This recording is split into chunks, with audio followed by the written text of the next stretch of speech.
Welcome everybody, it's time for Championship Sunday. Today, we will have a winner of the Call of Duty Challengers Toronto Open here at Major 5. I am Infinity. This, of course, is Visions. You know him from all the wonderful Call of Duty challenges you guys have watched over the course of the 2023 season.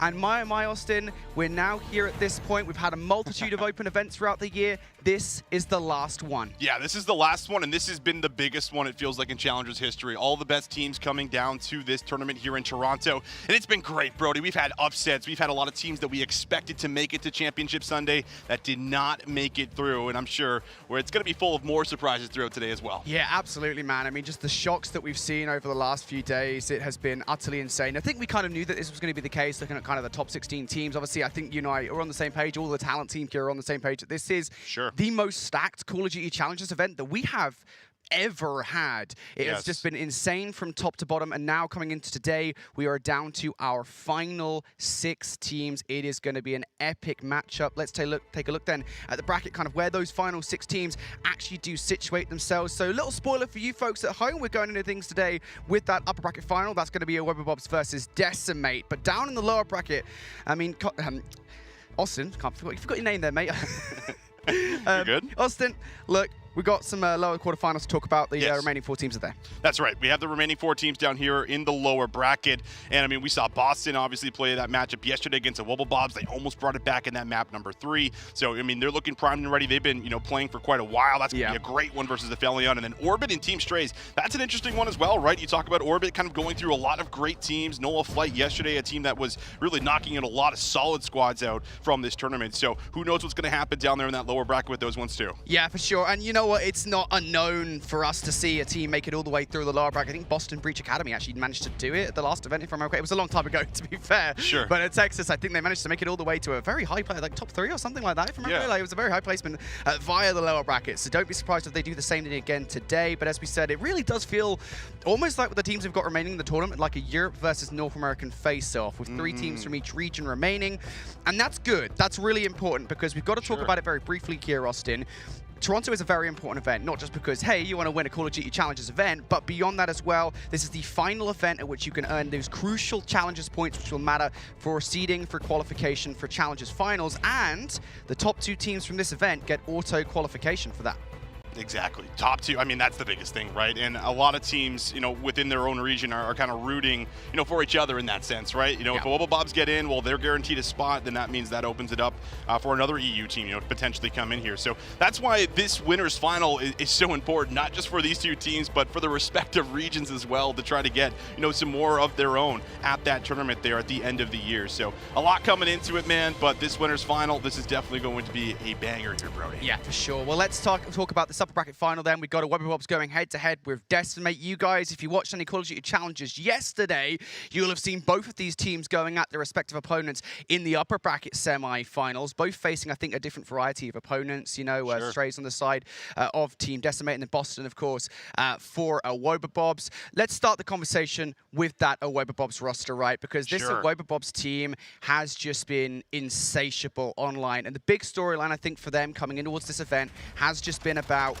really performing on LAN, where they've just been doing so well online, and that is not like the normal, yo, these guys are onliners, Austin. That's not the case. But I don't think, I mean, the last time we saw these guys on LAN was Boston. That was way back in what, like March? It was a long time ago. Right. And since then, a lot has happened to this team. Yeah, a lot has happened. I mean, this team obviously coming back together is the right call. I mean, we were a little bit surprised when they originally had split up, right? And now I think they realize, okay, we got to come back. We got to make it work. And I mean, they've been putting on a show here so far. They even had a really close match a little bit earlier on yesterday on Saturday, where they were down 0-2 in the control, 0-2 in the series, and managed to do that little double reverse sweep we love to allude to. So you love to see that here from this European squad. They have just been completely electric. But this game mode, this is the control. I mean, this is where they usually have their way with their opponents. Should be interesting to see how they, again, match up here versus Decimate. Yeah, that's the key thing for me. I think just generally speaking, when we look at a Webberbobs as a roster, their control dominance this season has been really unmatched. Like, Notorious are the only other team I can think of that have gotten close to what they've been able to achieve in the European region. Yeah. And we saw that yesterday. To be fair, I don't think it exactly helped Boston Breach Academy that they played them on their best control map. But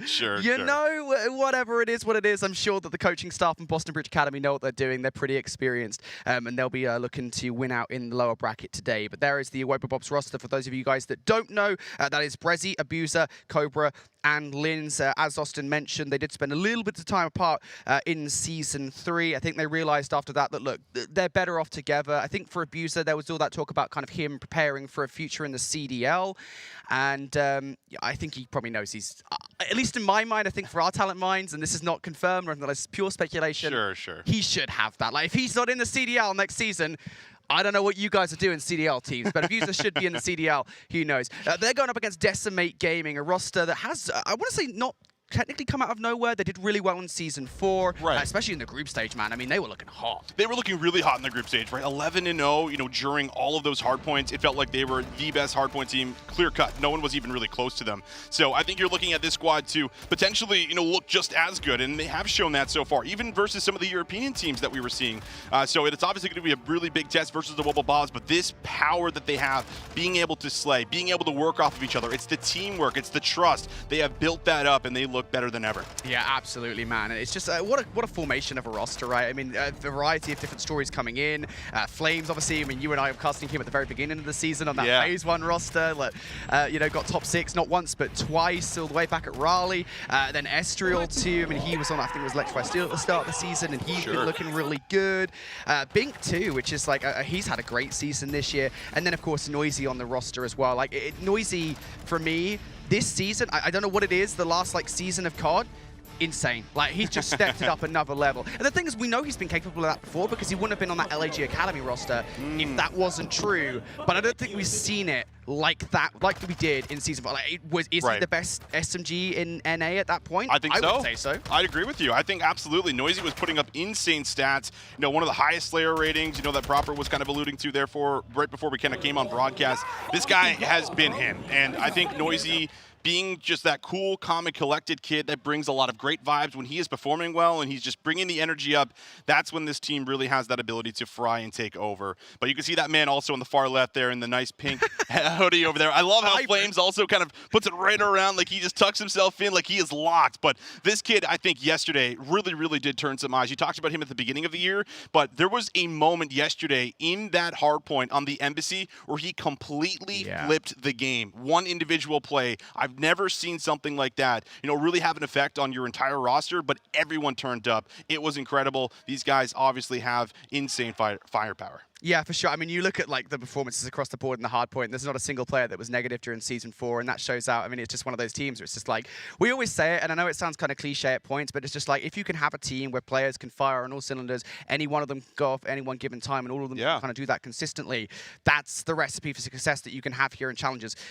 That is that team. That is just Decimate Gaming in North America during Season 4. Again, it was just kind of unfortunate in a way that when it came down to the bracket, of course it is worth mentioning, it's North America, right? I mean, there are no easy matches over there. Just when they came to the down to the bracket, they could not kind of pull through what they managed to pull off in the group stages. It is worth saying, though, for Wubblebobs on the other side, I mean, it's not like they had much success in Season 4 in the end. I mean, they did end up losing that grand finals to Aphelion Esports. So, hey, maybe this is kind of a redemption story for both these teams. Maybe, but let's take a look at this map set. Fortress Hardpoint being thrown in. This is something Wubblebobs have been playing since the start. We got ourselves an Expo. I know you're excited about that one, Brody. I'll let you take that one away from me.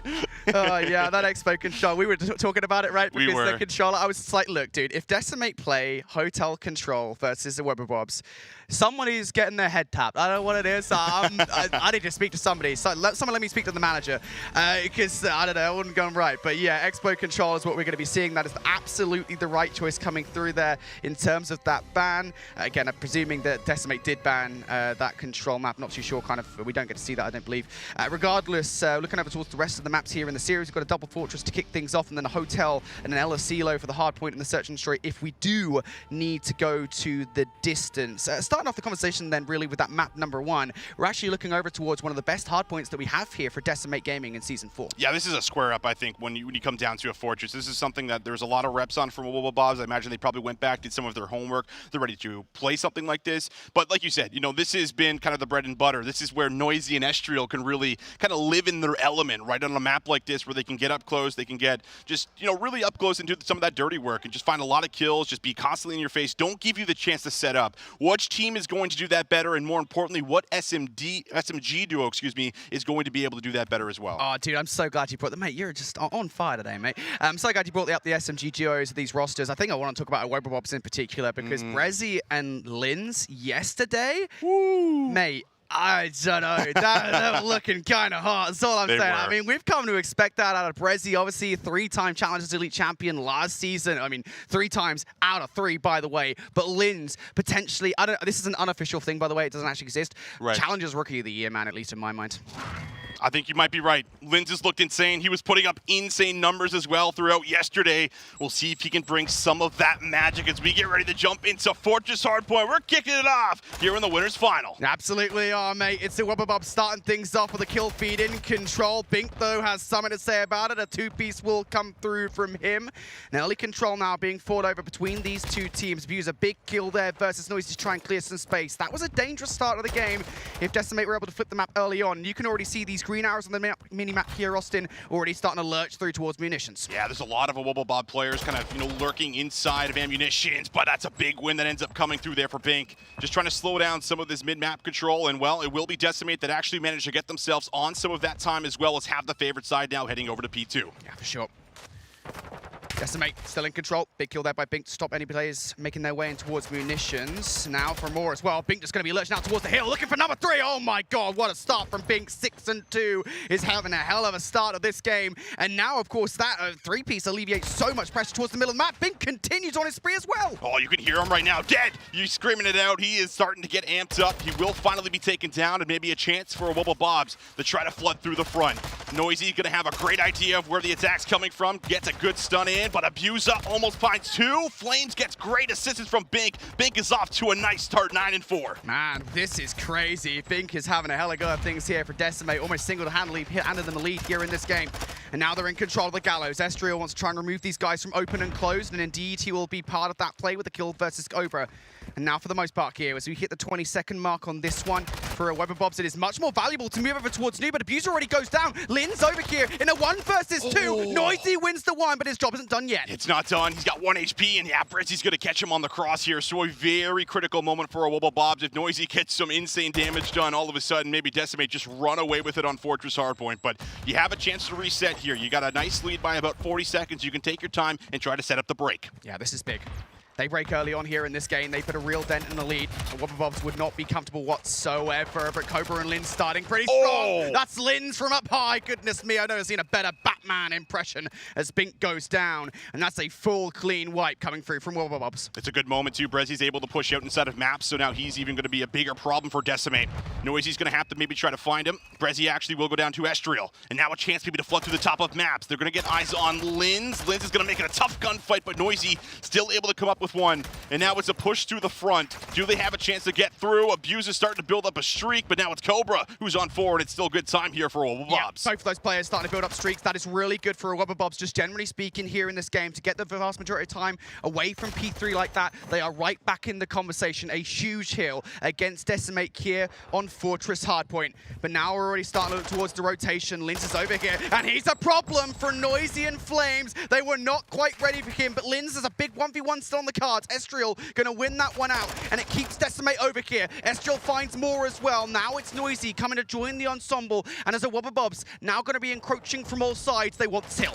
Can they get in though? Estriel, 4 in a row, building up a streak of his own.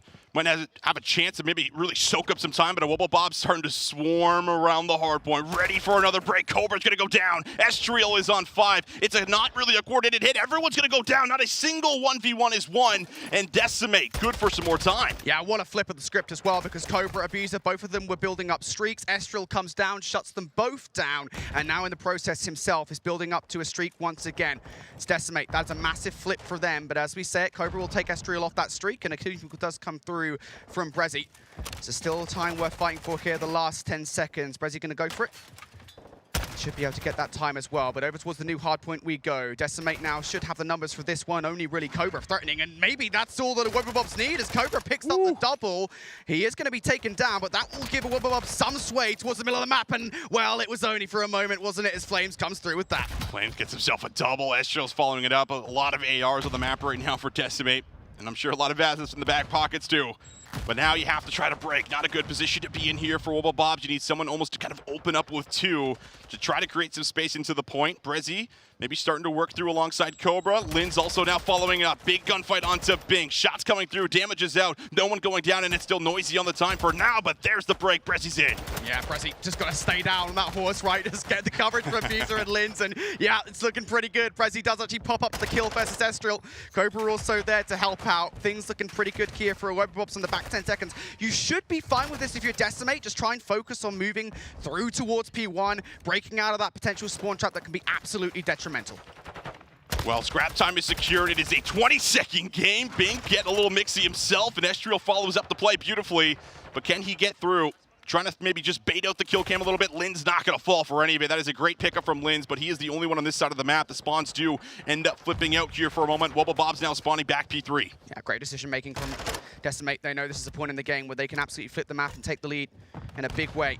But they haven't, again, unearthed all of these players. Linz, off the back of his earlier 2-piece, is still hanging around inside munitions. You need to remove him from the situation. He is a constant threat at the back of your mind. And for Bink, it's a distraction, right? You're not helping out your teammates. You don't actually need to, because Estriel will find 3 in the point. And now for Linz, what he has to do here is much more urgent. He needs to clear at least 2 players. And they know he's back here. I mean, Linz has just been chilling up top. He's been waiting. He has the dead silence, and he's going to decide to pop it. Can he make the play? He's going to spot Flames. That's a huge kill, and now he's ready to try to pounce maybe for a second. They just cannot lock Linz down right now. 4 in a row, make it 5 in a row, almost 6 in a row, but Noisy finally there to shut him down. Dude, Linz again, when he does stuff like that, man, it is so detrimental. But he does not find that 6th in a row. That is crucial now for Decimate Gaming. A real chance to put a hole in this game. They're already 40 points to the good, and now they want to extend that lead with some SMG pressure from Noisy on 3 in a row. Now he's just flying around the map, shots towards Cobra, and not able to finish that gunfight, but Estriel should be able to close things out. And all this is going down. They're getting a ton of time on the point. And Wubblebobs, they need to get them out, and as 3 comes through, Noisy now the last one left alive. He's got too many players to face down. Finally, some time for a Wubblebobs, or maybe not. Now Estriel again? What? Estriel's just popping 3-piece after 3-piece at the moment, and this is not a good situation to be in for Wubblebobs. I mean, sure, they're going to get 20 seconds. The problem is that they're going to have to fly. They have to win some of these gunfights. If they do win some of these battles, they might force Decimate to spawn behind the old time. Estriel almost turns and burns, but now it's going to be 3 in the back that have to hold. Yeah, this is crucial. This is everything here for Wubblebobs break this one. Decimate, I mean, they'll have lost that chance at a lead once again. Just got to watch both of the sides. It's Bink watching that archway side. Flames has got an eagle eye on the double doors. How do Wubblebobs want to approach us? And Cobra, he's just waltzed right in. How has that happened? Cobra's like, well, I guess I'll take that 1 for 3. Thank you very much. That is a big misplay. That is not something you see very often from Decimate. They are going to try to flood through and respond. It's a team kill, and all of a sudden it's starting to go awry. Able to hold on so far will be the Wubblebobs. It's a close spawn, though, by the gate for some of the members from Decimate. Can they get through? Can they hold? Flames is down. Linz finds another. He is going massive on the point. Yeah, this is crucial time. Again, 20 seconds. You'll give this one look if you are. Bink and I'm not too sure who that player with him. Yeah, Estriel alongside. They will at least try to keep a Wubblebobs off this time. It's valuable. 20 seconds to go for. Finally, after all that ensemble of kills goes down, Linz will look to grab the last 10 seconds. But now there's a rotation on hand here. Players from both of Wubblebobs and Decimate threatening for it. And as a couple of kills do come through from Flames and Estriel, make that 3 between them with Flames getting that Semtex kill through. It should be Decimate touching first. 182 to 181, North America's best versus EU's best when it comes to the hard point. Doesn't get any better than this, ladies and gentlemen, but a big moment again as we head over to P4, and well, Linz is just the guy that just manages to keep piecing together kills. Eyes on Estriel up top. He's forced to play his life in regen, but he peaks at a perfect moment. And now look at the back. Flames is able to maybe get through, try to pressure the point. He takes the high ground, and now some of the kills starting to come through. Brezi's going to drop. Flames throws himself in the point. Yeah, he's got to hit this regen if he can. And to be fair, the player up top, why don't you give it to him? Yeah, Linz was not ready for the gunfight. Cobra around the front will threaten for one, but that's all they're going to get.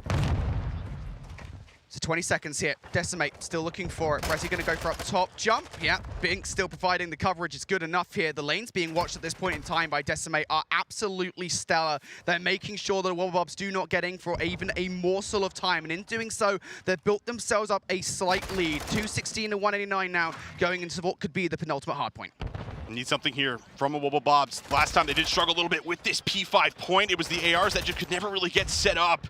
Abuza, Brezzy, both having the ARs in hand, looking to make a big play. That's a great kill from Brezzy to try to open up some space and try to create this hit. Yeah, Cobra on the other side as well. They have to hit this at the right time. Abuser now starting to fly through too. Linz, Brezzy down. Cobra goes as well. And now Abuser is the only one to do anything. He's going to get cut down. Decimate could close it here. They can close it here. 10 seconds for the double. Wobblebobs have no choice but to fly. Need to find kills. Linz and Brezzy able to deliver with 3. Flames does invest the streak. Should give them a little bit of information as well. But now you have a situation where there's 18 seconds left on ult. If you can keep them spawned in the back, there is still a chance. Yeah, there is still a chance, of course, but number 7, Bink, he is the problem. You need to remove him from that power position, and Bink wins the gunfight against Cobra over by Open as well. This is not good whatsoever. Decimate can't finish things here on P1, so now Wobblebobs have to be perfect, and they're going around the backside Decimate. Just need 2 seconds for the dub. Bink is going to be right in the back. Cobra finds a huge one. Oh my goodness! Take a look at where the spawns are going to be. They will be at the back of P3. The only player through is going to be Estriel. He's the one that needs to make the play, Brody.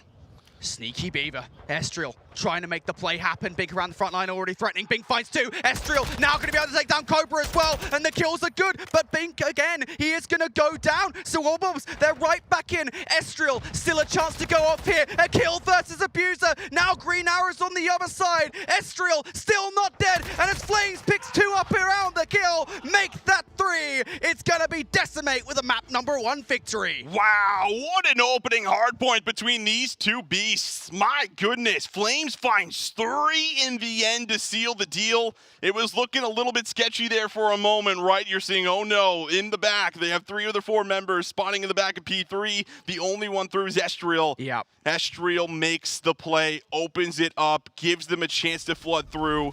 Wobblebobs fall into that panic. But my goodness, what an opening hardpoint it is, Brody. Man, it was so close. I gotta say, I mean, to be fair, Decimate probably could have closed it earlier if it wasn't for that kind of P3 mess up that they had. It was a small thing in the grand scheme of things, but oh goodness, it gave us a chuckle here on the casting desk at the very least. But yeah, absolutely the right plays there made towards the end. Decimate with a crucial hold of munitions, a ton of time that really gave them, even what was it, like a 25, 30 point advantage. That was enough to make them feel comfortable on that final kill. Brilliantly played from Decimate, and now we have our answer to the question. We had the number 1 hardpoint team in North America, the number 1 hardpoint team in Europe. Which one comes out on top? Well, it looks like it's going to be Decimate. It looks like it is going to be Decimate, but man, oh man. That is just, I could watch these two play, I think, all day, Brody. That was great. That was incredible. I mean, you could just see the level of hardpoint that they're playing at, right? Understanding where to be at the right time. There was a lot of great individual plays that you got out of just, you know, the awareness of like, all right, I need to play for spawns here. I need to play my life. We saw that from Linz. We saw that from Bink in a couple of those situations. And it really did come down to, you know, who was locking things down into the back, especially near the end. But a 250, 214, Decimate coming out in what has been one of their bread and butters, without a doubt. And it's a great square up here coming in and being able to take a fortress hardpoint right off of this Wobblebobs roster. Man, what a start. It is worth saying, of course, that that was Decimate Gaming's best hardpoint map. I think we could probably guess that that was their pick going into this series for sure. So next up, we've got a Search and Destroy. And again, this is one of these interesting situations where both of these teams, I mean, again, these are the 2 of the top teams from their respective regions. They're both stellar at Search and Destroy. So it really does feel like this is going to come down to kind of which players do kind of turn up here in this situation. You know, are we expecting the kind of usual S&D stars to kind of show up here and play well? That will be the big question here. And The S&Ds are interesting because Decimate's been really good in hardpoint, really good in search and destroy. That's how they've been winning a lot of their series, and then the control, sometimes they're able to take it, but that's been their weak point. But when you look at, this team, it just screams S&D stars, right? Like we were talking about this a little bit earlier on, like you have players like Flames, Ezreal. This is, where they grew up. They grew up in this game out here, Brody. So it'll be interesting to see if Wubblebobs can match. This is something that we have seen them play a lot, though. They do love to play a lot of that Fortress S&D, and they need that big rebound coming into map 2. Yeah, absolutely they do. And again, it's one of Decimate's best search and destroy maps they had from Season 4. So it feels like, again, this early map set is kind of favoring them to a certain extent. The Wubblebobs, though, they will be feeling confident that they can get their SMGs up top. Very often it is Brezzy who tries to make their way up top in doubles, and it feels like that's what he's aiming for. Semtex, Brezzy doesn't get his through the window. That's okay. No one was up there anyway, so it is just simply information and hoping to try to catch someone off guard with no trophies in round number 1. Very slow approach for Decimate, just trying to feel out a Wubblebobs, but Cobra, he's actually able to find a kill in the back. Flames going for a little bit of a chat, a little bit of a peek. Actually, it's the scope here from Cobra that does connect, and now they're going to be a little bit wary about this, trying to move into A. Yeah, Cobra going to let Ezreal pass, though. That's the problem. The calls should be made now, and there's not actually anybody around closed or open, excuse me, to actually act on that information. But elsewhere, Noisy and Bink, they go down. Yeah, Lince is going to get a team kill. That's not actually going to make the situation that much more manageable for Ezreal here. He's already been tagged up quite a bit, and, well, it's a triangulation of players from a Wubblebobs on all sides to deal with. Yeah. Very nicely done. Cobra with the scope. Finds that first kill. Flames is looking for that chow. He is one of those players that's almost always going to chow that first and, search and destroy here. Try to give them that opening kill, to give them a chance to use numbers to push into the site. But Cobra might have found a good counter here to deal with some of those long-range battles from the ARs, and that can also start to make the play a little bit different if we don't see anyone come out and match it. Yeah, I feel like Cobra sometimes is a player that we don't often talk enough about when it comes down to who is the best sniper in challenges. Now, that's not with me saying he's the best sniper in challenges. I don't think that's the case at all. Nobody tweet me. But I do think it's worth saying that Cobra is absolutely valuable in that role for this team, and he does so much in terms of kind of those first engagements. So definitely worth looking out for here against Decimate Gaming. For Decimate, though, I don't believe they've actually got one on hand right now. I think they're just kind of relying on Ezreal looking under the door with the attack. Both teams have been very methodical to kick off this search and destroy. Just trying to, again, feel each other out. Have to remember, not a whole lot of reps here versus some of these EU and NA squads. Cobra starting to throw some tacticals and nades in to the point, starting to clear things out. They also have a trophy down, but you are going to see that cross. Ezreal going to get some shots in. Now we'll see if they decide to play retake. Yeah, they're just relying on tracking across the door. Ezreal had an idea that if someone does cross, he could probably take them out. But at the moment, just trying to they're baiting out any utility whatsoever. Make sure none of that utility comes in their direction. And we're finding now Noisy just going to fly free. Realizes they're out of utility. And Noisy, oh god, he doesn't need utility. He's got his own fast F in hand. Abuser will trade on back out, but now they don't have the numbers. Wow, 3 versus 2. Tough round to be sure. Abuser's probably just going to have to stick for the plant. You'd love to get a kill to even us up. And Prezi does. He chows out. Finds Bink. Will Ezreal hit the gas and try to fly in? And oh my, they're going to get this bomb down. Flame Flash 1, no way does he just obliterate Brezzy like that. That stun is kind of unfortunate for Brezzy though, right? I mean, he's just like, well, I guess I'm stunned, stuck in the mud in that situation. He's like, well, here, Flames, I'll just come and get 2, easy peasy lemon squeezy. Oh, that's a great take from those last 2 remaining players. Again, just kind of bartering over the bomb site. Noisy opens up with those first 2 kills. That was disgusting enough to see a 2-piece close the round like that. Man, Decimate full of these tricks at the moment. Yeah, full of those tricks. And I mean, you could really see what Wubblebobs were trying to do, right? They're trying to dolphin dive across and come back. They're trying to bait that push out. They tried it 2 or 3 times, and no one bit on the side of Decimate. And then they finally do, and that's when they're actually going for the bomb plant. So you got to love that call. Whoever decides to come in and not just rush in after the first or second one. We saw kind of just dolphin diving across behind the bomb. So very, very good patience. Very, very good call. And that's going to even us up here 1 apiece. Very close start to this search and destroy. We talked about this. Brezzy going up top in towards doubles, in towards this top boat area. He's got here without congestion as well. Noisy now effectively relying on retaking that side, or maybe just waiting for this to happen. This might be one of those situations where they've seen the VOD, they know this is what Wubblebobs do. Oh, Brezzy's still able to come up with 1, and Linz is now side by side with him. Oh, Linz is gonna fly. Comes up with a second. You have to be a little bit careful giving them free kills, but they know exactly where Ezreal is. This one has certainly picked up in tempo. Bomb is obviously down. Ezreal in the back is low, and Cobra takes him out. Wow, I mean, the aim of the game there, the aim of the round, I should say, for Wobblebobs was just to get control of munitions, push all the way through, and decimate what they got the bomb down, and they did the right thing, right? They moved towards the back of the map. You didn't quite expect Linz just like, all right, I guess I'll just fly and hope for the best. Linz is just that guy, though. He just does not care. Did exactly that. Brezzy, of course, gets a kill, and then crucially gets away with his life as well. Was not able to be traded out. So what a great retake from Wobblebobs. Great S&D here thus far. And both teams feeling each other out. You see a little bit of a tempo pace. We'll see if that continues maybe coming into this round number 4 as well. As both teams in the first couple really just trying to get an idea of where the hits are coming from, where they're throwing their nades and stuns. Just trying to get a read. And again, just trying to get the feel. But here we go up top. Flames is going to look for a play. Has the SMG in hand. Oh, he pounces quick. Finds one. Oh, Flames gets 2. Almost gets to look at the 3rd. Dude. I'm not sure I can handle another Flames 3K like that. But he is going to be denied.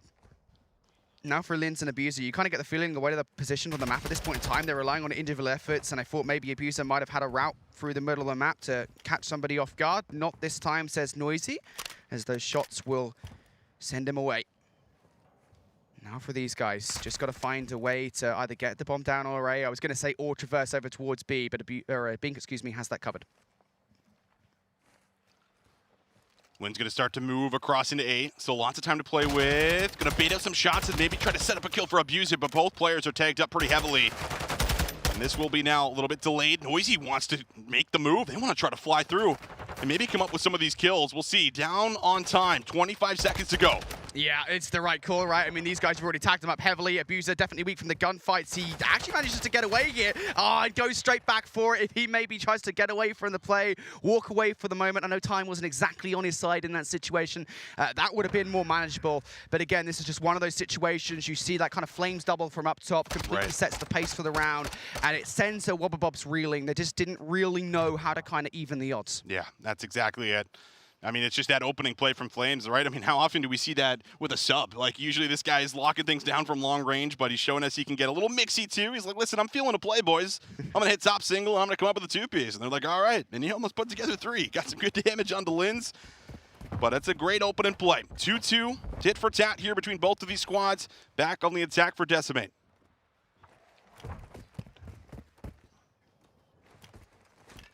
It's about the coverage again. Should be Cobra with a sniper rifle watching under the door. Will allow Estriel to cross this time. He actually might be running an attack in this situation, or maybe that shot's coming over the top. But regardless, his bomb is going down, and this is going to be a heavy hit for open. Here we go. Shots coming through. Brezzy doesn't really get a full lockdown on Estriel, but Linz follows it up. All 4 Wobblebob members right now at the front of the point. They're ready for some kind of a flank, but this is also taking a lot of time off the clock. Cobra going to get shut down, though. Big kill from Bink. Now, again, it's going to waste time. You have to go and locate Bink. You can't just leave him there up top. Noisy as well, sitting in the corner. Bressy's like, well, I guess I'll just check you and take you out. And you know somebody's going to be around the backline too. So that's 2 problems you've got to contest with. Bink again, out of position. He's just been such an annoyance. Now finds himself in the 1v2. He's now just 1 kill away from an ace in the clutch. And there is no time to get this defused. Bink has just played it perfectly. A very clean ace from Bink. Oh my goodness, man. Bink is him right now. That is just a heads-up play. Not only does he find that first kill on the Cobra, but he holds on to that position. And when you hold on to a position like that, a Wobblebobs never know. Are you hitting this? Are you backing up? Are you playing with your team? It's those question marks. And they took so much time, probably about 15, 20 seconds, waiting for that flank to come through. It never ended up coming in until the end. Bink gets there at the perfect moment. Linz is across the map. He can't get that trade. You'll love to see that from Bink. He's now on 5 in a row. That is the play. That is absolutely the play, man. What an incredible go of things in round number 5. And as you say, crucially now, 1 kill away from Cruise Missile. Of course, if they're not running score streaks, you never know. Hopefully not. We'll see. But all things will move to a slow here, a calm, as the Wobblebobs want to stabilize, want to make sure that they get a kill before moving themselves on towards the bomb site. And this time, I think they're a little bit cautious of the fact that the Flames might do that again and make his way up top. Well, might see another couple baits kind of thrown in here. Cobra might try to just dive across and then jump back out. Oh, Abuser actually just beams Bink here across the map. And that's going to be a great kill. Shuts down the streak, so won't have to worry about that. Brezzy comes up with another, and now low on numbers as Decimate, but Estriel does manage to get one back. And gets away. Again, it's these crucial moments, right? It's just like Bink earlier on in that prior round. Estriel gets that kill, and he does dip, and he might find the timing onto Abuser as well. This dead silence are about to run out, so he'll slow up towards snail's pace, but he's done it. He's got it from behind. Oh, that's one too many players to look at. That would have been the play if he could make it happen. Now it all falls on Flames, who does actually get the initial shots in and gets away. There's a little bit of time to work with here. 30 seconds. Oh, I like this. I love how he's playing this right now. He might have a chance to fly to the back and maybe get a read on Brezzy, as well as Cobra, but he has to go quick. 20 seconds on the clock. Flames needs to find both. Cobra should spot him, and it should be an easy cleanup to his left. He does read it, but Brezzy still there to finish him off. Yeah, those situations once again, right, where Wobbabobs, they were just looking for that first blood in the round before moving on towards the bomb site. It was a very kind of classic defensive play, right? You just get yourself towards the back of the map as soon as you, clear that space on towards the site, and they just make it work. They just get the kills in their favor. Not much that Decimate could do in that scenario. And again, I think they crucially did shut down Bink before he got a frag in that round. I think he might have even been the first blood. So no cruise missile on hand. Everything continues to be so even here in the S&D. Brezzy's up to 8-3 right now, too. He's putting in some work very, very early on. But what will we get? Down low push, kind of throwing the stun out, opening the doors, ready for a challenge. Brezzy gets down low. Cobra's going to bring the scope back out, ready to try to pop someone with the boomstick, just holding the cross. Yeah, it's the right call.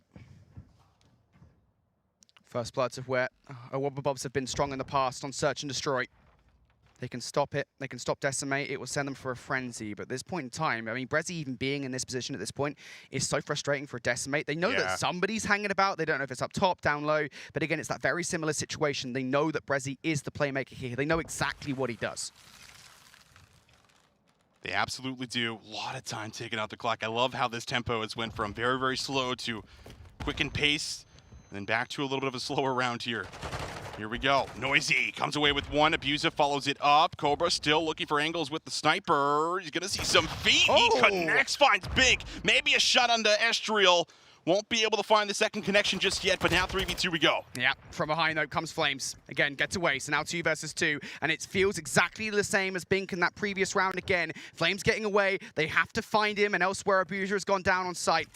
Brezzy does not have dead silence in this situation. Yep, should be hurt by Estriel, and just like that. And I love that play from Noisy on this site. They know they got to contest with Cobra. They know they got to stop him from dealing with players on the cross. So what do? They send Noisy through. They force the hand of Wobbabobs, and Cobra, distracted, not able to take the snipes off. That's right. Cobra has to turn and look at Flames. I love how Bink and Flames have been able to work off of, some of these just late pinches into the round. And I mean, that's the ability that you have, especially when you take that much time and you start to turn all their attention to what's happening on the bomb site, like you were alluding to there, Brody. So 4-3, Decimate have been mainly leading this search and destroy, but Wobbabobs have almost always tied it up, and now look at where that bomb is going.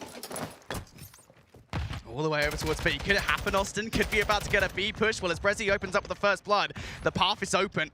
It might be closed, though, very soon, as Bink has made his way back over towards that B site.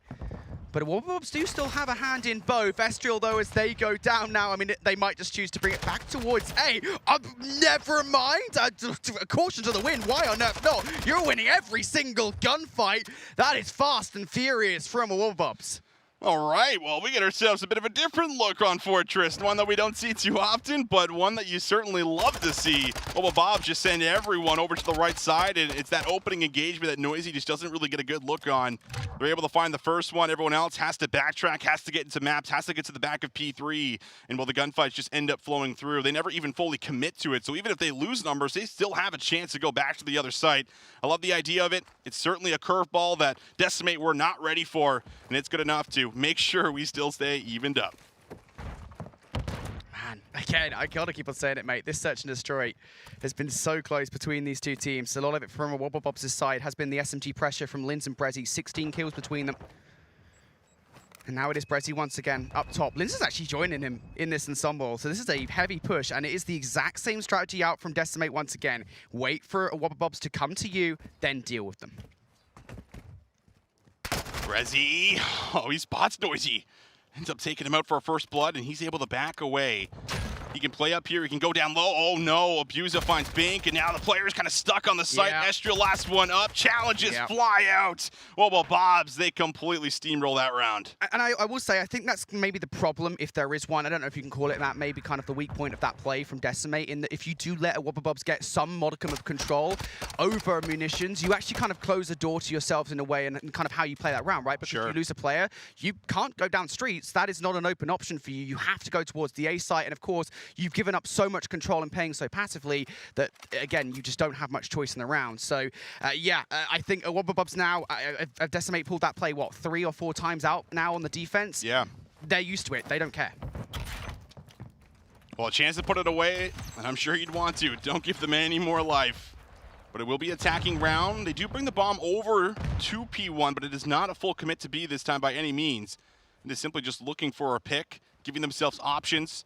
But Linz is going to make his way down low. Looks like the call is going to be made to come back to the A site and start to clear it out. Yeah, I'm curious about the utility situation here for Wobbabobs, because they did just use quite a lot on that initial play.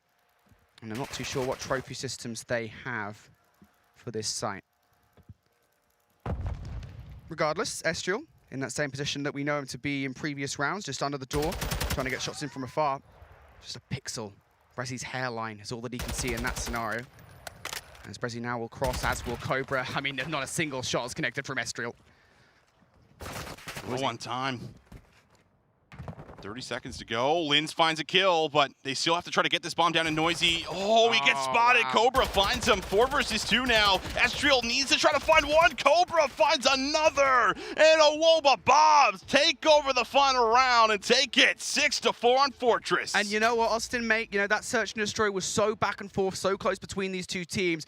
Just constant adaptations between the rosters, learning exactly what they were going to do. And I feel like this is one of those search and destroys where we could absolutely tell that the coaching staff of each team had put the work in to do exactly what they were going to do. Because the amount of times that Decimate were like, yo, we're just going to hold back on munitions. We're going to chill. Yeah, we're just going to chill. We're going to wait for Brezi and Linz to get up there.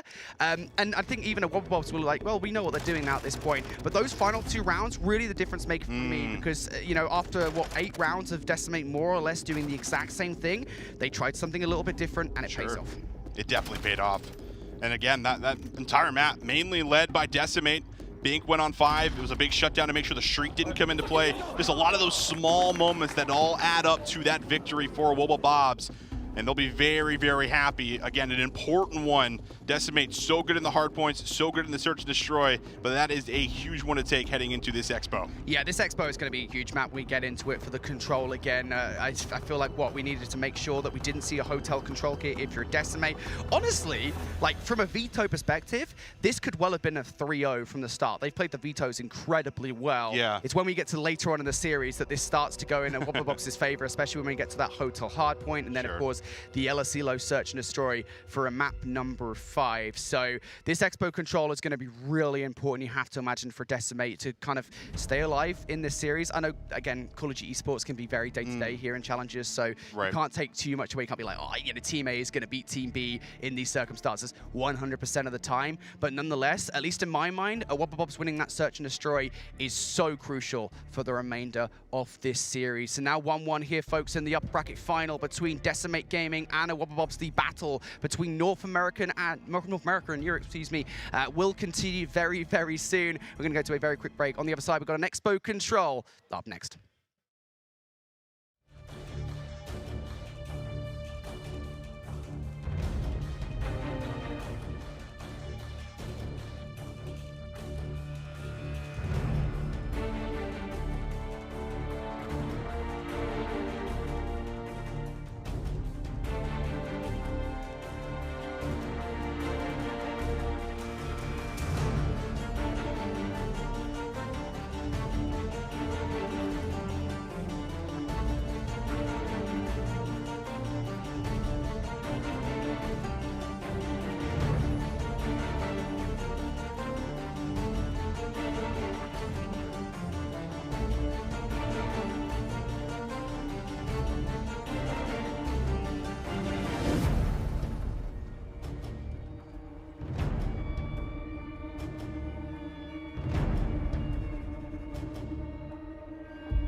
Welcome back, you beautiful people, here to Call of Duty Challengers live from the Toronto Ultra Open here. We're with the winners bracket final. Decimate Gaming taking on Webberbobs again. This is the North American versus European matchup. One of these teams about to make it in towards the grand finals. We're 2 maps deep, Austin, and we're 1-1.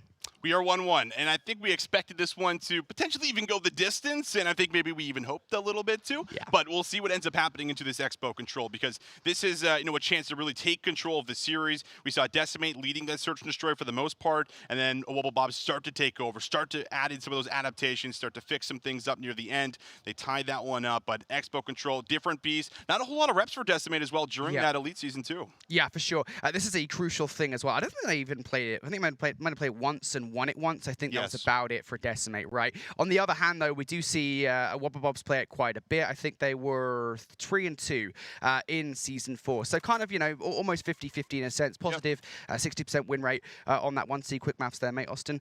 But I think overall, I think the point here is not just down to Expo specifically, but about control generally speaking. Because if we were to pick kind of a difference between these two teams at all in this series, it would be the control. Webberbobs, historically speaking, have been a brilliant control team in the European region. Right. Decimate Gaming, this is kind of where they struggled, if anywhere, during Season 4 in NA. This is their weakness. This is absolutely their weakness, and let's see if they've been able to make any key changes to their game. Not a whole lot of reps on the Expo, but I'm ready to jump on into it. Attack it first will be the Webberbobs as they send most of their members kind of over to B. We'll see if they can try to get anything done. Estriel's able to hold on, and Flame's ready to follow up. Yeah, this has been a brilliant B defense right out the gate here, and it's a crucial one as well, just to make sure that you do not lose control of the easier point to take away.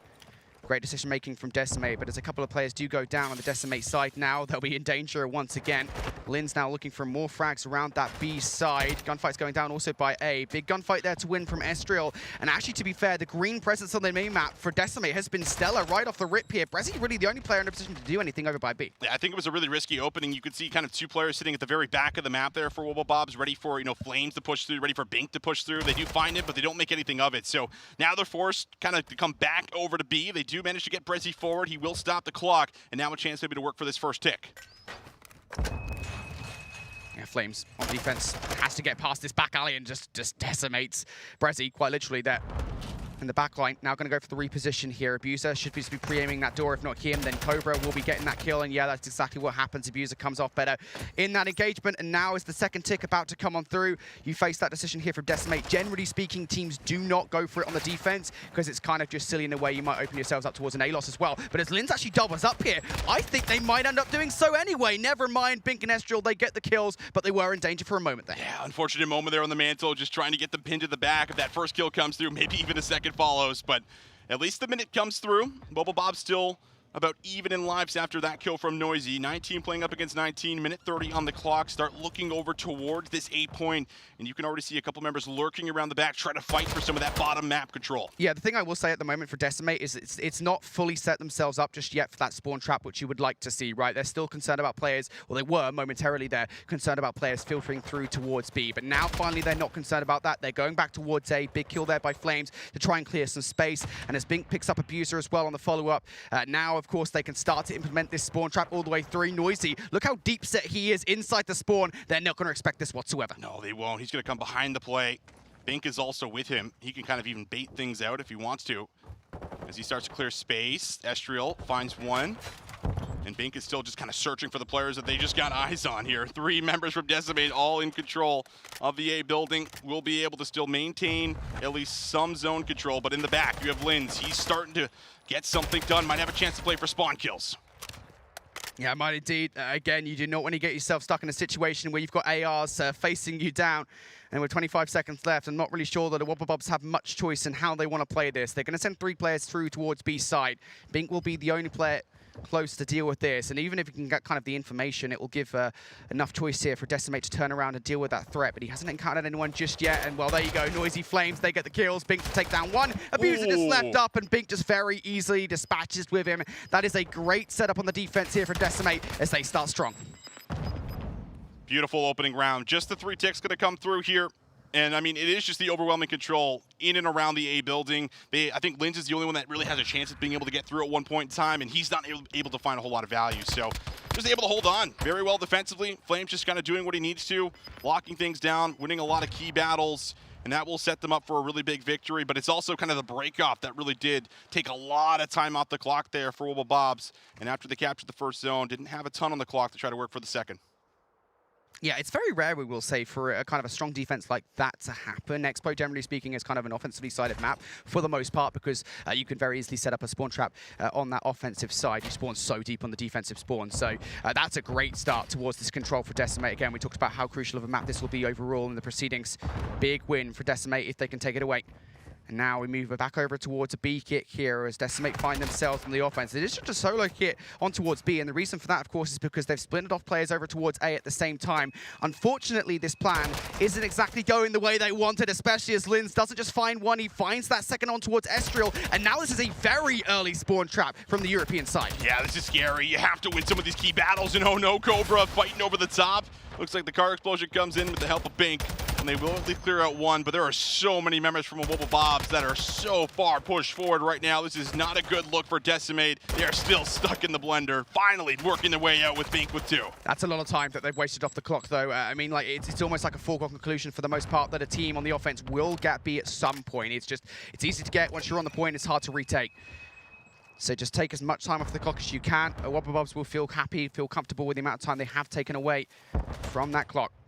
Yet still, they might be going to try and defend B here. Brezzy's found himself in a position where maybe even with the SMG, he might be able to pepper up some players on the point, but as he gets peppered up himself now, he should be sent away, and that is B going to be secured.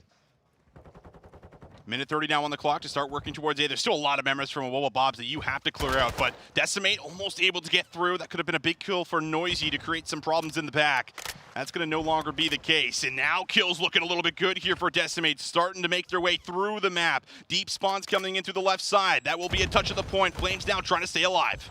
Yeah, this is dangerous. If you're Wubba, you have to defend it. Cobra and Linz have already opened up with a couple of kills. Linz moving forward as well, and he plays his life, gets away. That is absolutely huge. Only one player now in and around this restaurant, and even Bink, to be fair, getting that one kill versus Brezzy, it gives them a little bit of space, gives them some room to maneuver around. Now, especially as Linz goes down up top by Bar, Decimate, they're not in that spawn trap. They're okay. Wubba just starting to pick them apart a little bit now. That was the moment Decimate really needed to try to manage to run away with, but nothing really coming of it. Back over to the spawn, and that first tick, also importantly noted, was not fully captured. Still even on ticks here between both squads. Wubba very cozy in the back. 3 members kind of all side by side playing very tight, but Linz was the isolated one. Decimate gonna go for a full wrap around the back. Yep. Juxtaposition to that last round as well that we saw, that offensive attempt from Wubba at the end of round number 1. This time it's Decimate trying it, and this time it works. Players now cemented themselves in towards the lobby side. It will completely isolate Brezzy and Cobra around the restaurant. They need to do a lot to make sure Decimate do not get themselves towards the point, and there you go. It isn't even them, to be fair. Linz and Abuser managing to get themselves out of a protective spawn trap, and now it is just Flames on that side of the map. Oh, big win in the back. Flames almost there for another. That could have been the spree. That could have been a streak. But Noisy's alive on the point. 7 seconds to work with. You can't really afford to leave the point. And oh no, Brezzy actually takes out Cobra here. Estriel and Noisy making their way over. That first tick is now locked.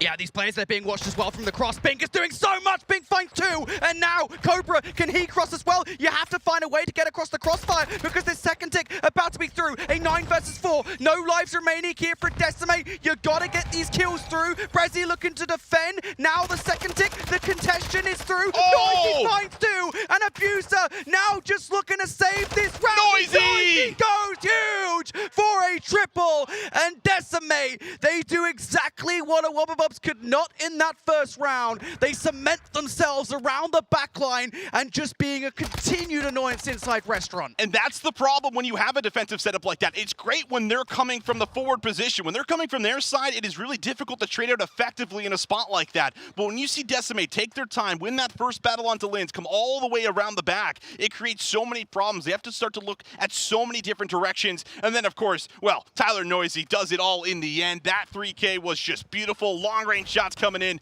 Big clutch play. Decimate up 2-0. That is crazy. That is absolutely everything. What a difference between round of 1 and round of 2 for these teams. Wubba, they need to start picking up some pace right about now. I don't know which department they need to find it in. Maybe those SMGs that we've been talking about quite a lot, just get something going, because at the moment, the way that Decimate are playing, man, it is out of this world. And even right off the bat of this defense, things looking so hot. Estriel on the hunt for Abuser will get shut down. Good trades coming out from Decimate, but again, this isn't that great for Wobburbobs. Yes, they've got space over towards B, but still, you can tell they're just kind of scarpering for any kill they could possibly get. Well, they do manage to at least get on the zone early on B. It is just Cobra that's there. So it's kind of him versus the world, unless Brezzy can maybe cut through the top here. Snaking battle, and Ezreal gets the best of Brezzy. But Linz is still good for one, and he's now able to create a bit of space to start to lock in some of those ticks. Second one on the way. Yeah, there's just so much presence, I guess, for Wobburbobs here through. Linz is going to be that player, I think, if anybody from Wobburbobs that will cause some problems. I don't actually think they're aware that he's through. I think they've got some kind of idea that maybe he's backstage, but that's not the case whatsoever. So that might be a late play from Linz. However, there's more and immediate problems that Wobburbobs will face. They haven't fully got that B point all the way through just yet. Abuser being very cautious of the fact that there might be Decimate players pushing all the way through, and yet that's a great call. They recognize that Bink's going to make that flank happen. Now Ezreal coming through the lower hallway. Yeah, B will go the way of Wobburbobs here, but I mean, things are still not stable for them. Look at Linz, though. Linz is the guy that gets through again. It feels like he's always the guy to get through, and he actually finds that kill onto Bink. So he might have a chance to run right to the zone or just play his position and try to find a bit of a spawn trap in the back. Cobra also deals with a big kill onto Noisy. The back is now safe. Linz sure going to go down, but they might have a chance to flood through mid up until Ezreal finds a big 1v1. That is crucial. I felt like the stars were aligning there momentarily, mate, for Wobburbobs. I mean, they got kills on both sides of the map. Everything looking pretty good, but it still might be. Kills now starting to come through for the European roster. Cobra, though, going to go down. These guys, you can tell the way the Decimate are playing. They're individually moving up the map, trying to get themselves in towards that spawn trap once again. But now, as 3 kills come through, as 4 kills come through, it's going to be a full wipe, and the Wobburbobs now in full control. They're going to stack the point. Stacking the point, Decimate are going to have to try to flood through mid. Second tick well on its way. It's a team kill. Flames sticks his teammate. Not what you want to see, but can Flames make up for it? He's going to have to fly, or at least contest, and it is all Wobburbobs, as they're not going out just yet. Yeah, the European side here, for far from done. It did feel like it momentarily there. Decimate from the start of that round, man. They just came out swinging. I think, you know, Wobburbobs scattered across the map, just relying on 1v1 gunfights, and that does work out in the end. Again, we talked about it. Wobburbobs, they've just kind of got that talent on side where any one of these players at any given moment can go off, and we saw that there. So, huge round from Wobburbobs. They keep themselves in this Expo control. Now back on the defensive side, though. Decimate, how do they go off the start for this one? A chance to close it. Last offense was just about played perfectly. Good calls being made. It was a great initial push. This time will be matched with great Nathan Stuns out. Brezzy actually does draw the first blood, and that will slow things down. But A will be attacked as well.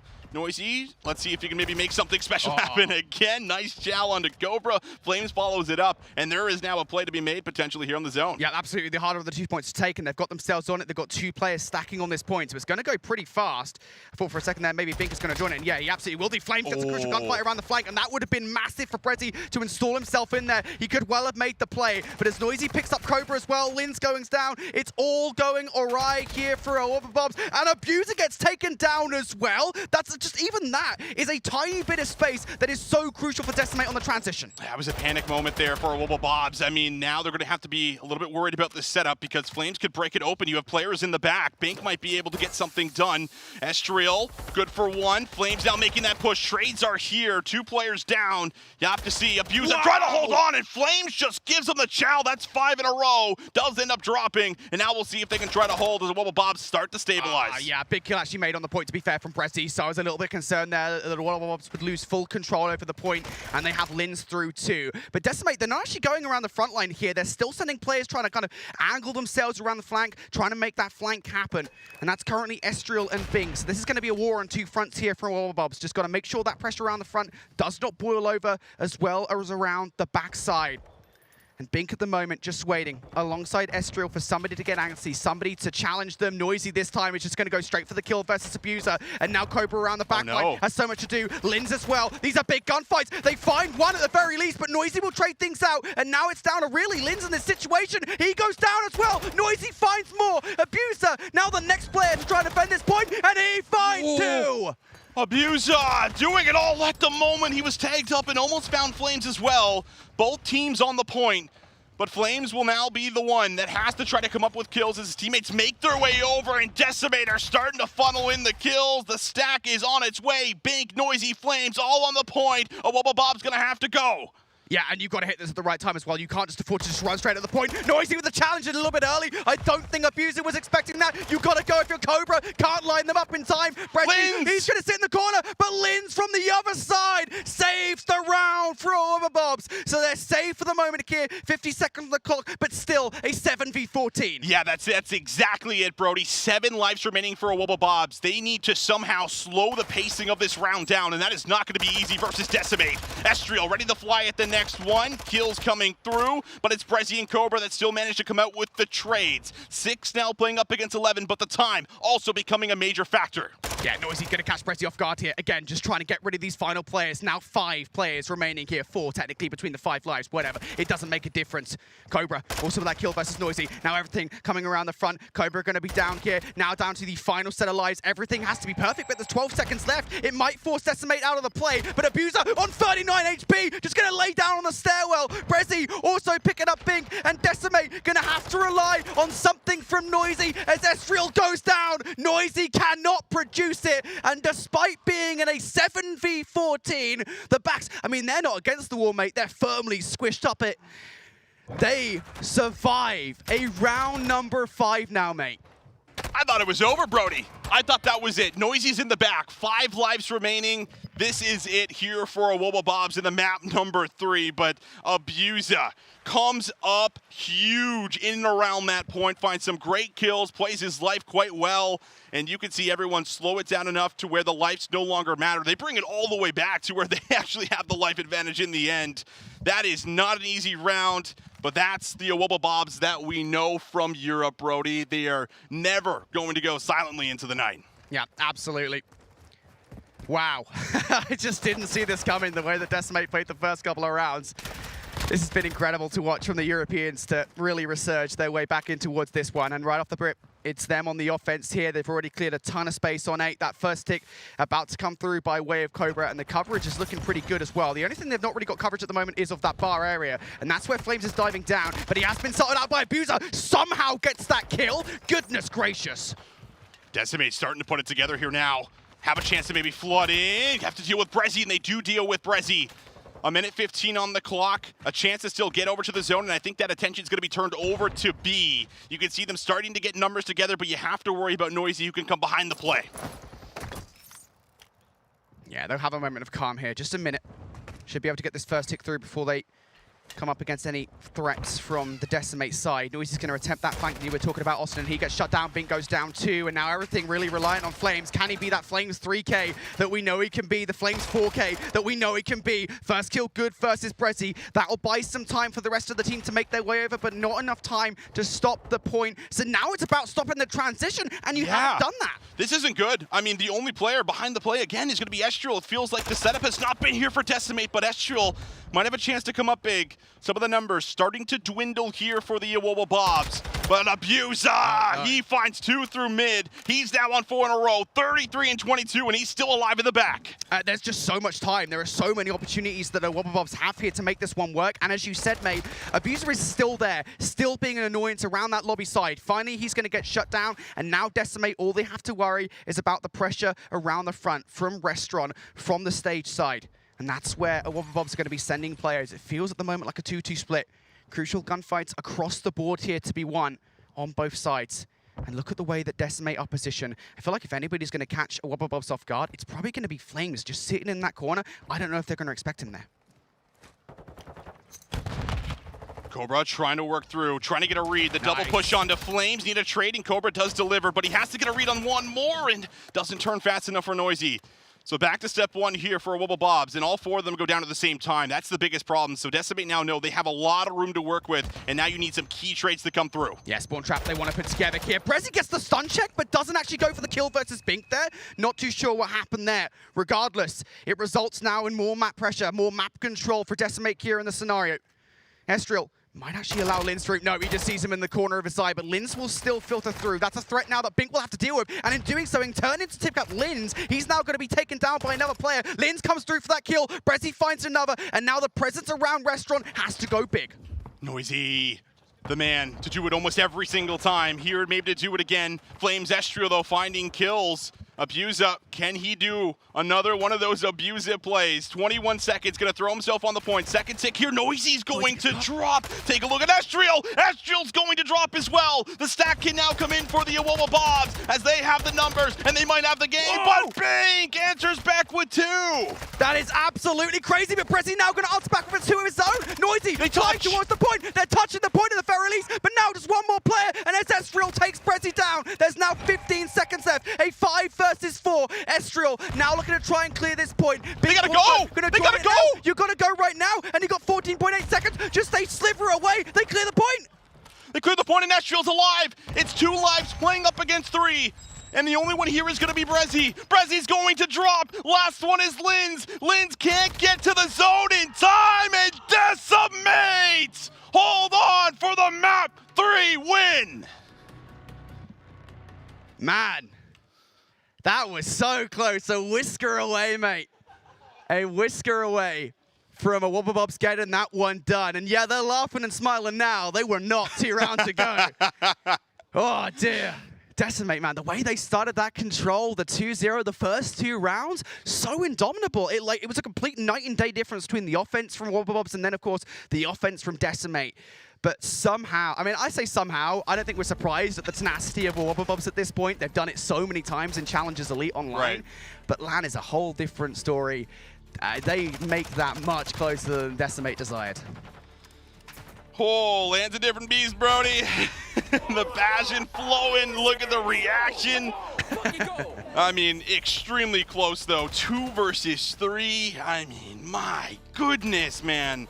What a great series this has been. Another great map to add in. But oh my goodness, 2-0 up. Decimate felt like they were really leading the charge. Wobble Bobs working themselves back and off that offense, have a very, very clean defense. But it's just those final moments, those final kills that come up big for Decimate.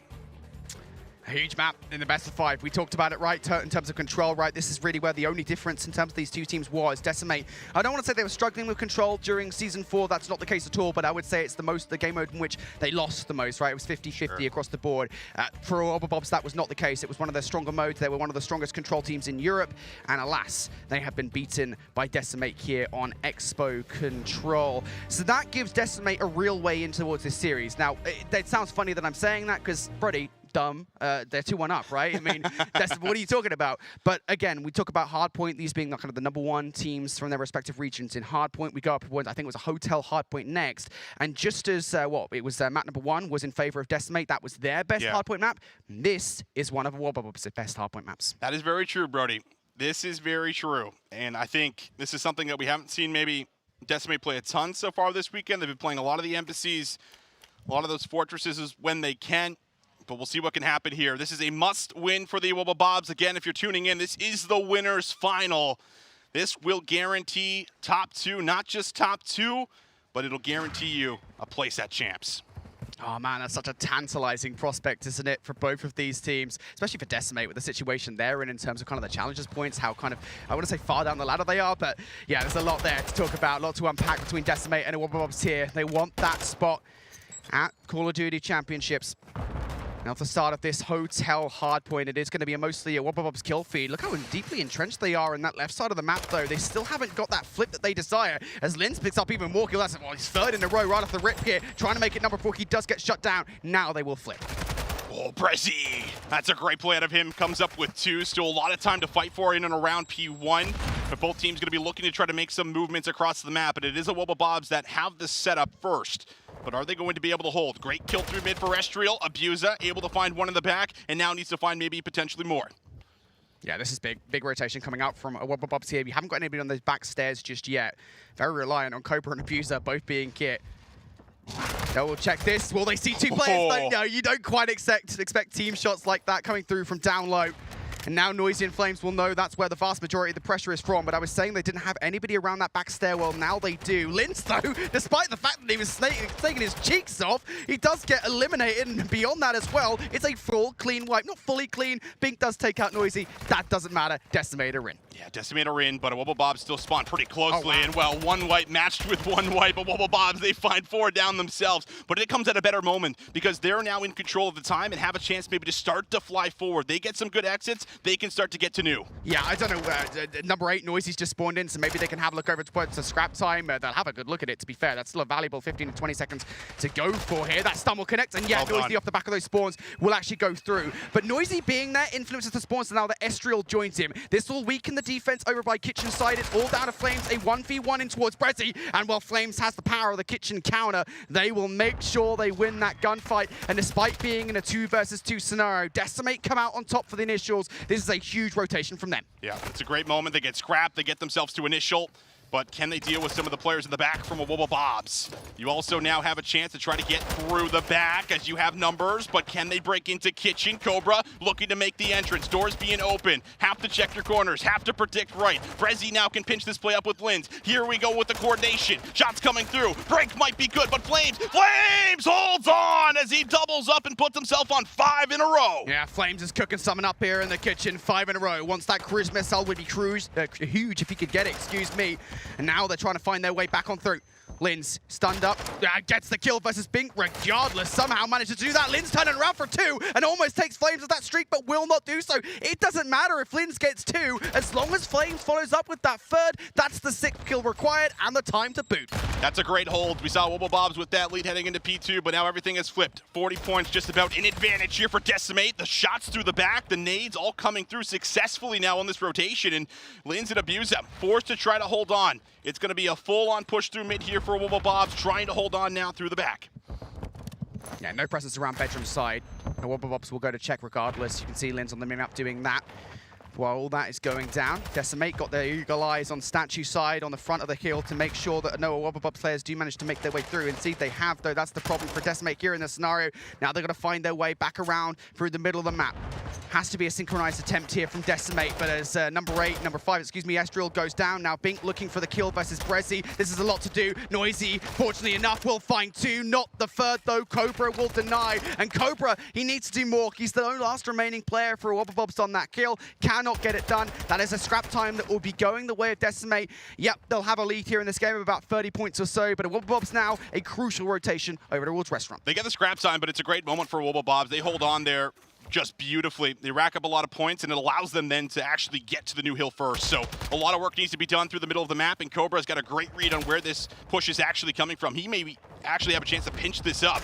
We'll see from the front, though. Estriel trying to break in will have no success. Noisy wants to try to get a little mixy himself. Shot's going to come through, and Brezzy says no. So far, the hold looks terrific. Yeah, and there's all, as we always say, right? I mean, I know people at home are probably tired of hearing us say it at this point. There's a way back into this game. Not just that as well. There's a way to kind of really put a mark on this game, not to fire this hill, but fire the next one too. If they can hold this side of the map, make sure they get the kills, they will be really good looking here on Hotel Hardpoint. And well, step number 1 looking pretty good. Brezzy. Step number 1 is just let Brezzy do his thing in the restaurant. Goodness me, he's cooking up a 5-course meal here, and I don't think Decimate can stomach it.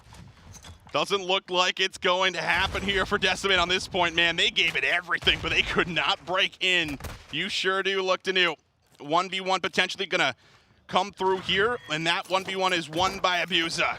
And my goodness, Estriel under fire, under pressure. Decimate, this is not a position we see them in too often here, Brody, where it feels like they're coming in a little bit stagnant, 1 by 1. They don't have the team push, but they're also not winning those same critical battles, as I believe Flames is called in the streak. Trophy is down for Cobra. Streak finds nothing. And that's just one of those hills, right, where there is nowhere to land that streak. You need in this game, at this point in the season, to be able to kind of bring that streak against the wall. Not going to be able to get it done. But now Cobra's on fire. And oh my god, he almost makes that kill versus Flames happen. That is way too close for comfort. And yet still, big 25 seconds now to fight over. Wubblebobs 40 points to the good over Decimate, and they're looking to contest. It's currently just Abuza sitting inside. He was just quite sitting comfortably, waiting for Linz to come and help one out, and now Cobra as well. Abuza's like, well, I guess I'm getting by with a little help from my friends. And Wubblebobs here looking for that scrap time as we go into the second set here. Austin, it is going to be the European side with the lead. 50 points, and I mean, this has been a crazy turnaround. You talk about that Kitchen Hill, it was 40 points in favor of Decimate, so they are now the ones that need to turn it on, and they're not even the new ones over to P1. They're actually a little bit late on the rotation. There's a good trade that ends up coming on in, but you need more production out of Bink right now if Decimate are going to work themselves back into this game. Yeah, and again, as we always say, right, for Decimate, you know, we've seen them kind of come back from deficits like this in the past. There's an easy way to do it. Just make sure you get this rotation towards the next hill. They did a stellar job back over towards P1. got to make sure you shut down the sub pressure from a Wobbabobs. Linz at the moment is having a heck of a game at 22 and 14. And step number 1 here on P1 has been looking pretty good. Decimate have got a pretty good amount of time so far, but Abuser comes through with that triple. The trades are okay, but not good enough just yet. You haven't removed from the point, and Abuser finds number 4 in a row. Wobbabobs looking pretty cock here, but Decimate, they've got through towards P2. They've got the spawns. Oh, they have the spawns, but I mean, the Wobbabobs just made P1 look like it was a money hill right there. They didn't even let Decimate get a single touch, it felt like. That is a rack of points that are just added up now to the scoreboard. I mean, you are now down by a hard point. You need to find success here. Have to find some kind of a clean wipe, create some space, push out. Something needs to come through for Decimate, and it needs to happen now. Yeah, kills looking pretty good on the initials here. Flames again, heating up 4 in a row for Kim. He's having a stellar game. Not between the kitchen hill on P1 and now this hill over by P2. But Cobra comes through for the double. The Wobbabobs then knocking at the door. It is effectively a 2 versus 3, and yeah, nice flank being made there by Estriel. That is a crucial wipe for Decimate, and crucially as well, they hold those back spawns. Wobbabobs do not flip. That's right. That's exactly what I talked about, though. Find that wipe, try to create some space, and put some pressure on the kitchen. You can already see, players rotating. Flame's going to try to fight an early 1v1. Abuser not going to have any of it, and now Numbers starting to get there with them. So sure, they're going to hold on to the rotation, but that's the hill Decimate needed. They are right back in this game. Now approaching around the back line here. Flames, yeah, he knew that somebody would be around there somewhere. Didn't quite know that was where Brezzy would be. So this needs to be a good trade from Noisy. Gets the initial shots in, has to switch to the Fastnef for the next frag. And unfortunately, that switch, I think, is the thing that befalls him in the end. So Wobbabob's looking pretty good here on the initial. They've got so much coverage around the back line. They're covering the middle of the map as well. Decimate, I mean, they're trying to cover so many different entry points. They cannot do anything. They're losing at every single avenue. And now Noisy, they're going to break through the front. This was the problem for them last time. Not able to always break back in. Linz is now putting together just more multi-kills. Estriel trying to work his way in, but nothing will come out of it. Bink, the only one pushed forward, gets a trophy down, and now the next attempt about to come through, but Abuser still racking them up. And I mean, there is still tons of presence inside of Kitchen. They find another wipe. Yeah, this is one of those hills, right? We've talked about it so much. An opportunity to get a full 60 off the back of this hill. It happens pretty commonly. And well, Wobbabobs here. Going to do exactly that. Once again, that lead that Decimate had put away off the back of P2 is right back into effect. The Wobbabobs will be feeling pretty confident here going into a bar, and they are going to touch first. Bink from shots from the player and around the back line. Linz able to finish him off the back of that, but Noisy comes through with a double, and now Estriel going to clear that space inside Spa. It's a quick break and a necessary one from Decimate. Oh, does force a team kill out there, but Flame's gonna get a little information. Noisy pushes out through the front, pops the dead silence and gets caught on some bad timing. But a Wobbabobs, they can still get the job done on this point. And Brezzy in the back, he's looking for that final kill to earn the streak, but doesn't finish off the kill. Has another attempt to come around, and he will find it. There's the streak, there's the kill, and now the break feels like it's about to follow. Yeah, it should be. The kills are good. They've got players on the time as well. Linz, of course, on that spot where you can earn it from this other side of this trophy cabinet. Decimate one last push. They might well be lining up, though, for Abuser and Linz. Player around the back line. Cobra should be able to come and help one out, though, from behind. Noisy gets the reload and will find that frag. Wobbabobs should not be able to find their final 10 seconds here. 10 seconds, and you just have to fly to new. Decimate have to lock it down in the restaurant if they want to have a chance at closing it out here in map number 4. Where will the kills come? Oh, Estriel through the middle, able to find Brezzy. Noisy comes around the back as well. He pinches up the play. Linz is the only one in the restaurant. He is swarmed. He is surrounded. Linz going to drop, but here comes the respawners ready to break back in for Wobbabobs. Yeah, Noisy just sitting in the corner, and that's going to be Flames also helping out from afar. Noisy going to exhaust every single bullet in his magazine. He doesn't even need it because Flames providing the coverage over the top. The close spawns will continue to hit here for a Wobbabobs, but Decimate ready for it. The streak comes down, does not do anything, unable to splash it off the wall, but it's Cobra and Abuser combined for 3. Everything on Noisy, and he's gonna go down. Oh, Wobbabobs looking to finish things here on this final kill. Bink trying to make his way through. Connector finds that final kill, but not able to touch. Wobbabobs send us to a game 5. Wobbabobs, when you needed them to really lock down rotations, put it together, that's where they come to life, man. But it was looking a little bit scary in the restaurant. Decimate had a chance to close it out. They find that break. They work their way in. The ARs do some of that dirty work and find those critical kills off the headies in the back. That's what enables the subs. That's what gives them the green light to fly on forward, secure the win, and get us to a map 5, Brody. Oh, boy. What is going on? Yeah, these guys have got the magic, man, the magic touch for us here. I mean, just bringing us to a Game 5 is exactly what we wanted to see, so closely matched. And it almost feels like the story has been followed almost to a T. I think the only exception I would say would be the Expo Control. We kind of knew that map number 1 most certainly would go the way of Decimate. That was their strongest hardpoint map easily in Season 4. Sure. And then Hotel hardpoint as well, one of Wobbuffets' strongest hardpoint maps in Season 4 too. So the storylines are being followed pretty well at this point, mate. It's almost like they've got a script of some kind. We got Alessilo searching the story up next for the final game of this best of 5. Oh man, I have no idea how this is going to go. We don't know, to be honest, again. I mean, it's just awesome to see so many storylines coming to the forefront. North America versus Europe here in the upper bracket final. One of these teams, not just about to book their place in the grand final, folks, but also about to book their place to Call of Duty Challengers Championships, of course. Top 2 at this event make it over there via auto qualification. Which will it be, North America or Europe? Find out after this break.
What's up, you beautiful people? Yes, you, right there. We've got a Call of Duty Challengers Winners Bracket Final to talk about here in the Toronto Ultra Open. Wobbuffets going head-to-head with Decimate Gaming.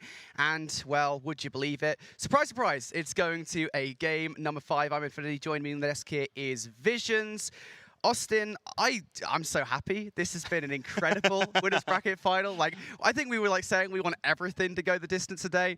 So far, so good. Yeah, so far, so good. I mean, if I know we started a little bit earlier, so people maybe waking up, I'm sure should be awake now, right after this best of 5 going the distance. But this has been a great one, man. We've been seeing these guys just go back and forth. Very, very well matched. I mean, it's not too often we see Decimate lose a hard point like that. So who knows what that's maybe going to do to the Wobbuffets heading into this map number 5. Yeah, again, the storyline, I think we kind of knew this would be like this, especially when it came down to those hard points, because we had, I mean, one of Decimate's best hardpoint maps in map number 1, and then one of Wobbuffets' bestest hardpoint maps in map number 4. So not all that surprising to see this go down like this. I think, again, the Expo Control is really the only surprise, per se, that we've had so far in this series. Next up, though, is going to be an LSELO Search and Destroy. It is worth saying, of course, that the Wobbabobs were able to take the Search and Destroy away from Decimate in game number 2. But I believe, before we get into the nitty-gritty about this game, number 5, the LSELO Search and Destroy, we've got some bracket updates to show you guys to talk about. One in particular, Boston Breach Academy.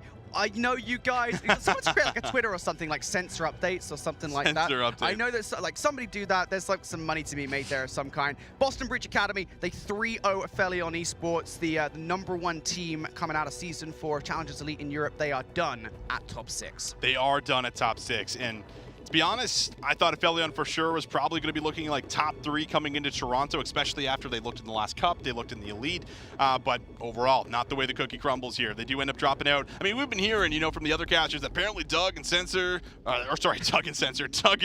Shani, these guys are coming just absolutely different on the day, so who knows what's going to happen coming into their next matchup there up against Orbit or Strays. Either way, though, we still got to get through this final map in this winner's final, Brody.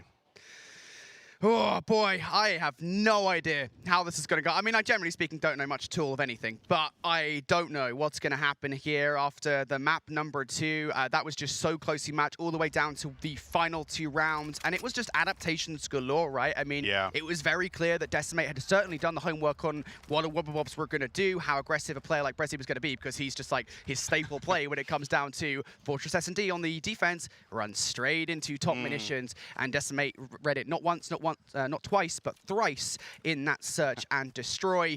In the end, it was not good enough of a read, though, as the Wobbabobs came out on top. But in towards a game number 5, folks, we go. Wobbabobs and Decimate, one of these teams is about to book their place to the Call of Duty Challengers Finals. Oh, when you put it like that, there is so much on the line. We'll see if that changes up how this S&D is played. We've seen Decimate play this quite a bit, actually, throughout the weekend, as well as on main stage.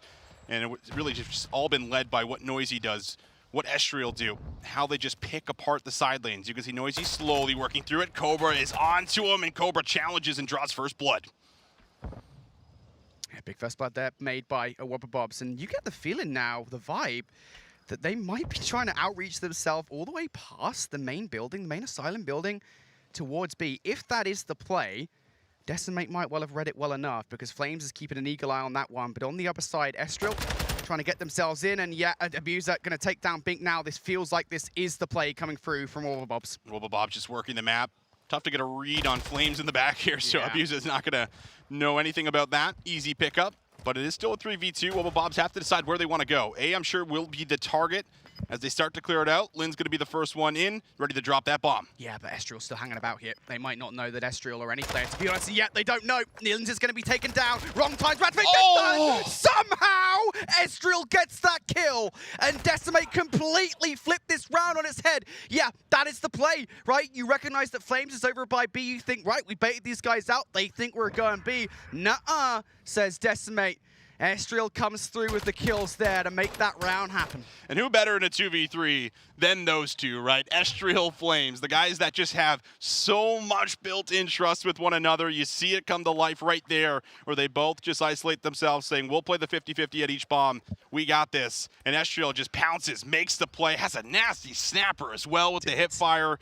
A little bit of the dead silence, I think, being popped at the same time, but still comes out with that kill. And I mean, that is a steal of a first round for Decimate. It's so funny, right? So many times dead silence can just befool teams, just right off the back of it, able to get that kill. Now a fast-paced round to follow up between Decimate and Wobbabobs here. Decimate already entrenching themselves in towards the middle of the map. Noisy pushing all the way through to pick up Cobra. That bomb is going down very fast. Not messing around. We know Decimate like to play with a bit of tempo here, and you've now lost Cobra, so the play down low. Will it work out successfully? Lynn's able to find one onto Flames. That's going to even us up. Chance maybe to get into the site. Estriel's been sitting here, though. Shot's going to come through. He's at least good for one. That's all you can ask. But Bink is now also under fire, under pressure. Almost goes to the knife. And now a 1v1. Yeah. And I don't think they quite know where Noise is located as well. So Lynn's, he thinks the bomb is probably planted for up top. I think that's the problem. Yeah, look at where the bomb is planted for. I don't think he's going to expect Noise in this position whatsoever. All Noise needs to do is check the bomb.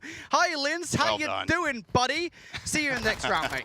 Ooh, even takes the gun battle afterwards, too. Beats them down. That's a nice play from Noisy. Little mixy round, though, too. I mean, Estriel does his job in the site. Whenever you're kind of stuck in there, you got to at least just go 1 for 1. That's exactly what he does. Bink also, huge battle onto Abuser, right? Abuser finds that one, then it's a 2v1 on the Noisy. Linz can hop it with 20 seconds left. Abuser can watch over him or at least play for the trade. So a much different round if some of those 1v1s do not go the way of Decimate. But we know they love to play with speed, they love to play with tempo, and they show a lot of it there in round 2. Yeah, aggressive is the name of the game there, the name of the round for Decimate. Brilliantly done. Now for Wobbabobs. Got to find a response pretty early on here. And generally speaking, in previous Search and Destroys and LSELO, we've seen them kind of make those aggressive plays by sending Brezzy and Linz all the way through.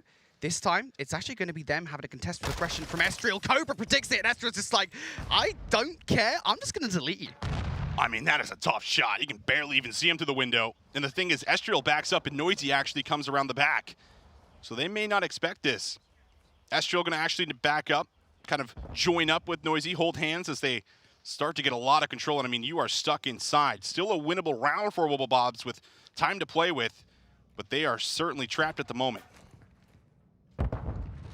Stud is going to go into the corner there. Doesn't actually do much in the way of checking anything, to be honest, but it's okay because Linz has cleared the site just with his eyes.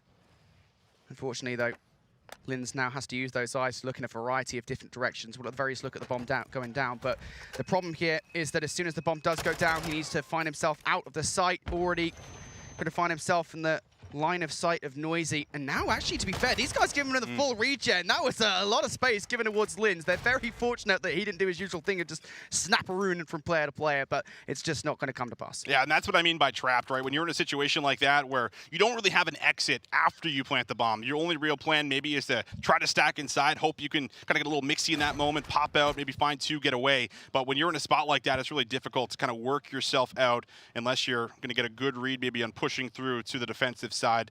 Obviously not what they do. No 1v3 clutch is going to come in. And this has been all Decimate here thus far. Man, first 3 rounds, very different to the Fortress Search and Destroy, extremely so. Decimate have been setting pace in this S&D. Look at just the team performances across the board. Estriel 4-1, Flames 3-1 as well, and even Noisy 3 streak for him at 3-1. Everybody having something to say here in this S&D, and the aggression in that prior offensive round was definitely felt by Wobbabobs. This time, it's not quite as aggressive, but Noisy now is like, yeah, I'm fed up of waiting. I've activated my daddy. Here I go. Noisy just trying to get a read on where some of these members are. Does take shots at Abuser.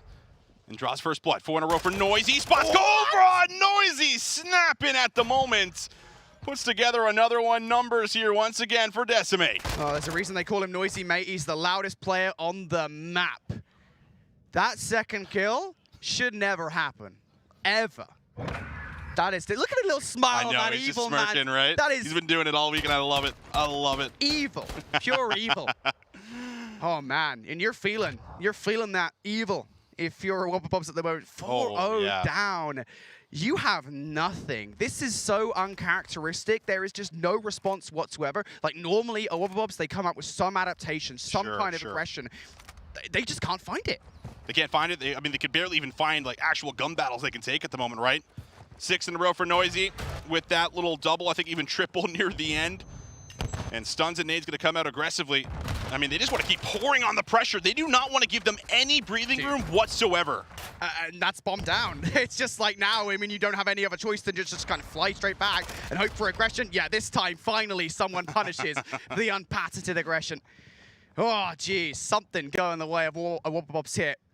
But they still got to go on that bomb retrieval mission, and Noisy, he knows it. That's right. Noisy's just posted up in the corner. This is a corner you typically check.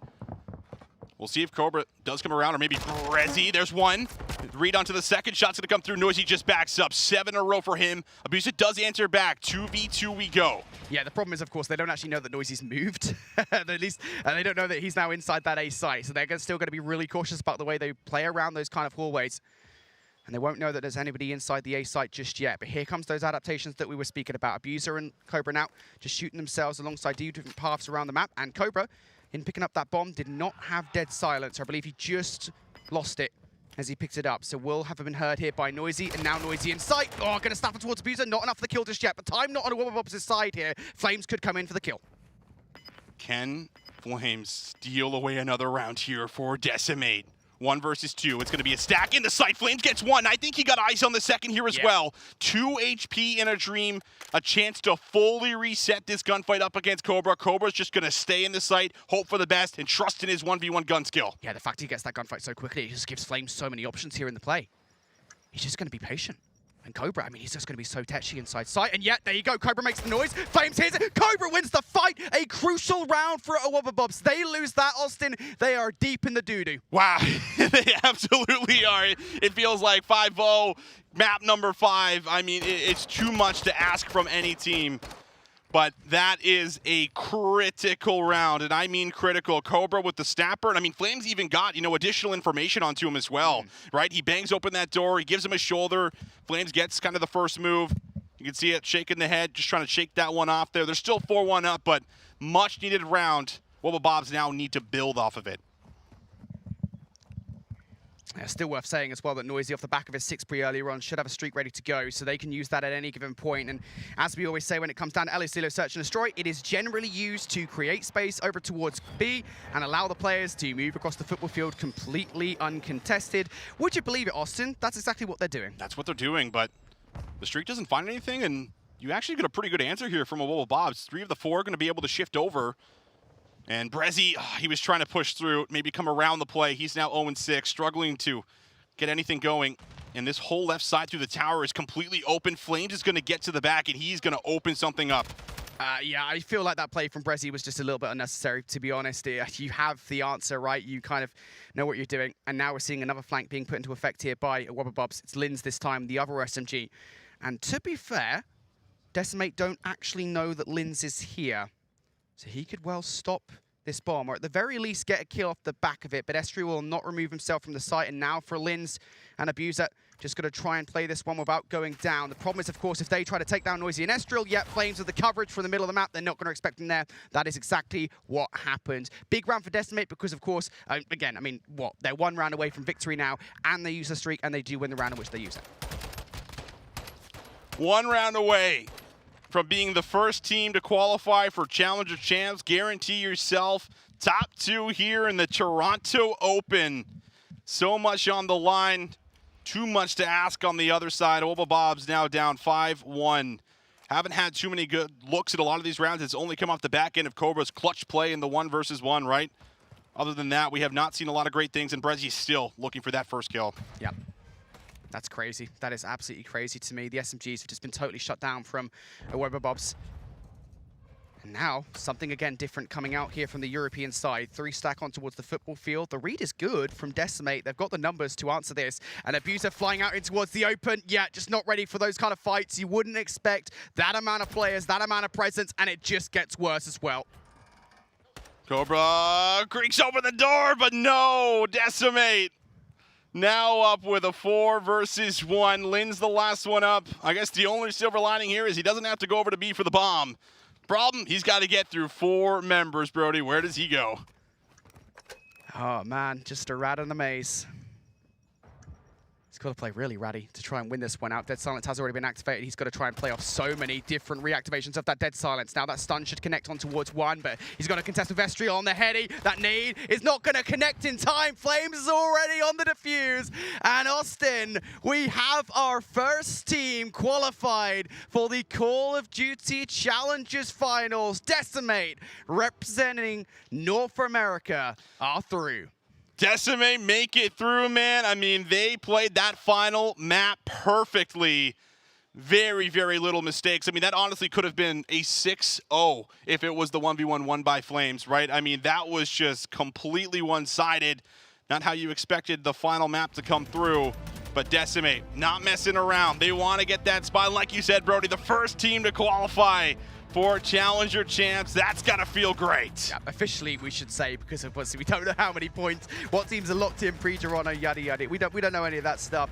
What we do know, though, Decimate, officially they are the first team here to qualify, and deservedly so. Just an incredible Search and Destroy to close out what was an incredible series from them. That S&D was so oppressive. Just, just the raw aggression through the first 5 rounds, even into that 6th one, which they managed to take away. Just, yeah. crazy, just absolutely crazy. And I think the crucial thing is for me, they didn't allow a Wobbuffets to fight back at all. The only round they won was a round in which Cobra was able to clutch one up in that massive 1v1, and that was almost a round they slipped up on. And you shut down the SMGs. I mean, so many times when LSE was searching and destroy, we talk about Wobbuffets coming through, just getting aggressive with Brezzy and Abuser, just being really, or Brezzy and Linz, excuse me, and just being really frustrating with those players and just not being able to deal with them. Instead, Decimate, I mean, how do they answer that? Just do the same thing themselves, and Wobbuffets just did not have an answer. I just think they're also so good at using like the entirety of the map. Like you see Noisy pushing through one side lane, well, Flames is doing it on the other side. Like they're so good at being able to create multiple distractions. Sure, you find Noisy, you know the subs like to flank, they like to push down low. You have a read on that, I'm sure they reviewed that, but it feels like they're still able to get away with it because there's someone doing the exact same thing elsewhere. So it just all comes together perfectly to always have some kind of an alternative flank there, some kind of an alternative position to put you in an advantageous spot. So you gotta love to see it, man. Decimate, get it done. It was very clean, a lot of hype moments, a lot of clutch moments throughout this series as well. It's played close, but the S&D is not.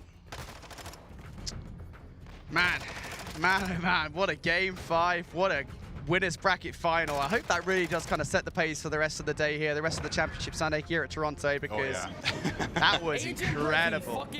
What a way. Every single storyline that we could possibly ask for here. Decimate, of course, the way that they've been kind of playing over the last few events. It was top 6 during Season 4. Previous to that, of course, they weren't a roster, but the rest of the team, I mean, their success mostly kind of bounded to players like Estriel and Bink, Noisy all the way back at Boston.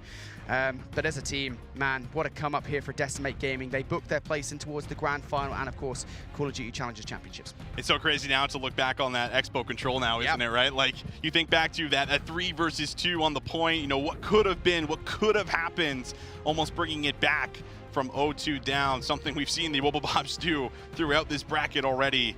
Just not enough to get over that final hurdle in the map number 3. But they still have a chance, of course. They'll drop down now to that losers final, have an opportunity to get a rematch versus Decimate, as well as clinch that final spot here from Toronto for Challenger Champs. But they're going to be waiting for a bit, a chance to try to reflect, clean up the play, and get ready for their next match when it comes. Yeah, I believe right now, I want to say that Orbit are 2-1 up against Strays. That's not official. I think that's what's happening right now, which means that, I mean, it might not be long before Wobbuffets are the only European team left in the tournament, which, you know, we've talked a lot about kind of that champs qualification process, you know, how important it is for European teams to perform here, because obviously there's kind of European teams waiting in the wings with those challengers points and like the 3rd through the 6th seeding, yada, yada, yada. All that nonsense that you guys don't really need to worry too much about. What is important here is that, you know, for the European teams, for a team like Strays especially, placing as high as you can is absolutely everything. For Wobbuffets, though, they've done quite a lot at this tournament. We talk about those kind of general storylines of coming to LAN for the first time since Boston as a foursome and being really fearsome, right? You know, actually being able to translate what they've been able to do all the way back in Season 2 playoffs, all the way in Season 4 playoffs. I'm saying they're there. I think they're there. Yeah, I mean, it's certainly possible, right? Like, I think there's one thing we've learned from Wobbuffets. They're really good at going back, you know, watching over what went wrong and then actually, you know, fixing those mistakes that they identified. So, I mean, by no means are you going to count this squad out. They played, I mean, Decimate extremely close and, you know, won a hard point off of them too. Whether that was their best map or not, it's not easy to beat that team in hard point. So, there's still a lot of takeaways that you can build off of going forward, but definitely have to watch over maybe some of these S&Ds, maybe throw in some different maps. We'll see what happens when we get there, Brody. Man, a lot of variety here for Wobbuffets for sure, right? I mean, they've got a lot of different teams to now kind of talk about. They could have a rematch versus Boston Breach Academy on the cards, right? Because we don't know how that one's going to go down. And then, of course, they've got to look over towards Orbit or Team Strays.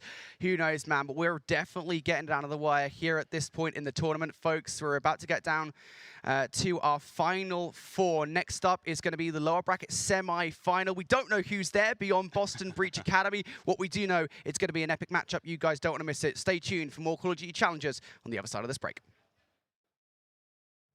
All right, chat, here we go. Game face on. I call the game on stash on lock. Dedication to them, no I tend to grind on the concrete. I go show them that me run the block. Run them, Ogalan boss. See them times I run to my boss. See them times I'm begging for favors when I know get no food for my pot.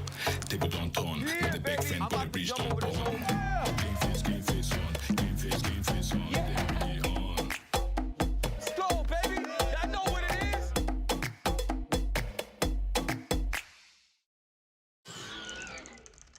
watch where you're going. I thought you had new internet. It's not that. I had the sun in my eyes. You're kidding, right? Ah, it hurts. It really, really hurts. With the best internet for gaming, you'll need new excuses. Dude, you're playing like a chump, and we both know you can't blame it on the internet. Sorry, my cat jumped on the keyboard. Well, that's interesting, since you don't have a cat. What are you talking about? Of course I have a cat. Dude, we're roommates. With the best internet for gaming, you'll need new excuses. Hey, you! What the... Is this Brain Adapt? Really? Look at me. I'm an NPC, a mob, already at a disadvantage. And now you're creating headsets with some new technologies that helps humans listen better? Hands off that button. I want to speak to your manager.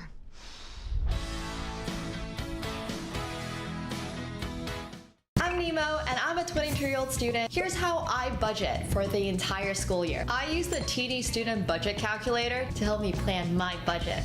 Ta-da! And that's how knowing my budget helps me live life to my fullest.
Welcome back, everybody, to the Toronto Challengers Open, the final Open of our 2023 year. We got our lower semifinals ready to go. Winner takes a spot in Vegas for an auto qualification. It's going to be an exciting one. We got Boston Breach Academy versus Orbit. Going to be more excited. I mean, it wouldn't be a championship Sunday in Challengers if we didn't have Doug making a run. Am I right? I mean, Boston Academy looking to get the job done through all of the growing pains that they have faced. So many different players coming in and out of that camp. They're looking to get the job done on this weekend, Colin. But, I mean, they got a tough opponent ahead of them. That Orbit team is looking nasty on the day. Oh, they are. Let's spin the story a little bit proper because, like I said, leading into this one, this is an important matchup for both teams. Yes. Now that Decimate has auto-qualified for champs through top 2 here in Toronto, this is a possible spot through pro points on the line with M7, NRK, and as well as that, I'm trying to think of the last team that's going to be alongside them. It was Rocker Academy, with course, them. Yeah. This is for the 4th place in pro points, and winner between these two should be able to clinch that spot. Yep. There's a lot of big meaning behind this matchup. Bragging rights all included. A date with the Awubabobs in lower finals. As you take a look at this top 12 bracket, hasn't been an exactly easy run, especially for Orbit ever since they lost to Anarchy. They have been getting the job done there. You saw that they got everybody straight as Nola Flight was just taking down everybody. I mean, Shoxy and Big Head were just coming different on the weekend. Could not get past Orbit, and then they just beat Team Strays off stream in a very close 4-map series. Now they got to take down Boston Breach Academy. Ever since they lost to Awubabobs, you see there in the upper semifinals, they were able to take down Aphelion Esports to start off this morning in a 3-0 fashion. Orbit's had a long road, all the way from losers round 4, now up against Boston Breach, who have had quite the run of their own, taking down the likes of M7, the likes of Aphelion. It's almost a glimmer in the past from when we saw them at that Texas Open, where they placed top 3, both at the same time, beating M7 and Aphelion. Yet again back there, but different rosters. Boston Breach looking to do it again and looking to push for their highest placing as well here. If they can get past that top 3, if Boston can get through that lower finals, have that rematch for Awubabobs, it would be a new look for this roster. Let's take a look at them as we got Shawnee himself right up front. Shawnee, Pentagram, new kid on the block of Snoopy.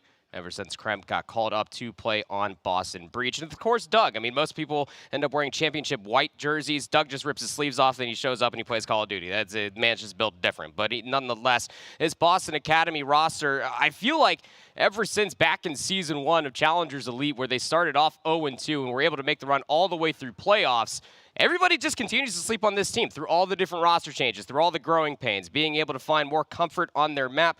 Picks and vetoes. Got a shout out for Coach Magic getting the job done behind the scenes. So this is your Orbit squad. A lot of veteranship in and out from the league in most recency for Tom Gravity. You see here closest to the camera. Jimbo all the way on the end, as well as Geo and Wiz. This team has been getting the job done as of late. And that's true, getting the job done. Back in Season 4 release, they dropped down into losers round 1. They make the run to top 3.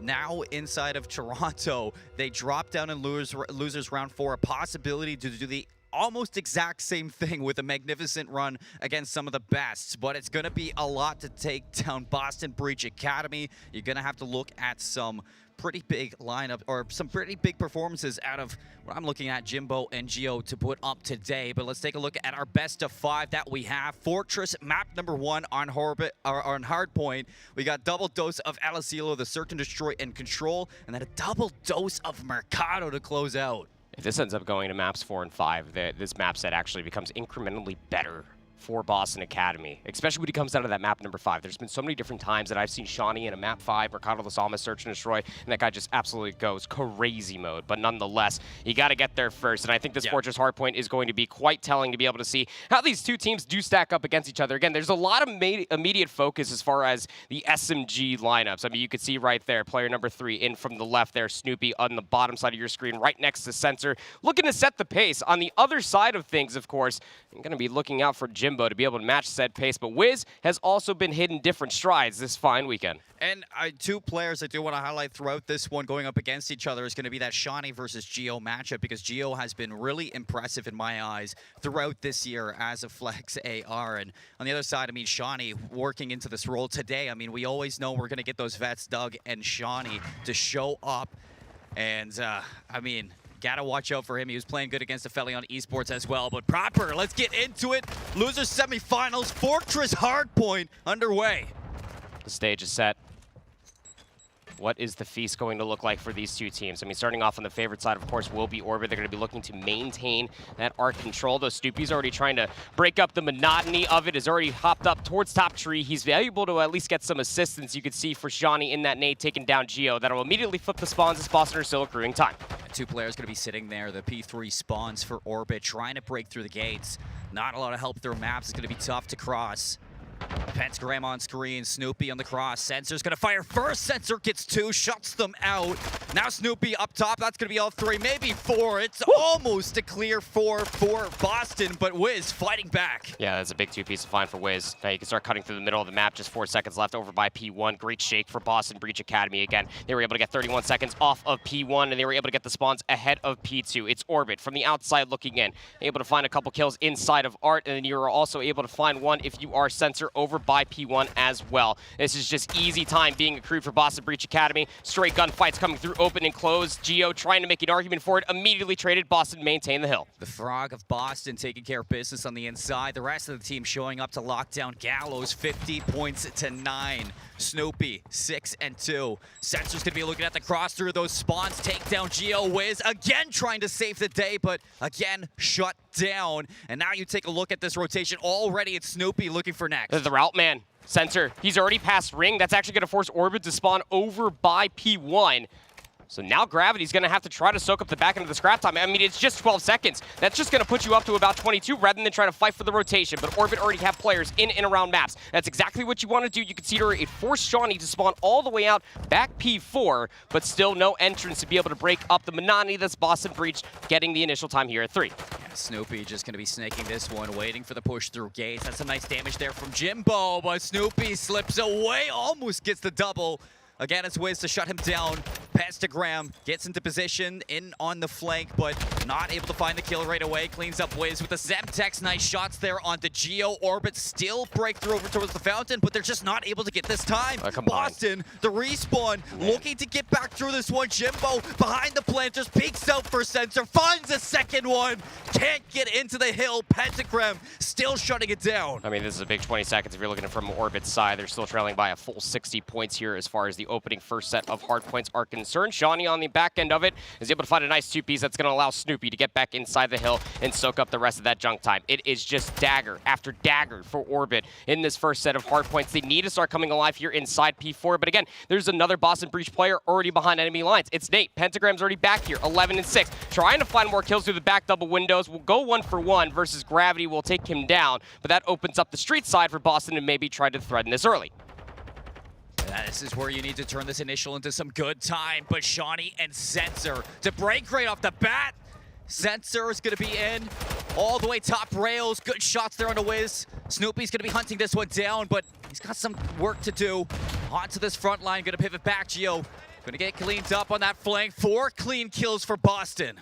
Over 100 points already to the 30 that Orbit already have for themselves. And man, I got to tell you, Orbit really need to start keeping their head on a swivel. It's these flanks. It's these forward positionings that Boston Breaches keep fighting for themselves. Snoopy, not done quite yet. Finally gets traded out by Wiz. Top maps. He's already up to 11 kills with only 7 deaths to his name. Gravity's going to spawn in, maybe try to give him a good shake for, what, about 8 seconds. But the way that Orbit are setting themselves up around the map, you have to turn P5 into a money hill. You do. You really, really do. Jimbo's going to be trying to lock down these back spawns as well. Geo inside of the hard point, soaking up some much-needed time. Gravity's going to hit the route. Looking to go top single, taking a little bit of time. Boston finds the break. Gravity's finally going to strike, and he can't even get a first one. Big shutdown there from Deck Sensor. Martin Shawnee's going to watch the cross. 3 down again for Orbit. 40 seconds to play. You have those spawns over towards P3. You're going to try to get back into this one right away if you're Orbit. You need a break, and you need it now. Snoopy soaking up the clock. Tried to find the kills as well. Trying to keep Boston planted inside the hard point. He's got all the help he needs. Geo, Wiz, they're finally going to break through. And now Orbit, they need to lock this time. Whether Wiz knew it or not, finding that kill on the Pentagram is massive for a lot of different reasons. Obviously, you're going to be able to get some semblance of time here at the end of the first set, but you're still trailing by a casual 100 points at the end of the first set. Boston Breach Academy came to play. Everybody's above 10 kills. Finally, Pentagram reaches 10 deaths, but you look at the work that both Pentagram and Snoopy are able to put together through the first set of hardpoints as a submachine gun duo. Orbit, not really a response, not quite yet, but better late than never coming in towards the second set. They're cleaning house as far as the back pallets are concerned. They're soaking time over by P1, and Jimbo's looking to cut down more members as they cross the bottom single. He's just going to be waiting for a chance. Snoopy's going to get caught looking to flank. Doug's turning up on a Sunday. Breach fans will get behind that all day long. Geo goes 1 for 1. Now it's Nate. Pentagram, nice shots. Gravity the break for Breach once again. 30 seconds. Now look at the flank too. Snoopy back into the route. Trying to get paid for the squad, but no, able to get a second one. 166, looking for that 100-point lead once more. Orbit, they need this rotation proper. They need to find their way back in. They need to stabilize. I mean, they just can't afford to continuously get broken. I mean, this is now about like a casual 6 hard points in a row that Orbit have been able to at least find themselves some semblance of control for the initial. They immediately get broken up by Boston Breach Academy. Pentagram has 32 engagements, by the way, through 6 hard points. 20 and 12 for Nate. Looking to find a little bit more. Orbit are able to get themselves inside of P2 first. Boston knocking at the door. Wiz right around the corner. Contention's in. Oh, Shawnee. Oh, Shawnee. 3 kills again for Boston, and that's the break. Within 10 seconds, within 20 seconds, they find their way into the hard point. And plenty of time to amass 200 points. Snoopy's not going to see the player. Somebody's going to get in behind. Wiz able to spoil the fun here for Boston.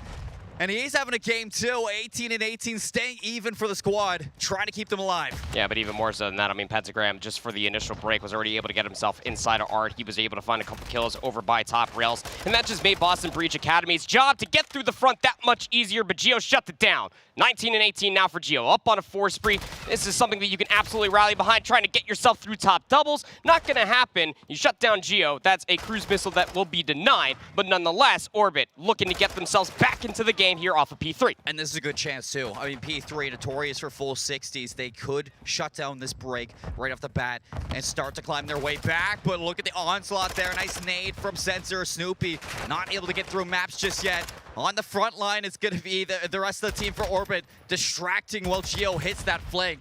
Boston, they stay back for now. How good has Geo been for this roster? Again, you know, at 23 and 20 now with an AR in hand, going on a continuous amount of sprees. He was the statistical leader for this roster across multiple game modes, but you're still trailing by about 50. This is steps in the right direction for Orbit. Boston Breach Academy looking to maybe get themselves back inside the hardpoint for about 15 seconds. Sensor's able to find 2. The trade may soon to follow. It's 10 seconds. That might be a dagger into the back of Orbit, but it means that Boston can get over 200 points if they could get it. Denied. Now you got to try to find yourself in the rotation, get out from the monotony of the east side of the map, and try to break this hardpoint quickly. 2 players for Orbit, trying to hit outer. Wiz going to be on the double steps. Unfortunate stun from Shawnee, but he's still posted up the back. Nasty with the tack. Gravity finds the trade, so still pushing forward. It's going to be Orbit. Now you have to deal with the sub. Snoopy on top rail, going to pop up for 1. Looking to get into the hill as well. Deletes Wiz. 40 seconds of play here on the hard point. 1 player, it's Jimbo, looking to work his way through the top rails. Snoopy's gonna pop Deddy, looking to hit a route to get it behind, but Jimbo reads it. Big trades. It's the difference in between fully getting broken up for P4 or the 25 seconds that Orbit are looking to soak up. Wiz is cutting down reinforcements over by the P1 cannon and immediately snaps the Snoopy up towards top tree. Denied. As far as scrap time is concerned for Boston Breach Academy, Orbit damn near bringing themselves back into the game, now just trailing by 30. It's a good comeback for Orbit. Going to be the comeback kids right now in this lower semifinals. Only 25 points separating the 2. Snoopy's going to be looking to at least spoil on a little bit of a flank here through Gallows. Fastnev at range is going to help you there. Into the hill is going to be Orbit for the initial time. Boston working through Gallows. It's Shawnee, it's Sensor, and Pentagram to piece together the break once more. I mean, how sublime are the team shots and the coordination coming through from Boston Breach Academy. Through top and bottom single, through the open and close archway. They just eviscerate. Was a very good setup for Orbit. Now they got to start pushing their way out for maps. Wiz trying to find Sensor in the corner. It's a bait play. Jimbo's able to find at least 1. Shawnee for 2 on the return. The hardpoint may remain vacant, but that's just better for Boston Breach Academy. Orbit need to wipe them off the map. 190 playing 217. Snoopy on the flank once again. 20 seconds onto this hill. He's going to hop on in. Wiz shuts that down. The team nade unfortunate from Jimbo, but it's enough if you're Orbit. They're back into it. Fully back into it off the second set of hard points. Let's not forget that Orbit were trailing by about 100 at the end of the first set. A couple key players showing up in a massive way. Gio's up to 31 and 26. Wiz also just about dead even at 26 and 28. His battle for P1 is massive as Sensor's able to shut down Jimbo over towards the P1 cannon. 3 dead, favoring Boston at 224 points. Wiz looking to make the play, 6 HP. Dead to rights. Snoopy's gonna look to stop them at the gates. 20 seconds left. Gio's turn, he's gonna piece together 2. Gravity's here to help. The break for Orbit. 30 seconds that you need. You cannot allow Boston back in, and look who's making the play. Jimbo on the flank. Jimbo's trying to push past double steps. Easy cleanup though. Boston Breach Academy, they find themselves in Colin 240 and counting up. They can still close it here. They can, the gates. The gates, you gotta watch them. Shawnee and Snoopy looking to cross things off. 2 seconds left and Boston strike first. You see a big breath come out from the lungs of Shawnee. Probably a lot closer than what they wanted to, especially having about a 100-point lead at the end of the first set of hard points. And fair shake to Orbit. They really brought themselves back in from the deficit just to keep it within about 30 there going through the second set in towards P1. But you had to be careful just trying to get yourself past the stables, get in towards Gallows, trying to get yourself those spawns for P2, but it's a double-edged sword. The way that Boston Academy were able to read, do the quick maths on the main stage, and then recognize, hey, we can find the kills, top doubles. It was Jimbo that was trying to make the play, to your point there, Colin. And the moment that you took down Jimbo, you knew all the focus was over by the gate. Just get a player on that hard point, accrue that time, and get yourself to 250 points. It's excellent. I mean, Boston showing up on Sunday. I know Twitch chat's going to be going crazy proper. We highlighted both Shawnee and Gio on either side going into that hard point, and both were putting up so many numbers when it came down to that duel. Gio, big piece on why they were able to make that comeback, always finding multi-kills. It's just not enough towards the end, and this is going to be a big series for both teams. You can tell they're fighting to the very last second throughout it, but that's going to bring us to the El Asilo Search and Destroy proper. We switch things up. We go to the non-respawn mode. How are you feeling? I mean, the El Asilo Search and Destroy is kind of a massive toss-up when it comes down to Boston Breach Academy, especially because, I mean, we only have recency, right? And unless you were sitting here and you were watching over their shoulders across the entirety of the weekend, more power to you for all the Doug fanatics that we have here inside of the pit. But nonetheless, it's just one of those things that you have to take a look at this team of Orbit. The Search and Destroy, you would almost assume would have to favor Orbit, especially the way that Jimbo's been playing Search and Destroy ever since, what? He was playing with Chris Parasite back at the beginning of the year. Pulls out the sniper rifle, the AR, the SMG is a massive problem, not to mention how you have a star-studded Search and Destroy lineup in between both Wiz and Gio themselves. So I think that if you're Boston Breach Academy, I mean, they're not ones to necessarily get battered or bruised. They never get deterred as well. They look at every single map mode combination, and even talking to Coach Magic before they ended up hopping into the series, they don't really care what they ended up playing. They know that they're the better team. They just have to be able to show up, be confident on the day, and they are certainly not lacking that. I was talking to Shawnee. He said, I don't even care who we play. I show up, I play, I win, I get off stage. Easy. Easy as that. But for Orbit, too, I mean, they just came off a win versus Strays, a 3-1 on one of the side stations. They played the El Asilo Search and Destroy, and they beat them as well. It was, pretty sure, a 6-3 victory on this map, and it was looking good for them as well. 6-2. 6-2. Jeez. 6-3 for Orbit on the El Asilo Search and Destroy versus Strays. 6-2 on the Hotel Search and Destroy for Boston versus Aphelion. Both these two teams looking very darn good on the day. Offense first coming through for Orbit. Going to be looking towards the middle of the building. Pretty fair spread across the map for Boston defensively. The first blood, it's Pentagram. Snoopy now ready to fly. Already top bar. Our Orbit could be aware of this one. The bomb's going to be into the A site. Looks like Boston looking to collapse from the outside. Snoopy now working his way through. Gravity just on his left. And they're going to hit this all together. They're waiting for the play. Snoopy's going to make it, and it's time to go. Finds first stun on towards the next. He knows that Wiz is inside the site. Are they going to expect that Jimbo's still laying down over by Locker's side? Still all 4 players alive for Boston Breach Academy. Trying to flood inside of the site. Wiz goes 1 for 2. And that is your last 2 lives that you had for Orbit. Just stuck inside of the bomb site itself. A really good rollout defensively for Boston Breach Academy. If you could deny the B push, if it was going to come that way, that would have been fine. But the way that they were setting themselves across the map, as you were talking about, for Snoopy to get up top admin the way that he did, they're 100% playing for retake. like they gave up the A-bomb site for free just to be able to collapse on the play that Orbit was developing. That's a tough one for Orbit to deal with. So much presence for Boston. And with those numbers, they just collapse at all the right times. All together, overwhelm them. Jimbo looked to make the play, but did not work. Boston continue with their success off of map 1. They start strong here in the search and destroy. Now on the offense. Nades over the top. Looks like Pentagram's holding the sniper angle, though, with attack 56. Snoopy is moving very rapidly. He has that silence if he wants it. He's going to start ripping it. Player number 4 is going to be Jimbo. He's going to be waiting for the confirmation to be able to collapse on this play, and Snoopy loses his running mate. Oh, Gio's going to be behind. Doesn't spot Snoopy, though. And the Frog looking to make all the plays. Takes down Sensor in the meantime, but still a 2 versus 1. And Orbit get cut down. Breach. Take 2. Yeah, very, very good maneuvers coming through from Boston Breach Academy to be able to fully flood through the A control zone.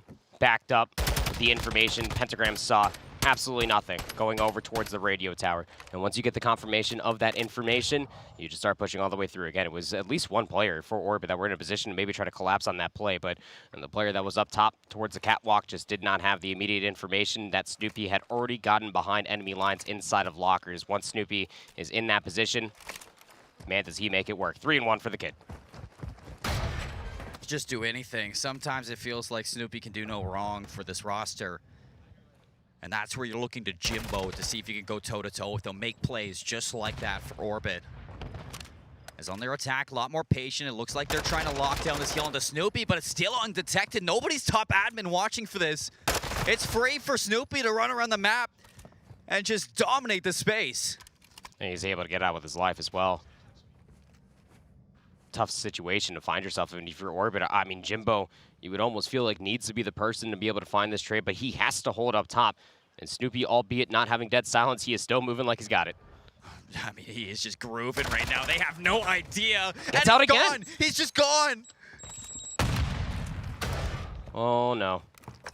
There's a Frog loose on the map. He ripped that silence. He's on a force spree as well, and he is just making a mockery of your backline, Tom Gravity. Nowhere to go. Snoopy looking to do it all. 5 in a row. Jimbo, 1v4, 26 seconds, and he has no information on what to do. He still doesn't even know where Snoopy is. He's finally going to spot him out. The trade comes through, but it's already done. The damage is too far to bring this one back, and the bomb is not in a spot where Jimbo is going to be able to collect it and then hit a bomb site quick enough. So 3 rounds in a row for Boston Breach Academy, and you can thank Snoopy for all of that. 6-2. Yeah, I mean, 6-2 through 3 rounds. It's absolutely ridiculous coming out from Snoopy. Young Buck getting the job done. And even when he was on that HiVex Street Mob Gaming roster, you know, back with the full lat AMs, if you will, he was always a nuisance. Yeah. Especially on a map mode like El Asilo Search and Destroy. I feel like Orbit need to be aware of this. They need to be able to communicate properly so that way they can really maintain their flanks, make sure that Snoopy does not get back behind enemy lines. Last time, offensively, Snoopy got all the way inside of bottom lockers. This offensive push will be a 1-3 split as Shawnee is watching the football push. 2 players from Orbit looking to push through alley. Doesn't seem like anybody's going to be able to pin this one down. If you're Boston, Jimbo's going to find a way through. You're watching the pressure if you're Sensor, and Jimbo baited without the information. I mean, that's just a really good call, right? I mean, you know that they're going to have utility on the opposite side. 2 players push down the fence line. Pretty standard stuff. On the opposite side, again, Snoopy is able to get up towards top tools. Wiz on the other side is going to be able to clean up one onto Pentagram. That's the bomb carrier. Now it's trapped inside of the A-bomb site. And now Boston got to go deep for this one. Double stack to A for Gravity and wins Gio, playing towards tools. It's going to hit if you're Sensor, or doesn't hit. All quiet in El Asilo for the moment. Boston just waiting for the play. Looks like Snoopy's going to be the one to hop into this one first. Through the door, Gravity shuts it down. 24 seconds, and now you're looking to the ARs to get it done. I mean, where was the help for Snoopy? He just comes bursting through the side door.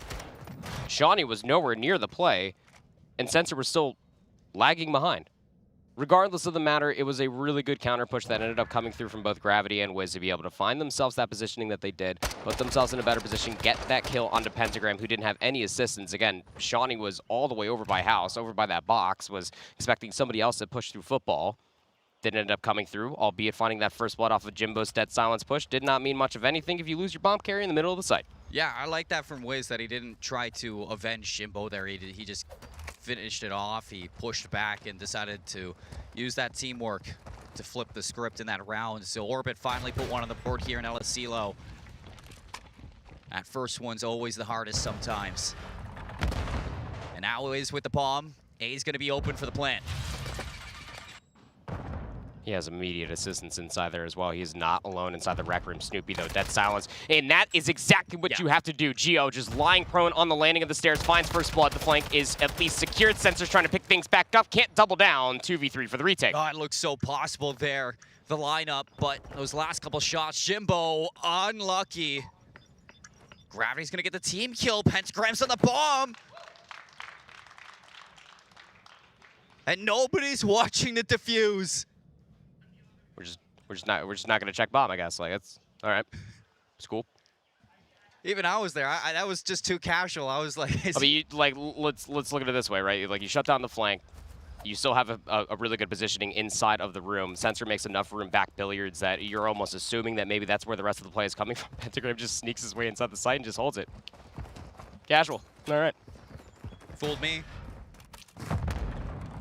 Didn't fool the crowd, though, backing this Boston team. Snoopy's under pressure. Gets the information onto one. Is he going to expect the second one? He doesn't, but still finds the kill. That is ridiculous.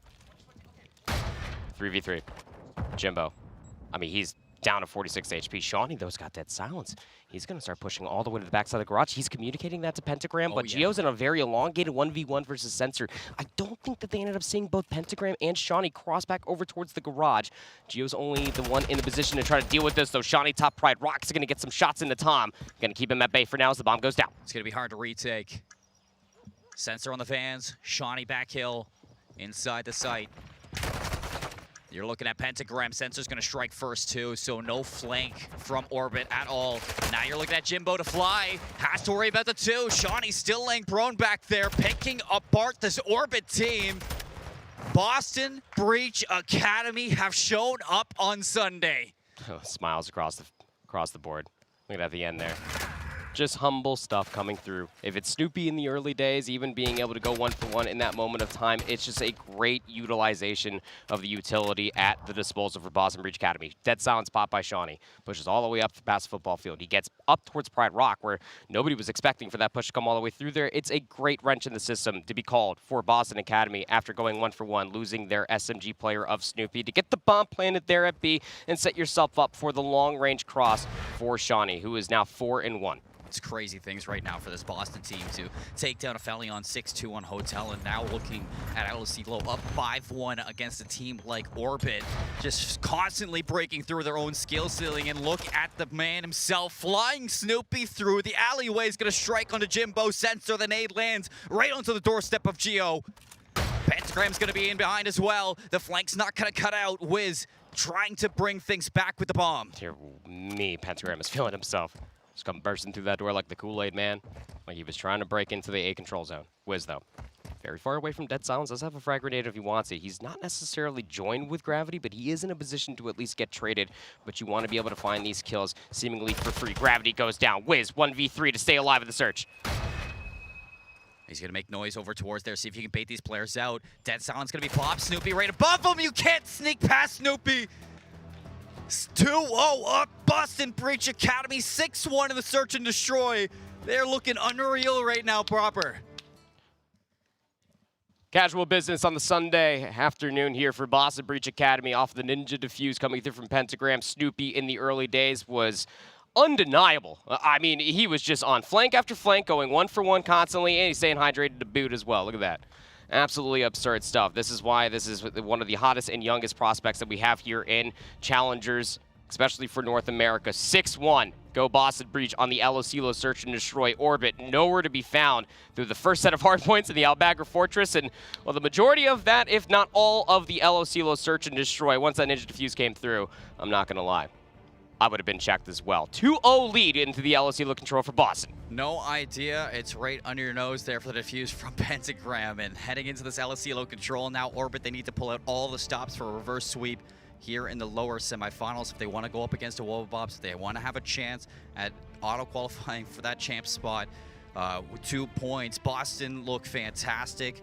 They just 3-0'd Aphelion Esports, and now they're knocking on the doorstep of another 3-0 versus a team like Orbit, who just got top 3 in our Season 4 Elites proper.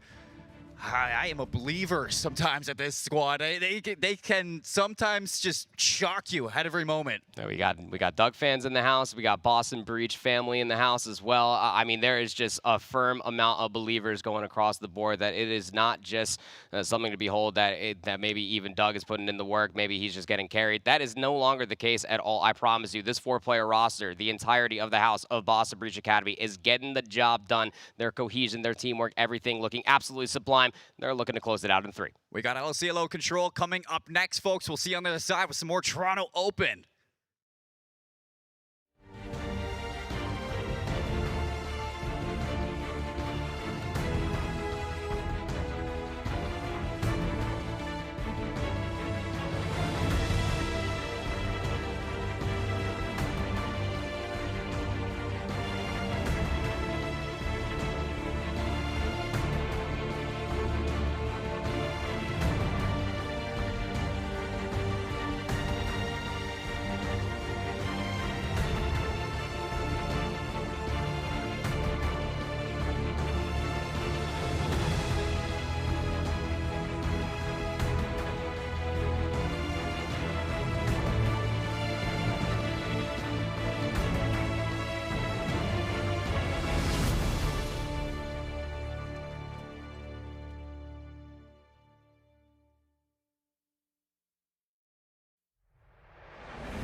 Welcome back, everybody, to the Toronto Challengers Open. My name is Seymour. With me proper, we got Boston Breach Academy, Orbit, lower semifinals. Winner pushes to top 3. Winner clinches a spot at champs through that auto qualification for points, at least for now. You know, anything can happen in Roster Mania after this is done. But it's looking good for Boston Breach Academy going into this one.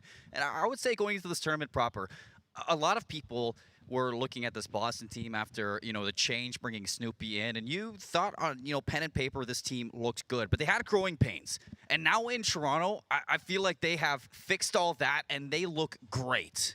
Put those things away, Doug. Come on. We got family members here. Gonna be showing off the guns like that. My heavens. But look, I feel like that is just the story. That's the narrative of Boston Breach Academy, right? I mean, constant growing pains. You go through, what, 2, 3 roster changes, 4 if you count even the one at the end of last season when they were playing with Dan Ghosty. Like, it's just, it's insane to me to be able to see just the development that both Shawnee and Censor are able to help out a lot of these young individuals to be able to find their footing, really give themselves a place to grow, pun intended, here on the Boston Breach Academy roster, to be able to find their strides and be able to take down some of these top teams in such an emphatic fashion and showing up on weekends here in the final open.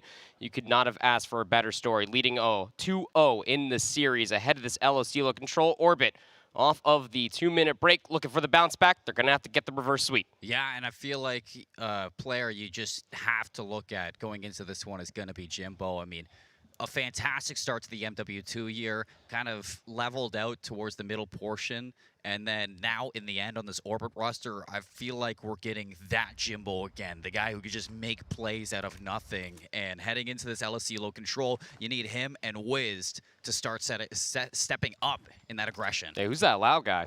Jimbo's back. Looking to get back in towards prime form. But you got to get it done here. This opening break for El Osilo might just set the pace and precedent for how this map number 3 might just go. Offense first for Orbit, trying to gun their way all the way past the football field. Sensor will be there to find first blood. Snoopy, top admin again. Rips Jimbo right out of there. And away he goes. Back in for Geo. Not going to get it this time, but the defense still starting to step forward, still trying to lock down these kills. Shawnee's going to cut down Wiz over towards that A zone, stop that progression, and back down. Nobody top tower for Boston Breach Academy, and that just might be where Orbit might falter, though. They are able to find themselves 2 kills. Still trying to find more plays off screen. Jimbo's able to find at least 1 more, and now you got an SMG of Jimbo's caliber in and around bottom green. The positioning on the map for Orbit will force Boston to spawn parallel to B. Jimbo looking for a couple of these players off spawn. Big kill there on a Snoopy at range. 2 ticks at A, gonna be locked in. Pentagram and Sensor. Now just Sensor. And Gravity's gonna make it so. Wow. 3rd tick's gonna be locked. Lovely from Orbit. 4-life lead for the offense for Orbit as well, and you still got to be worried about where Jimbo might be located on the map. It's a combined 6 spree in between both Gravity and Jimbo. Up top, though, Snoopy's going to be able to take down Geo. It's a 3-for-1 trade down low on the zone. There will be no transition and easy conversion between the 2 zones. And now Snoopy back into that front line of scrimmage to hunt a couple of these players. Playing it close through the bar. Trying to see if you can find 2. Jimbo just teasing him, and love this call to just get away on a 4 spree. Yeah, on that 4 spree, it has to be talked about how important a cruise missile might honestly be. Slides around the corner, Snoopy. Give him number 5. He has a teammate as well, at least for the bait, but did not expect Tom Gravity to fly out from that bottom house window. Unbeknownst to Gravity, that's a massive kill. You not only deal with Snoopy over by your flank, but you also shut down the potential streaks. But you still have Boston Breach Academy players to be worried about. Sensor is still lurking around bottom billiards. Geo, I mean, as isolated as he may be, was trying to go for an individualistic play to maybe try to touch the zone and flushed out some of these defenders. Unsuccessful in that. Yeah, Sensor's just trying to waste some time. Gravity is going to be the farthest player for Orbit pushed up. Geo's trying to give him some space to work with. Gravity's going to spot Sensor. Now the hunt for that lone player, and Jimbo's going to take him down. So all eyes forward for this Orbit squad. But as soon as you get into that zone, now you have to deal with Shawnee, who has been a pillar for them on defense. Yeah, massive. I mean, it's almost shades of what it looked like there in the final few rounds. If Shawnee can get up towards top Pride Rock, he is a nuisance. And just because you might have to deal with Shawnee, you get a couple of early good shots into him, then you got to be worried about Snoopy. 10 and 4 so far, 25 seconds left on the clock. Back on another 4 spree. Oh, and he's going back in. Snoopy on the flank, 5 in a row. Cruise missile, not gonna happen. 17 seconds left, 8 playing 15. Last chance of your Orbit to get this round. And here we go. Geo's gonna find Shawnee's Pentagram for the trade. Pentagram now flanking things out with the Fastnev in hand. Gonna tuck down over towards Barrels. For the fence, the spray's not gonna hit onto Wiz. 3 players are gonna stack this for Orbit. Sensor, Snoopy, the whole collapse. 3 down, all down to Geo. And Boston Academy looking to put this round away, not allowing a single tick towards B. Oh, man. Snoopy runs out of bullets. Geo is able to at least find that kill, but he is the only player that is still up. And that just means that it's easy cleanup coming through from the closer spawns, that of Boston Academy. Orbit still able to find those 3 segments of progression. Might just be a big deal when it comes down to that round 5 defense, but it's still early days here. Still have to get through the initial offense coming through for Boston Academy. But man, I gotta tell you, that frog is a problem. I mean, I feel like if Snoopy's alive on the map, chances are he's probably gonna be on your flank somewhere, just trying to at least pinch you from a multitude of different angles. Gotta be wary about that. Not only just that, but also the AR pressure that both Shawnee and Sensor are able to amount for themselves at a combined 11 and 7 for the AR duo here for Boston Breach Academy. Opening rip now for Boston Breach's offense. You know, when you get to that Sunday and you have Shawnee and Sensor playing good, that you can trust that Snoopy and Pentagram are going to have so much room to work with.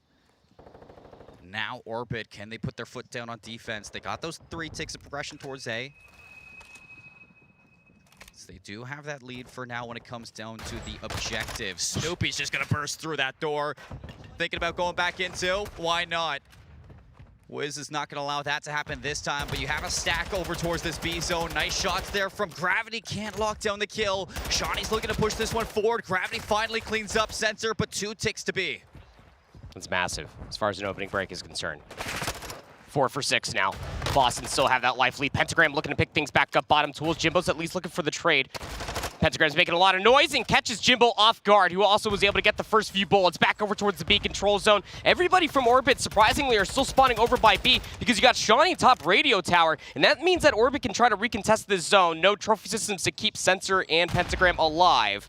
Orbit will hold on to the B control zone. Pentagram's playing some of the best Call of Duty I've seen him play all year right now. And Boston Breach Academy, they almost get that B zone, but back to A. Shawnee's gonna be top tower. Sensor gonna pave the way. Snoopy and Pentagram now, they have that space to try to get aggressive on these players, but I love this from Orbit. Triple flank through the back. It's now gonna be Gravity to look in on it. Finds the kill onto Pentagram, at least slows down that progression. Geo's gonna double up. Into the hill's gonna be Jimbo, and the clear.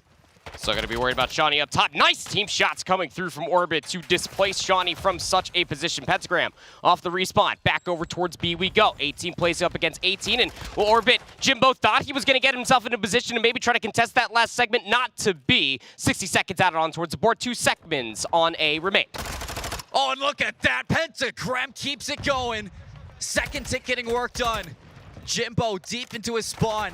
Has to go so far into this one. Shawnee's gonna lock down this zone. The stack for 2. It's going. Can anybody touch? No! Boston Breach now match point. It's just like I said, opening breaks on control are everything. In the way that Boston Academy were able to quite literally fly through the football field, were able to find themselves a handful of kills, get on that B control zone, and then even beyond that, it wasn't all within the control zone. They were constantly pushing the envelope further. They were constantly trying to get players up with ARs in their hands into positions to be able to cut down reinforcements and make it really expensive for Orbit just to be able to try to recontest that B control zone. By the time that they denied that third segment, Shawnee, off of the respawn yesterday, was already up over by the tower. Just meant that more pressure could be mounted over towards the A control zone. It's a reverse sweep required for Orbit in this best of 5 series. They're going to have to get it done in reverse sweep fashion here in the control. Gio's gonna pull that first blood, but as soon as we get that, Boston Breach pivot back towards this flank. Shawnee is gonna be in behind now. Not something you see every day. Jimbo's gonna hunt that down onto A. Clock stopped at a minute 13 right off the bat. Only losing out on 2 deaths so far is Orbit while they stack the zone. That's the right call. You don't really have the luxury to try to go for B. You gotta get 60 seconds onto the board and any way that you possibly can. Sensor, at least in a position. Nobody home top tower. Hey, Gravity, how's it going? Sensor, Snoopy, able to at least clean up 2. There's a last player that remains here on the A control zone. He gets pushed all the way back inside of Lockers. Gio, 1v1 versus Snoopy will take him down. Shawnee there at least for the trade. 1v1 for the A control zone. Shawnee versus Jimbo. Jimbo will take him down. 60 seconds out onto the board. Yep, it was a close one. But they finish it off. 23 lives for Orbit, 18 now for Boston Breach Academy. Pentagram looking to clean things up, back over towards this A zone. Can't finish off that kill towards Gio, so backs off. And now Orbit, what are they thinking? It looks like a full spread across the map. Well, Gravity tries to work this flank. Snoopy stops it. Very low HP. Jimbo, dead silence. It's about to run out. He's going to get the free kill onto Snoopy, but he loses 2 teammates along the way. Look at Sensor's positioning on the map as well. I mean, that is just going to be annoying, just trying to get yourself across the football field. Nice shots, though, will be coming through, but the team coordination in between Shawnee and Sensor is immaculate. At least take down Gravity. You're at least trying to get yourself in a position, if you are Jimbo, to try to find some pressure. If you can get an SMG inside of top green, it might just be easy days to get on the B control zone. Gio's already found 2. Here they go, stack for Orbit. The spawn so far away for Boston. They need their players pushed up to get these kills. The only one to make it's going to be Pentagram, but he shuts down Wiz, locks down those 2 kills. Jimbo to hop out onto this flank. Sensor's the only one here, but he's not going to be able to touch down on the zone. And Orbit stay alive inside of the control. They get around under their belt. That's the right call. Again, when you're looking from Orbit's perspective, get yourself in a position to try to get yourself 60 seconds added on towards the board. I will say that much, I do not really like the push that came through from Boston Academy there at the very end of the A control zone. They were throwing a lot of lives at it, though. If you're gunning the way that they have into the past 2 maps, I can't necessarily blame them for how they must be feeling themselves. Regardless of the matter, threw a lot of good lives away. Threw their map positioning away as well, just trying to get players in and around top administration. And allowed Orbit to be able to encroach closer to that B control zone, and then they were spawning, quite frankly, in Bufu. So, Orbit able to get themselves up on the board. Boston Breach Academy going to be looking to close it out here on the offense. Shawnee's going to strike first. Pentagram follows up. Over towards the B zone. The approach for Boston's going to be good enough to touch down. Snoopy now all the way top party. Geo denies. And this first tick should be locked in for the team. Yes, it will. And Pentagram now looking to push out on the space. See if he can deny the retake from Orbit. Pentagram's going to be up top. Spots out Gravity. Going to be able to have a free one here, but on the zone, Jimbo has been doing a good job at not allowing Boston to get in on this one. Pentagram pivots back 4 in a row. They're on B. Only player going to be here is number 1, Wiz. Can he be enough to stop this? Not yet. Third tick. Looking to get done. Another minute for Boston. And a 3-life lead to boot. What are these exits going to be looking like? Sensor still alive inside of the garage. Geo, you got to lock away this kill, but the help has arrived in form of Pentagram. Now up to 18 in 14. He is having himself a day. Wiz, though, being proactive, able to get himself up towards top tower. Doesn't mean you have an easy position to deal with Pentagram. He's already on the A zone. This is it for Orbit. They need to put their foot down, and you're looking at Wiz, Jimbo leading. That A zone's going to be decapped now. Shawnee's going to hop on out, pull a couple of his attention back. Nice shots there.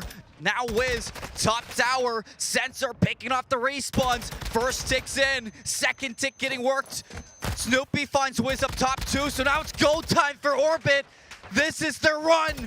This is Boston Breach Academy right now. Nobody's going to get there. 3-0 sweep. Pentagram letting them absolutely have it. He had an absolute field day when it came down to these 3 maps that were played here in lower semifinals. Shawnee, Snoopy hugging it out as well. We'll say, I mean, Shawnee is on some cyborg level action with how accurate he has been with that AR. I mean, he was just eviscerating targets left, right, and center as they were just crossing right in front of him, looking at pretty darn easy. I mean, the headshot multiplier do go burst sometimes, which when it's in the hands of Shawnee, man, he makes that thing look absolutely immaculate. Orbiter not an easy team to beat. No. But let me tell you, when you go through a lot of these different highlights, you will just see the pace that Boston Breach Academy were able to set up for themselves. It will be a lot of Snoopy. It'll be a lot of Pentagram. The SMGs were absolutely electric, but none of that would have been possible without the teamwork and coordination in between their AR duo of Shawnee and Sensor. They are playing great. All 4 players flowing like water right now proper, and I'm sure the Boston Breach Academy fans are going to be loving it, eating it all up. Lower final date against Awoba Bobs is going to be secured. And yeah, as we look through this, I mean, you cannot watch this highlight reel without gassing Snoopy to the moon, because the way he is playing, pushed into this Boston Breach team, picked up going into Season 4, he is looking undeniable on the map.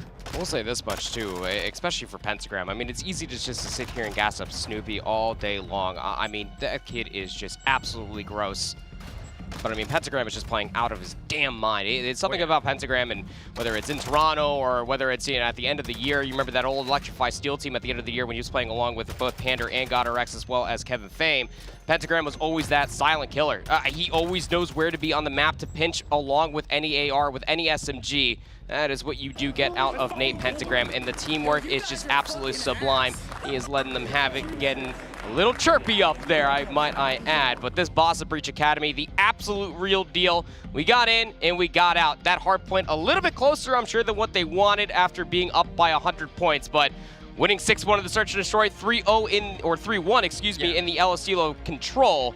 Man, Boston Breach Academy are looking untradeable on the day. Turning up, and yeah, you said it. I mean, Pentagram, Ironblood Gaming back in Toronto, I'm pretty sure they made the grand finals too. So that is something that Pentagram's looking to repeat here now with this acquired roster in Boston Breach Academy. 3-0 sweep versus Orbit. They have that date versus Awoba Bobs once again, and now with the way that they're playing proper, I mean, you think back to that game last night inside of the winners bracket, inside of the winners semifinals for Boston Breach Academy versus the Wobblebobs. They weren't able to get it done. They lost in a 3-0 sweep to this French and Belgian roster, but that hotel control, you can see how much both teams wanted it. And if Boston's playing this good, if they're able to have that passion and back it up with the gunplay, we could be looking at a whole new series. Yeah, I think, again, there's a stark difference in between what was yesterday versus the Wobblebobs and what Boston Breach Academy looked like on this fine day. Already taken down some of EU's best to at least start off their entirety of a championship Sunday. Why not face the #1 seed while you're at it as well, so long as they're able to keep up with the pace that they were laying down there in the past 2 series that they played in a 3-0 fashion. The Wobblebobs are going to have their work cut out for them, but we know the French +1 Belgium are going to be wanting that grand finals appearance to represent EU proudly. Yeah, we're going to be taking up at top 3 coming up next. That bracket is looking spicy proper. We have Decimate locked into the grand finals. We have a Wobblebobs looking to bring it back, looking to get their first LAN under their belt as a team and really solidify themselves as that #1 team in Europe, and hopefully, you know, that #1 team going into champs as well to back it. This LAN experience for all these teams are looking good. How are you feeling about this Wobblebobs roster in particular? I mean, I'm hot on the Wobblebobs roster. I'm not going to lie. When I saw all of them just flying towards the hotel, I sat there and I was catching up with Brezzy, and he was feeling pretty darn confident about how the team is honestly looking. I mean, when you think about it, the team did spend a little bit of time apart for it. Abuza going to play with a different roster, everybody kind of splitting up as far as the Challengers Elite is concerned. They get back together, not necessarily winning out in Season 4 of the Elite. It was a very close matchup versus Felion, but nonetheless, they are the #1 seeded team for a reason. Those guys are gross. Abuza is nasty, and if Linz continues to be on point, again, Boston Breach Academy are going to have their work cut out for them. But this matchup is definitely slated to be a banger. If it ends in 3 maps, if it goes the distance, either way, you better buckle yourself up inside of that seat of yours, because it is going to go very fast. Well, you better buckle up and get ready, because we got the lower finals coming up next on stream. Wait it out. I'm loving the vibes in Toronto. We'll see you on the other side with that match. All right, chat, here we go. Game face on. I got the game on smash on lock. Dedication, prepare to lead lock. Got my 10 toes grinding on the concrete. I go show them that me on the block. Run them, I'm a boss. See them times I run to my boss. See them times I begging for favors when I know get the food from my pot. Table don't turn. With the big friend, but the breach don't burn. Game face on. Game face on. They really on. Let's go, baby. I know what it is.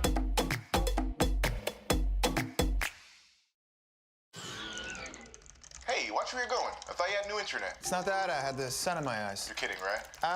It hurts. It really, really hurts. With the best internet for gaming, you'll need new excuses.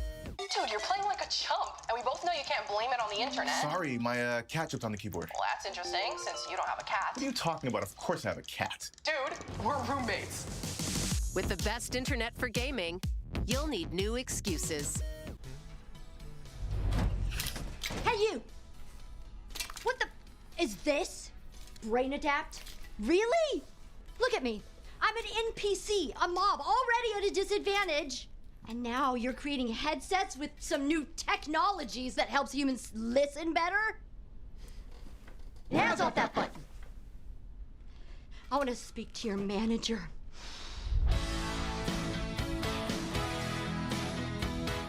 I'm Nemo, and I'm a 22-year-old student. Here's how I budget for the entire school year. I use the TD Student Budget Calculator to help me plan my budget. Ta-da! And that's how knowing my budget helps me live life to my fullest.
$10 on these. It's crazy. Dang, that's a lot of money.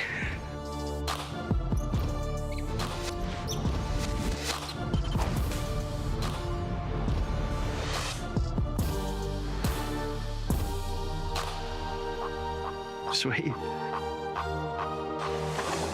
This is insane.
How's it going, everybody? It's time here for the lower bracket final here at Toronto. We're down to our final 3 teams. Of course, we've got Decimate Gaming waiting in the wings in that grand final here at this event. And now we've got to put another team there. Will it be Wobbabobs or will it be Boston Breach Academy? And yes, you're not mistaken. This is going to be a rematch. My name's Infinity. Of course, joining me on the desk is always Proper Mate. It's nice to be here again in person. Mate, whenever we get to cast in person, love it. I love every second. This is the first time we're casting in person. What do you mean every time? Yesterday. First time, the best time, baby. Brody, it feels good to be here in the 6th with everybody. This entire event has been absolutely insane. I mean, Boston Breach Academy making the run happen. That they've gone through so many tough teams throughout their entirety of the run. I mean, beating M7, beating Aphelion, facing Wobbabobs yesterday. They have had a very tough road ahead of them. And now they find themselves here in the position to not only break past top 3, but to also get that qualification spot for champs. Let's not forget that they have to win this series here to auto-qualify for champs. Yep. Otherwise, they are LCQ bound. Yeah, for sure. And both of these teams, as you say, I mean, they've got like kind of wild stories. Right? For Boston, I think probably the crazier of the two, I want to say. But there's the Wobbabobs on our screens. You can see kind of that European roster that unfortunately did just fall to Decimate in the upper bracket final. It was a really close game, went all the way to a game 5. Unfortunately, that final search and destroy, though, Andy, that was not so close. It did feel, I will say this much, Andy, like a very different Wobbabobs. We were not quite used to seeing that kind of team, not kind of playing with the same unpatented aggression like we would normally see. Yeah, I mean, look, Brezzy came alive to at least force that map number 5. Let's be candid on that one. But, I mean, the sheer ferocity that is Decimate Gaming, both these two teams looking to punch that ticket for a date into Grand Finals. This is your best 5 map set. Again, we have some returning maps from the 3 that were played yesterday between these two teams, and they're smack dab in the center of this Mercado Las Habas sandwich. Yeah, it is worth saying, when we talked about this being a rematch, right? I mean, the match yesterday between Boston and Wobbabobs, it was not like a sweep in like kind of the in-game terms, right? Yes, right. It was a 3-0, but, you know, the Fortress Search and Destroy, that is a kind of a reprise tier. That was a round 11. The Hotel Control, that was a round 5. And even the Embassy Hardpoint, I mean, it was a 250 to 174. Wobbabobs only really took control of the game in the latter half of the hard point. So to be honest, like, I don't think this should be a case where anybody at home is thinking like Wobbabobs have got this in the bag, like just do the same thing that they did yesterday, because, you know, again, Boston Breach Academy, they're not the kind of team to kind of rest on their laurels. They will absolutely take on lessons from that matchup, and they will try to apply them here in this new best of 5. Oh, absolutely. Again, Boston Breach Academy looking to continue on with the hot hand. That team looked gross as far as that previous matchup is concerned, taking down Orbit the way that they did, especially in the search and in the control. Gonna need a little bit of that plus some more. Again, Wobbabobs, I would say, uncharacteristically, when they were going up against Decimate, you know, your usual suspects, as you like to call them, Brody, didn't exactly have the most consistent performances. Yeah. I would say that Linz didn't exactly pop off the way that we were able to see him play yesterday. This team has to be able to showcase why they are the #1 seed. They have a very hungry Boston Breach Academy on the other side of the stage. All right, is it going to be the revenge story, or is it going to be yet another sweep here for Wobbabobs? That's the question we've got on our hands as we're about to get into our lower bracket final. One of these teams about to make it all the way towards the grand final, as you pointed out, Andy, make it into Challengers finals as well, with one of those auto qualification spots we've got on offer here from Toronto. Decimate, already there. Let's put another team into that situation. Mercado Hardpoint to kick things off, though. This is always a fun time, and as you say, the SMGs, that's where we're going to be looking as we get into it. Those SMGs need to be frying off the start of this one to have a good game, and right off the rip, unfortunately, one of those SMGs taken out of play. Nice nade coming through from Shawnee. He has been unreal, especially in the past 2 series. But they are going up against this Wobbabobs roster, starting off on the favorite side of the map. And a really good spread, I will say that much. Abusa just playing over by the clothing truck, leading in towards the barbershop. You also have Linz on a 3 spree for his first life, locking down the west side of the map. And it's just setting up for easy days for Cobra, just to remain damn near uncontested in P1 for this time. Yeah, important thing, I think, for Wobbabobs, just generally speaking here, just make sure you do stay on this side of the map. Abusa in a great position. Yeah, Sensor doesn't quite expect it in the attempt to get control of the middle of the map. Abusa will take them down. And now Linz starting very strong on 5 in a row as well. This is really good, just generally speaking, for Wobbabobs. You get 20 seconds, that's gold dust on P1. And of course, you've still got that P2 time as well. This is a great start from the Europeans. Yeah, I can't necessarily say too much about how close to perfection it honestly is, though. Shawnee Starting to push up through the tunnel side. He does have some assistance over by the hedges, so Shawnee's going to try to break his way in. Linz will take him down in return. Big tussle, at least for the time, is concerned. All of the Wubbabubs are still over by the back alleyway. Boston Breach broke it in. Yeah, that's that 6th kill as well coming through from Linz, though, so that's a cruise missile for later on during this Mikado hard point.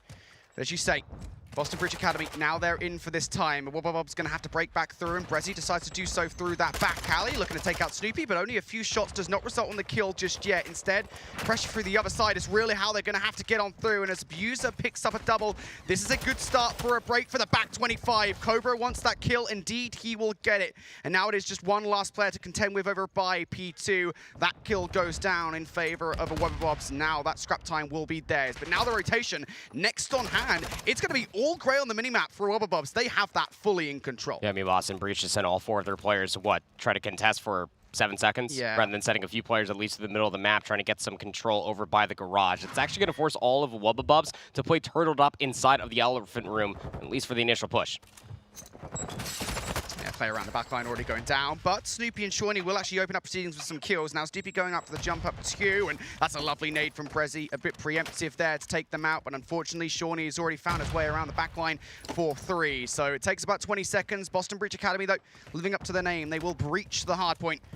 And now I want to look to get back through. Will be a Wubbabubs from both sides. Abuser able to pick up 1. Now next up, it's going to be Linz. Unfortunately, they go down, and well, there goes Abuser too. The team play at the moment from Boston Breach Academy looking so good in terms of just controlling these hills. And this is starting to look very, very familiar, especially if you were able to catch that lower semifinals matchup, the way that Boston Breach Academy were breaking every single setup that Orbit had to offer for them, albeit on Fortress. They are looking pretty darn good to do it again. Snoopy down low is going to be able to take down Abuser. Let's not forget that Shawnee, off screen, was able to find that 6th kill. Double positive now, 10 and 5 for Shawnee, a cruise missile on both 2 teams. Yeah, absolutely. That's the answer that Boston Breach Academy would have required for later on during this hard point. But now, a Wubbabubs already starting to fire up here on towards the barbershop. Within 10 seconds, the SMGs have done enough to break on through, but the fight is far from over. Boston Breach Academy will continue to open the door, and Linz is just sending them away. We don't want any trick-or-treaters here. Over by the barbershop, Shawnee wants to give it a look, but will get shut down. And the Wubbabubs will now hold. This is a great setup as well. Close spawns, Cantina looking towards the tunnel side as well. All of this hit is actually coming majority through the front, and that completely opens up the floodgates for Linz off the respawn. Dead silence push. He's going to try to break this back open in favor of the Wubbabubs. He's already able to find one that resets dead silence, but he needs to maintain his position inside the hill. Just too many Boston Breach players to be worried about, but jobs are good and for a Wubbabubs to at least keep Boston Breach out of the hard point for as long as they did. Yeah, they get a solid amount of time there. I think crucially, if they do lose that hard point here in this game, Andy, they would have been in a deep hole here on Mikado. So good start for Wubbabubs there. Now they want to get control of the silos for the next hard point. Already trade starting to go down, mostly in favor of Wubbabubs, we should say. But Linz does get shut down about in Forklift. So now a path has opened up here, which I believe that it's Snoopy that's doing it at 13-11. Now wants to make that 14 and just swings wide. Removes the head off Brezzy. Now he's just feeling himself for more. Snoopy will find it as well. Almost escapes, but Cobra will not allow it. But even that is enough now to give Boston Breach Academy a good look. But they are just reduced to 1 player. It's Pentagram. And Pentagram actually finds 2. Dude, Nate is moving unreal on the map as of late, especially on this fine championship Sunday. Breathing Room was available for Boston Breach Academy, but split spawns across the entirety of Mercado Las Almas is never going to be too favorable. Wubbabubs able to enforce their numbers. And then you also have to be worried about Abuser. On the rotation, gets some good audio cues, but Pentagram will take him down. Now what can you do if you are Linz? Well, absolutely nothing. The rotation is being maintained for Boston Breach ahead of P6. Yeah, big rotation coming up from Boston Breach Academy, and I think just generally speaking in this game so far, Andy, they've actually done a really good job at rotating early and making sure they are controlling the first 20 seconds of every given hard point. Wubbabubs feeling like they're kind of falling behind at this point in the hard point. Need to make sure they break pretty quickly, but Snoopy, the way that he is bouncing from wall to wall at the moment, he's a danger. Finally, he's going to be removed here momentarily, and now here come a Wubbabubs. Cobra not able to just pick up Snoopy, but looking for the second, perhaps the third as well. Cobra on 5 in a row now as the Wubbabubs, they're in. Cobra with an SMG now is able to get himself that 6th kill. Linz still has that cruise missile in his back pocket as well. We have not seen Cobra with an SMG at this caliber ever since Season 1 of Challengers Elite in EU, and he is getting the job done. 20 seconds remain inside of P6. Boston Breach Academy from the outside looking in. They need to push through the old time. Yeah, this is a really tough position, I think, for Boston Breach Academy to be in, just generally speaking. They're losing the gunfights too. Brezzy, Linz will triple up. Snoopy, the last hope here to deal some damage to Cantina, and none of that will be dealt. Really strong position now for the Europeans as they now move over towards the parking lot for the final kill of this set. Shawnee, the only player over by this Lockers side. It's going to be one player on 5 in a row there. I believe they did just get shut down in the form of Brezzy. That's a big kill for Pentagram to make.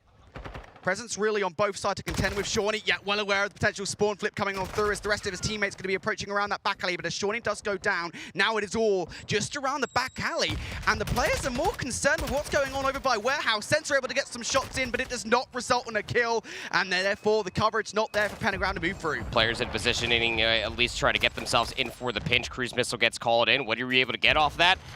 Well, absolutely nothing. You actually get negative map positioning for that Cruise Missile being invested. Boston Breach Academy losing out not only the majority of time on P6 from the Herculean effort from Cobra, but then also going back over towards P7 as well. A 50-point lead for Wubbabobs in towards the second set. We go. Crucial 15 seconds. It is worth saying as well for Boston Breach Academy, they do get something for the streak, right? So it's a good utilization, but the Wubbabobs do still have 2 on hand. And crucially, as we move into the second set, Boston Breach Academy did just send 3 players in towards the Cantina to try and get control of those early spawns. They do not win that engagement. That is not good whatsoever. Wubbabobs now 50 points here in the lead, and they're looking to try and extend that via control of P1. Cobra does go down. Snoopy, though, flying through the middle of the map here. Players to contend with. Brezzy having to back away and towards the tunnel, and ultimately Snoopy does trade on out, but it is not enough to entrench yourselves forward in towards that tunnel, in towards Cantina. They're just losing track of where a lot of these Wubba players are located at. I mean, by the time that Boston Breach Academy are able to get all the players off of the hardpoint itself, they are constantly getting pinched and berated by Linz, finds himself on another 3 spree. And even if you take them down, Cobra's there to deliver on another 2. 13 seconds remain on P1, but a Wubbabobs hold the rotation anew.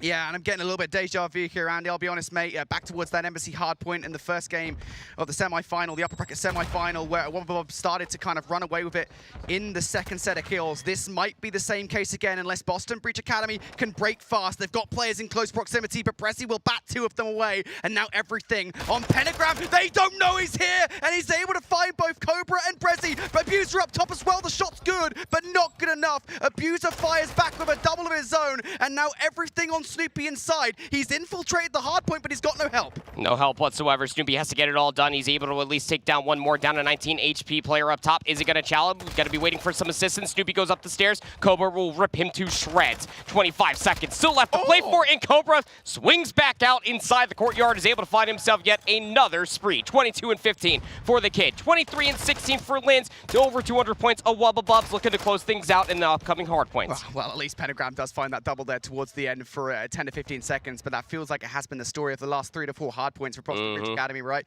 Just taking 15 seconds or so away from Wubbabobs. It is keeping them close.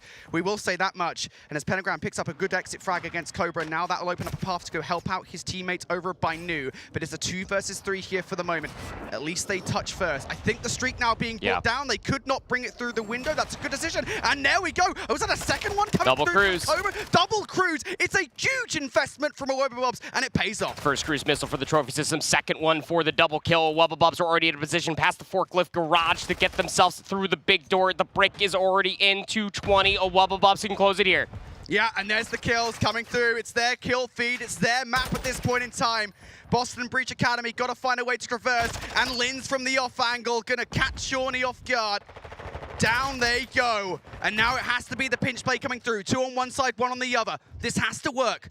Pentagram's able to infiltrate through the door, but he gets shut down, and there goes Sensor, there goes Snoopy, and now Shawnee spawning in Nadia. This might be it. Might just be it. 245 to 185. You gotta start sprinting, get your trainers on. Pentagram throws a Semtex that delays his hit through the big door, cannot get the contest in time. A Wubbabobs strike first here at lower finals.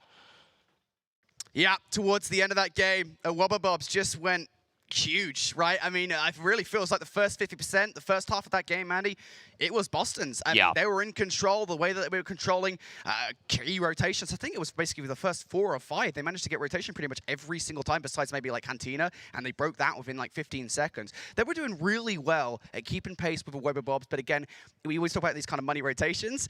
P6 to P7, and then P1 or P2. I mean, it was just the control from Wubba towards the end, just insatiable. Yeah, I mean, if you're looking to as far as what the novel was here in this map number 1 between Boston and Wubba, yeah, it was constant breaks. A lot of good pressure being surmounted there for Boston Breach Academy, breaking inside of P2 the way that they did, breaking inside of P3 the way that they did in the majority of time, also going their way for P4.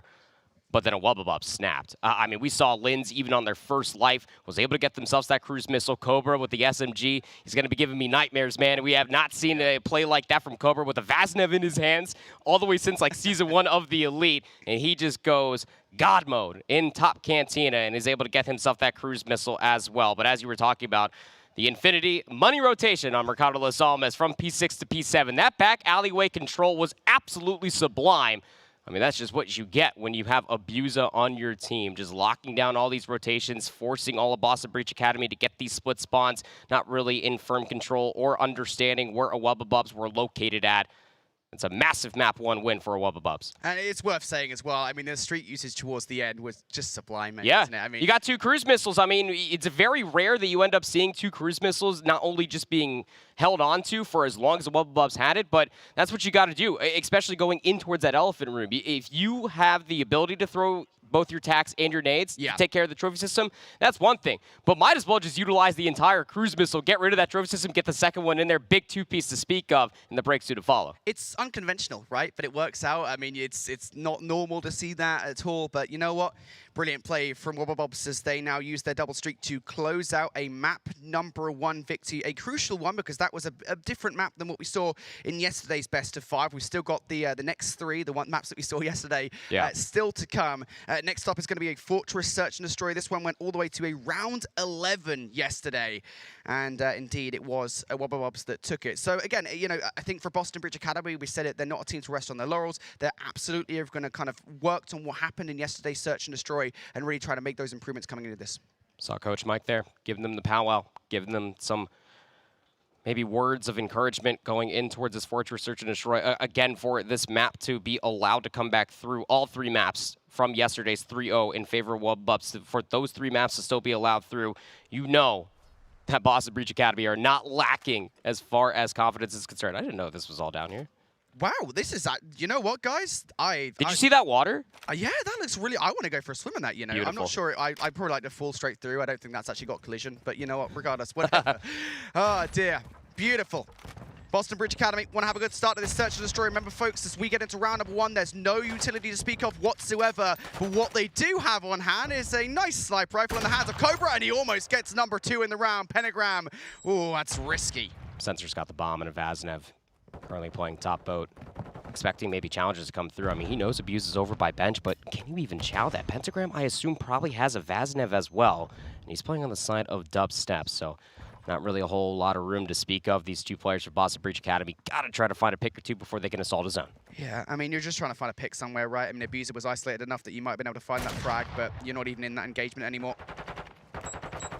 Now for Boston Breach Academy, just dicing around that A-bomb site, and now Abuser has actually moved. If Pentagram peeks out the window, he might see him, but Abuser now looking in that direction. He was vulnerable, now no longer the case. As soon as Pentagram picks out, well, there you go. But Sensor does actually manage to take down Cobra. If he went untraded, it would have been nice. Not the case. Now Pentagram making a lot of noise around the P1. Trucks will get taken down, and it's a standardized defensive setup that works out absolutely wonderful for Wubba. I mean, if it's not going to be an AR, it's going to be Cobra with a sniper rifle through the closed archway. Just expecting for players to cross all the way through. Any damage along with that angle being held is good damage to collapse on the other teammate that was in the open archway. Just finding those 2 kills very, very quickly. And in Wubba, again, they didn't have to do anything. They just held their position. You knew that the long flank was at least going to be looked at. Abuser was there since the beginning of the round. And there was nothing to speak of when it came down to the site. Now the longer that we go inside the Search and Destroy, more utility being accrued, dead silence, and trophies, what's the play going to be? On the play for Boston Breach Academy, look at how tightly knit they are around the middle of the map. It feels like they want to get Snoopy up top in double windows, but I mean, we know we've seen Wubba play enough here on this one that Brezzy is going to meet him right in the face and not allow him to make that jump up happen. Snoopy's still going for it though, maybe thinking that he could perhaps just pull Brezzy down or something. Snoopy's still looking for it. No dead silence. Trying to at least find some information. Needs to be said, Pentagram is still laying prone. Bottom single, expecting a challenge to come through, but Wubba are giving them nothing. Abuser, though. Tight angle over the P1 truck will strike first blood onto Snoopy. Yeah, I don't think Snoopy was using dead silence at that point. I mean, why would you invest it, right? So he was probably being hurt as he was jumping up and down. Good kill being made there by Abuser. Great call, but there is a trade coming on through. Lin's taken out of the round now. And so Wubba, that advantage now out the window. Still looking to get themselves on towards A. And just as Pentagram moves in towards top single, he stops looking at the cross. Now the bomb should go down. But Pentagram, that does work out. It's a worthy trade. He picks up Brezzy, but as I say it, Cobra going to snipe. Going to take down Sensor inside the open archway. Trophy system is gone, so if you are Shawnee and Pentagram, do you even have any utility left over? It's going to be a wide chow from Shawnee inside of the open archway. Everything is wall bangable. Takes down Abuser. Cobra, 1v2 in a post plant with a sniper. If I have anybody making these snipes happen, it's Cobra, but gets up close and personal. A little bit too aggressive there, you have to say, from Cobra. And Boston Breach Academy, they make that retake happen. And I think a lot of that was down to Pentagram, right? Just getting hyper-aggressive, getting that kill just right off the rip, making sure he did actually pick up the kill in top single. And then, of course, the retake does work as well. So, necessary round to come out here from Boston to tie things up. Yeah, you definitely don't want to go down 0-2. Want to at least try to keep things as even as possible. Shades of what happened yesterday between these two teams on this very map mode combination. Nonetheless, I will agree with you, Brody. I think Pentagram's positioning definitely was a force to be reckoned with. Bottom single, didn't get chowed. Gets up top single, just waiting for the information. And all that information was collapsed after Sensor lost his life to Cobra's sniper rifle. 1 for 1 we go. Trophy system stuns, a bountiful. Big battle down low, though. Brezzy's going to strike first. Man, just Brezzy. It doesn't matter if he's above this building, you know, down low. He just continues to move forward. And now the bomb is down right in front of Brezzy. They need to go on a retrieval mission, and things go from bad to worse as well, as Snoopy thinks it's time kind of for the contingency plan, just fly out the window and hope for the best, and he will go down. It is all on Pentagram here in this situation, and he has nothing.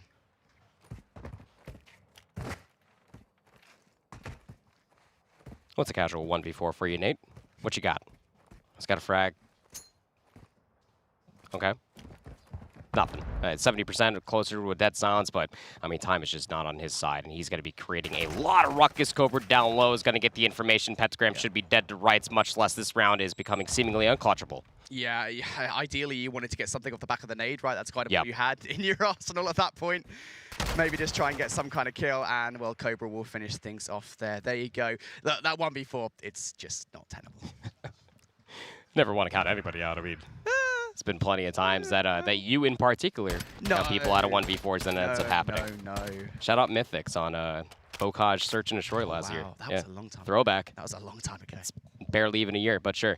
Nonetheless, it's very, very standardized defense again coming through for the Wubba. I mean, so long as you're going to have a player that is playing underneath the closed doors, got one player inside the open archway, they're expecting Boston Breach to get aggressive, and they absolutely deliver on that. The response now for Boston Breach Academy. Again, immediate focus in the middle of the map. Wubba are aware of this. Snoopy's still trying to get up through top dubs. Not going to be able to get it. Brezzy's holding it, the irons, and the TAC 56 in hand. Yeah, again, so much of the round very often comes to this kind of control of either bottom up or top doubles. And that's why these guys are super cautious about the fact they do not want to allow Snoopy up here. You also have to be careful. I can see Brezzy kind of thinking about peeking out. Has to be cautious about the fact they do not want to lose their lives. But in doing all of that, making all that ruckus, they might be able to get the bomb down over by A. Sensor almost certainly see it, and now Brezzy knows it's time to fly out. Finds one, almost gets that second. That would have been dastardly, but the bomb will go down. 2v3 for the retake. Pentagram just flies into the site. He's chasing Ghost right now. Cobra's going to take down Shawnee. That's the flank secured. And Linz has no idea where these players are located at, but unbeknownst to both Pentagram and Sensor, Linz has completely gone unscathed. Currently just trying to reflank around. Linz will finally strike traded. 1v1, 23 seconds. 1v1. Sensor, it's your time to shine. You're just pre-aiming. He's waiting for Cobra to peek, has to hit the shots. These have to be peachy, and Cobra's just going to snake it. Little cheeky look, and now needs to run straight for the kill. The shots are good, but again, Cobra just does not give anywhere near enough away. Sensor walks away with a frag, but not the round. Cobra played that just peachy. Nope, not going to give him too much. Not going to give him a full body, barely even gave him a shoulder, honestly. It was like the top part of his head that it was just showing there on the backside of that truck head glitch. So, as it stands, this is Wubba roster. I mean, they make Fortress feel so big.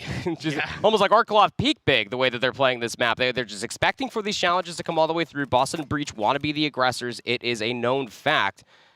And through all these very patient rollouts for Wubbabubs, they are just catching them off guard. Cobra 5-3 now through 4 different rounds of play. Snoopy yet to find a kill. And as we roll out for this offense for Boston Breach Academy, expecting for Wubbabubs to remain in that very standardized defense, they'd be right in that case. Yeah, Cobra not running the sniper rifle, though. It's going to be attack plays. They're going to track players across as they jump for the bomb site. Sensor trying to get the trophy system down will be denied by, well, would you believe it, a trophy system. And now that allows all that utility to fly on through. It makes things kind of awkward for Boston Breach, right? Because they kind of want to get themselves on towards the site, but just going to be kind of nailed down by all these stuns and nades being thrown in their direction. And now they've lost top doubles control as well. Slowly but surely, Wubbabubs, they're encroaching onto more munitions. And Brezzy doesn't have to go anywhere. I mean, he gets up through top boat, and he could just play off a point of contact. And the information, though, Sensor right underneath his iron sights takes down Brezzy for first blood. What's the response going to be? Linz pops that silence, evens things back up. 3v2, numbers favoring Boston. Yeah, right calls being made at the moment here by Wubbabubs. Time, though, quickly dwindling for Boston Breach Academy in this round. And the way that they're positioning themselves, are they going to go to B? Here they're flying across as Cobra goes down. Yeah, absolutely the right case. Absolutely the right call. Abuser going to go check A, pre-fire. Where'd they go? Nobody's home. Where we at? It's a good old magic trick, mate. They just vanished. Oh, boy. Sensor top maps. Shawnee holding P1. I mean, this would be a Herculean 1v3 for Abuser. He is one of the highest statistical players that we had out of EU challengers, but it just works out so wonderfully this time around for Boston. And we'll say this much, what was looking like a pretty darn standard defense, you called some alterations, some audibles in the playbook coming through for this Wubbabubs roster. No sniper rifle for Cobra. Brezzy has the SMG. He gets up through top boat, and he can't get anything done from that positioning. It's just unfortunate that Sensor finds himself underneath the iron sights there of Brezzy, finds that first kill. Numbers were maintained for Boston. Yeah, the one thing I will say about Wubbabubs at this point in time, I love the adaptations they're making, not just in terms of kind of the early round plays, but also as these first few trades go down. Just the reactionary plays, right? They're always getting each other's backs, they're always trading things out, and you just saw an exemplification of it, excuse me, just there. Wubbabubs getting the trade right off the rip, but yet still they don't have any control really of A. They've got Abuser on site. Linz, though, is in danger right now. Needs to be careful about where he's taking this bomb. Is going to win that 1v1 versus Snoopy. If he didn't, that would have made things awkward. Yeah, it's an egregious push. Linz definitely has made his name off of making those plays happen. Snoopy yet to find a kill, by the way. 2v3, Sensor. Dead Silence going to make a ruckus and a half. They're in bottom single. Dead Silence is about to dissipate as bomb goes down today. I don't think he really needs Dead Silence, to be fair, to make this play happen. He does have to kind of throw caution to the wind, though. There's just no... Yeah.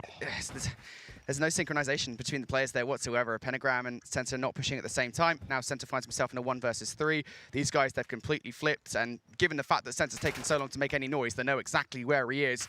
Shots now going out from Linz. Maybe you can get something here in this situation, but Sensor just has way too many directions to look. And the Wubbabubs find another round on the board. It just feels like the way that Boston are playing defense right now, Brody. I mean, like, they're putting so much focus through the middle lane. They have no map positioning whatsoever. You have to try to at least get Snoopy inside of Art. Yeah. Either Snoopy or Pentagram. Again, Snoopy looks unbearingly uncomfortable. And that's just because of the way that the Wubbabubs are playing this defense. They're expecting for these aggressive pushes to come all the way through. And once they know that he's isolated, that's when they strike. And they take down these SMG players that have been so enforceful for Boston Breach's search and destroy success on this weekend. Snoopy again, 0-6.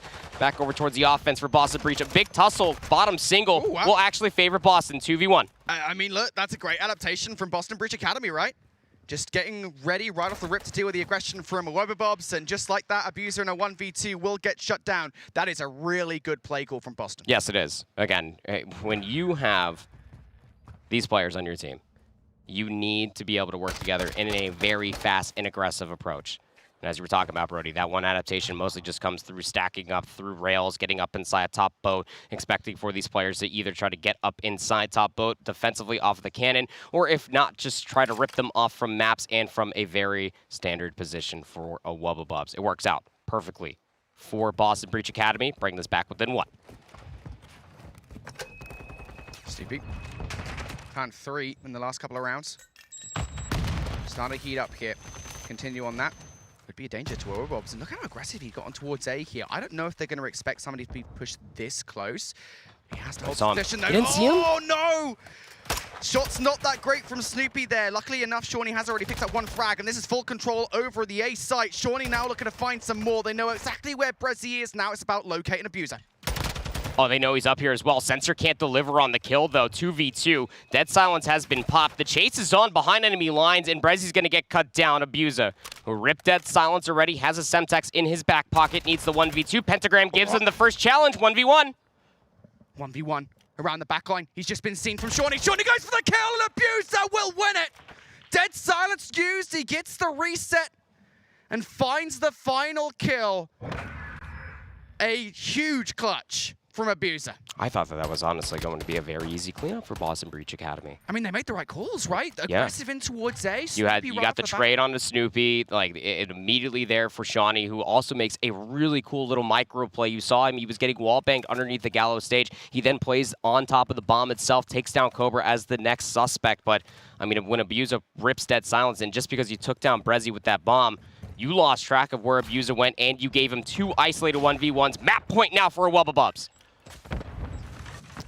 And it's a little bit more clean at this point than it was yesterday. The way they're playing as a team, so cohesive. But back to that standard defense here. Cobra again, attack, not the sniper rifle.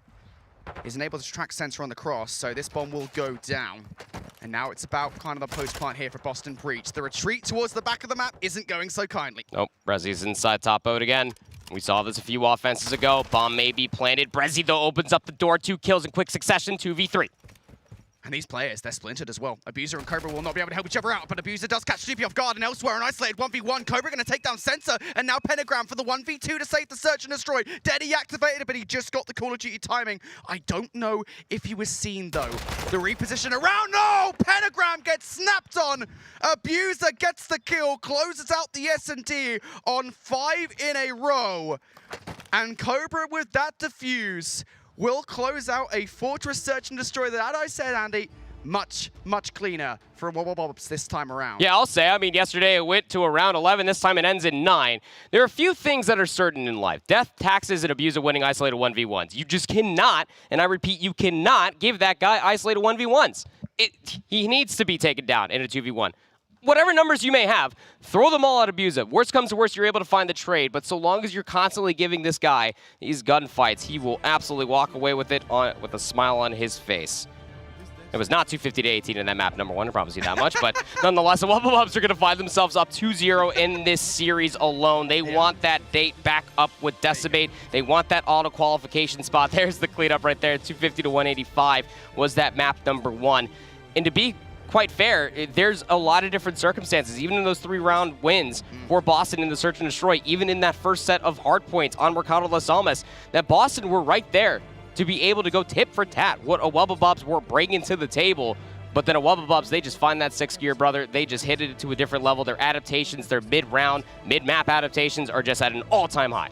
Yeah, it's the team cohesion, right? I said it towards the final couple of rounds, Andy. The way that the Wobbubbobs play together as a team, yeah, like they're always having each other's back, right? I mean, even if they're separated, right? It's just like Linz, if his teammate dies, like, I don't know, we'll say 5-6 seconds away. That's quite a lot of time actually in a Search and Destroy round, right? He'll just make that distance. He'll just run straight for it, right? He'll just go and trade things out. We saw that kind of aggression and make sure the trades were done from Linz, and it's that kind of trust from one another in a Wobbubbobs in Search and Destroy that makes this roster so deadly in that game mode. Now, generally speaking, in this series here, Andy, 2-0 up for the Europeans. It's starting to feel a little bit more like yesterday's semifinal. It's starting to feel like that little bit of a break that Wobbubbobs got after losing to Decimate in that winners finals. Got some VOD, had some time to catch their breath, maybe a little snack or two, and now they are looking as primed as ever. Cobra looks good, Linz looks good. All 4 players are squeaky clean for Wobbubbobs. Boston need an immediate answer in that map number 3. Yeah, I don't know if they're going to get it. That's the question to me, because if you guys remember yesterday, again, the Hotel Control, I believe it was a 2-0 start from Wobbubbobs, and they kind of just slowed down between the last 3 rounds. We'll say that much. It was a massive clutch right at the end in that round number 5, but they definitely slowed down. I don't know if they're going to do that again. Like, it was kind of fortunate in a way that they did manage to slow down in the way that they did. It wouldn't have been that close.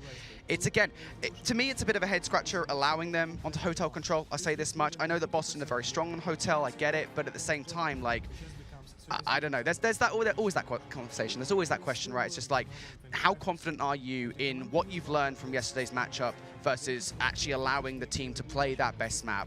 To me, I don't know if it's worth that risk, I'll be honest. I mean, even talking to Magic, right? I mean, he knows that the team is feeling confident. They are feeling the confidence as well. They will never back down from a good fight, no matter who is across that stage. But you are going into one of Wubba best control maps all throughout the entirety of the Elite.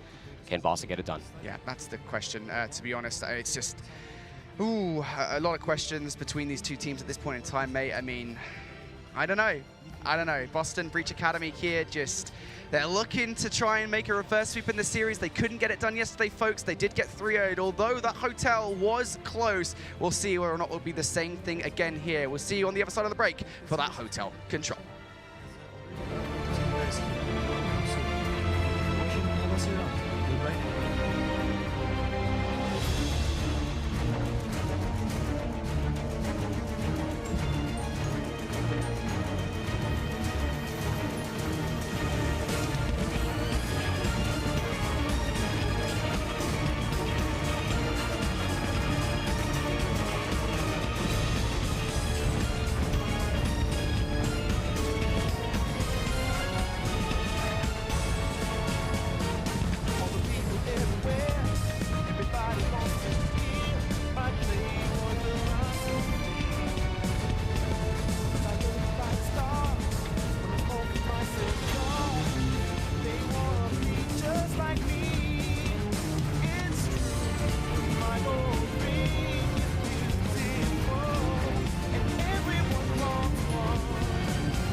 Welcome back, everybody, here to Call of Duty Challenges. This is, of course, the Toronto Ultra Open. We're now 2 maps deep into our lower bracket final here between Wubba and Boston Breach Academy. The rematch of yesterday's winners bracket semi-final not going so hot for Boston Breach Academy. As a matter of fact, it's going more or less the exact same way. And Andy, I've got to be honest, right? Over the last 2 series that Boston Breach Academy have faced in the lower bracket, they've gone 6-0 in terms of maps. I really felt like coming in towards this one, they really needed that map #1 victory to just continue to roll in towards that momentum. They haven't got that at all. I thought they were going to ride the momentum of just outwardly slaying out. I mean, the way that Orbit were coming at them and Pentagram, Snoopy were just undeniable. Shawnee was always delivering on a lot of these frags, but this is the power that is a Wubba Bubs. They are never ones to get deterred. They play just as fast as any other team so far the entire weekend. The only team that's really outpaced them was Decimate back in that winners finals. So I think that Boston Breach Academy, off of that 2-minute break in between maps 2 and 3, definitely need to keep their wits about them ahead of this Hotel Control. Again, went round 5 yesterday, but Boston need to win it to stay alive in the bracket. Man, it's a big ask, I think. I know that Boston Breach Academy, you look at the confidence side. I mean, what Sensor brings to the roster, right? Just in terms of that kind of raw confidence. Sensor confident? Yeah, Never heard. Never. They've got it, right? But it's just like a reverse sweep against the Titans that are Wubba Bobs. It's a lot to ask, yes, especially as we go in towards their best control map again. We talked about that kind of decision to not veto it here, to keep the same control map, just try and learn from what went wrong yesterday. Have to make those adaptations here. It is going to be a Wubba Bob starting things off here on the defense, and it's going to be mostly positioned over towards B. That's not the plan, though, for Boston. I love this call coming through from Boston. You want to try to get yourself 60 seconds as quick as possible, though. If there's one person that is going to find some unique timing, it's going to be Brezzy. He's already back. Jacuzzi completely catches Shawnee off guard. Big first blood. First segment should be locked in, but Boston Breach Academy needed to keep their heads on the swivel because they're about to get pinched from all different angles. Yeah, kills is actually coming through there from Shawnee and Pentagram, though. Cobra the only one to actually respond, and it's okay. Things will stabilize. I will say that, though, Bud, I mean, if you guys ever want to look up the definition of Call of Duty timing in the dictionary, that little kind of engagement right at the start there, perfect encapsulation of it. Boston Breach Academy, they're okay. They will be able to capture A here. Wubba Bobs, as they pick up a couple of kills, it might give them some pause to maybe go for it, but I think as Linz does get shut down now, that would be a little bit silly. Brezzy activating the silence. That's indicative of the fact that he did want to go for it. And again, these kind of small, minute plays sometimes can be a little bit silly. It gives up some mid-map pressure, but luckily enough for Wubba Bobs, Cobra does pick it up. Yep. More or less, you could probably afford to maybe try to play for a couple exits there. That's why Linz is still hanging out over by the chandelier, especially in Abuse's positioning. I mean, he has one engagement, he won it, and he has not moved from this positioning ever since. Knowing that the A-zone was chalked, this is going to constantly force Boston Breach Academy to spawn parallel over by Kitchen. Shawnee's going to try to deal with him, while the rest of his teammates are going on the flank through lobby. Yeah, to be fair. Players around the backline still here, looking to make their way on towards the point will be Pentagram, and well, he goes down to Brezzy, and I think unfortunately as well, Pentagram goes down, there goes Sensor 2, and oh my god, Brezzy fighting more! Brezzy does not find that final kill. It is Abuse's Semtex that cleans off Shawnee, but in the process that is effectively a full wipe. Yes, there's nobody covering those restaurant spawns, so Boston Breach Academy will be making their way up there soon, but nonetheless, that is brilliant for the Europeans. And they're all funneling in right into the waiting arms of Linz. Goes 1 for 1. That's immediate information for the rest of his teammates. Cobra's looking to pick up the flank. Pentagram, though, cleaning house inside of bedroom as well. And off-screen, Snoopy's going to be able to at least find one. Linz is back there to at least find the trade. But now you have presence on the B zone. Boston Breach looking to run it up here with a minute left on the board. Yeah, that teammate didn't help from Linz as well. You gotta try and struggle to find your way back through Spa, through the middle of the map. Shawnee and Sensor already opening up the first couple of builds. Cobra and Brezzy, though, they will combine for 3. And now everything is reliant on the new kid on the block. It's Snoopy. They're one of the youngest rookies we have here in Challengers. He will hold on towards those spawns for Boston Breach. So he'll receive help pretty soon. But you got to deal with a player like Brezzy up top. You've got to clear bedroom once again. It really does feel like they've gone back to square one in terms of map control. And with 35 seconds left on the clock here, not a lot of room for error. Oh, Brezzy doesn't even need that silence. He is just an absolute freak up here right now in top bed. He's able to at least take down one. Abuse is there to clean up on the other side. That silence rip. Brezzy looking to clear down low. There was a player inside of luggage. Abuse is going to rip Sensor to shreds. Down to 17 seconds, 6v12. Boston Breach Academy got to go. It's Brezzy. Yeah, Brezzy just a complete off angle. Snoopy's not going to expect him there. It's just a weird position to be in, just full stop. Shawnee has filtered through, though, as a Sensor, and both of those players will be very swiftly dispatched with 2 ticks of aggression on B. That is all that Boston will get. That's not that bad, to be fair. But for the early strategy that you talked about, Andy, in terms of just kind of getting A out the way pretty early on, getting a ton of time on the board to deal with B, didn't work. Yeah, got to tip it, though, for Boston to be able to get those 2 segments. I mean, it's unfortunate to say that the team nade was maybe the form catalyst to allow Boston to be able to get that presence on the B control zone, but they're just constantly hitting routes. They understood the task at hand, especially for Pentagram to be able to find those 2 kills up through top bed. The way that he did just meant that the majority of the focus can come back through the backside of Spa, can come through the lobby side as well, but a Wubba Bobs, nades, flanks, everything else in between. Seemingly very, very well done for them. 9-3 for Brezzy up on a 5 spree into the offense they go. And this time, for Wobbabobs on the attack. It's going to be towards A and towards the middle of the map as well. Just one player on A to contest with. That was Snoopy, and Linz will quickly get rid of him. And I like this play from Wobbabobs. Just one player on towards A. Again, though, players, they can absolutely see in this situation here that how slow this point progression is going down. And while all that's happening, by the way, just a quick by the way, Brezzy over by Bedroom side, he's on 7 in a row. That's a streak in the back pocket. 7 in a row, 11-3. Casual stuff out from Paul Brezzy, feeling 18 and cracked once again. Has an AR in hand, so he's going to be waiting for these challenges over by D1. Snoopy, though, elsewhere is going to be able to at least clean house over by the A control zone. That first segment was locked in, but now Brezzy, he's going to touch that B control zone, see how many defenders he can pull back. Tough 1v1 versus Pentagram up top. Will clean him out of that positioning. That's going to force all of the Wobbabobs to spawn over inside a kitchen for this A offense once again. Oh no, right from behind though, Snoopy might have just got some great timing. Yep, great trigger discipline to get the first kill. Unfortunately, not able to follow up. And actually, this hit in towards A is allowing a ton of mid-map pressure here from Wobbabobs. Linz is going to be shut down, but Cobra has not been yet.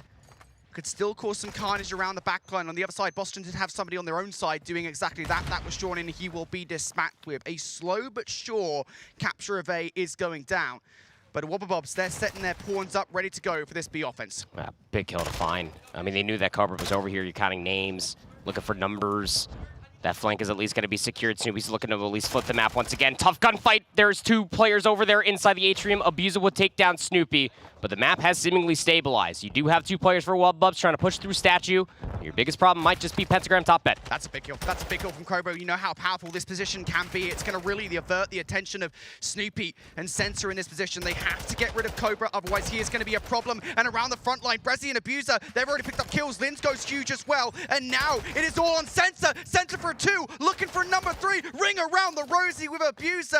In the end, it is Pentagram to close out that gunfight. But Sensor, that double is everything. 4-life lead favoring the Wobbabobs. You have a minute left on the board. If they can try to dance around the control zone, try to keep that clock stalled out, this might just end with kills. But Pentagram, again, he is in top bed. An easy read onto Abuser, trying to find that trade. Nate up on 3 in a row. Yeah, bedroom control. It's a problem for Wobbabobs, and with 45 seconds left on the clock here, Andy, not a lot of options. But as Brezzy does take Pentagram out of bedroom, that's huge. Shawnee entangled with both Linz and Cobra around the back line too. There goes Linz. Now Cobra looking for the double. Cobra finds it, and as Abuser picks up Sensor by D2, this is very quickly moving away from Boston's control. 29.6 on the clock, 3 on the point. Snoopy looking to save. Snoopy for a 1. Linz with a team kill. Now it's just all on Linz on the point. He has to stay alive, and he has to try to dance around to try to get some cover. He gets taken down. Next player up is going to be Brezzy. 23 seconds left. Brezzy is able to find 2, but then you still have to be worried. Player number 1, Shawnee, still top head. Yeah, and there's players close by as well. Yep, there goes Brezzy, but Abuser now able to get himself in a good position. Shawnee taking down Cobra for Abuser. For Linz, they have to do something, and the ladder goes down. It's all on Abuser, sitting in that corner. You gotta pick up at least 1 frag here. There goes Snoopy. Now the clock will be stopped. 2.8 seconds on it as Cobra falls. All on Abuser, and Brezzy point, and Abuser takes down 1. Now Brezzy, the 1v1 for the round. Just gotta play your life. Down at 24 HP. Round this block he goes. Oh my God. And once they hit the regen, peeks out for Shawnee. I'll be honest, Andy, I don't know if that was the right play call in this situation. You gotta hit the regen if you can. I don't even know how much luxury you have. I mean, stress at an all-time high. I'm exhausted just watching the end of that round included, but like, man, what an insane conclusion as far as that round is concerned. At least it's all tied up. Almost went down to kills like I was talking about, but it's just the 5 segments of progression Wobbabobs were able to get for themselves tied up as far as these segments are concerned. What's the opening rip going to look like for Boston? Let's remember on their last offense, they immediately rushed over towards A. Got some mid-map coverage of Wobbabobs again, expecting for them to hit B. Not going to be the case again. Yeah, and there's nobody to contest with over here. I do kind of like this play call from Wobbabobs, right? Just making sure that they don't lose any control on B right off the rip. I know that's the heart of the 2 points to take control of. Now it's about just trying to regain control of A once again. And the same thing, the same kind of grace of Call of Duty timing that they got last time around doesn't occur once again here. They do actually manage to catch Shawnee on the attempt at a transition over towards B, so that's good at the very least, but it feels like this A point might be gone. Sensor needs to stay alive. He's currently being chased by Brezzy over by Jules, and Well, 2 kills do come through in quick succession for Wubba so that's just going to call for Shawnee and Pentagram just to step on the A zone as a duo, just to be able to get themselves that 60 seconds added on towards the board. Now it's cleaning house, taking down Lins over inside of Rugs, but it's okay, because again, you got Abuser, he got all the way through Valet, but the problem is Boston Breach are flying through the middle of the map towards B. Yeah, that's the problem with those late pushes, right? You give that mid-map pressure away to Boston. Now what can they do with it is the question. Abuser taking those early shots in towards Snoopy, now just going to try and capitalize on the kill. Oh, you know no. what? No worries, Sensor's trophy system will take Abuser down, but in an attempt to reposition around the backside of Bedroom, he will get shut down. So now Boston Breach Academy should have those close spawns around luggage. Lins just being a nuisance inside couches. Big kill versus Shawnee if he can make it, at the very least make the call out. Oh no. Wide to go get Pentagram, and he'll get shut down. Pentagram now on 5 in a row, Snoopy for the double around D2, and now Boston Breach Academy looking like they could get it done here. They got the stack, 4 players on, and Wubba are spawning all the way out in Narnia. The streak gets called in, Brezzy finds 2, and the kill soon to follow by Lins. That will stop the progression at B for now. The sliver, that was a sliver of progression away. Brezzy, once again, we've seen him do that time and time again with the cruise missile. The splash damage against the wall for the double. Lins following up with double of his own. And now, Boston Breach Academy need to do it again.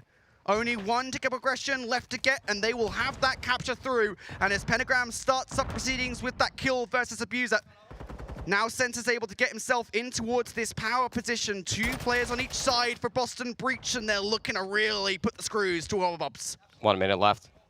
Lives don't necessarily matter. Pentagram's going to swan dive his way over towards the display case here on the B control zone. You got to contest him for now, and even up towards top bed, the last player is going to be Cobra. Finally able to deal with these players, not only on the control zone, but also will maintain top bed position for now. Cobra is a problem. Yeah, Sensor there. I was really kind of questioning what he would do in that position, right? I mean, you're the only player left alive in this situation. You don't really have much time to work with. Just try to kind of bait out Abuser, and it doesn't work. So now a 12v13, 39 on the clock. Once again, Boston Breach Academy battling out for mid-map pressure, and this time, 3rd time, it's not working. Cobra comes through. That's his 4th in a row now. Wubba really looking good here on this defense, and what a time to come up and play. Cobra for 5 in a row. You can't give him a number 6. At least they stopped that. But now 18 seconds. Boston Breach Academy looking to make their way forward towards this point, and just look at the 3 stack that Wubba have through. Yep, up in top bed. Abuser gonna be able to at least go 1 for 1. Lins on the other side able to take down Shawnee. There will be no entrance. Do not pass go. Do not collect that 3rd segment over at B. A last little ditch effort from Pentagram to dive onto the zone, followed by a teammate, will not mean anything. Defense going towards the Wubba, and you honestly, you need it to go their way, especially investing that cruise missile that Brezzy got in that opening round. Big moment there for Wubba. Again, it was a mustachio's hair away from completion.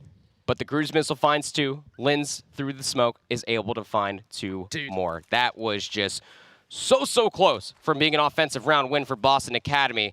Still got 5 segments, though. Dude, I can't believe how close that was. Oh, man. Boston Breach Academy. You got to hope, if you're a Boston fan, that you don't have to look back on that as a moment where they could have won, or at least put themselves in a position to win this game.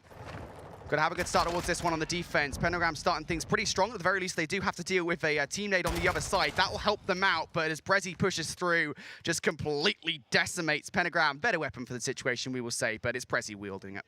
Dude, Brezzy is the general manager of Brainberg Hotel. 24-16, 25-16. He is snapping on players through the hole, and now he can start flying through this back lot side. Everybody from Boston Breach Academy spawning around the spa, and they should be more than aware at this point that there is just 1 player capturing the A control zone. But are they going to expect that Paul Brezzy's in from behind? I mean, they've got to be counting heads very soon, right? It's about how these kind of trades go down over by Rugs.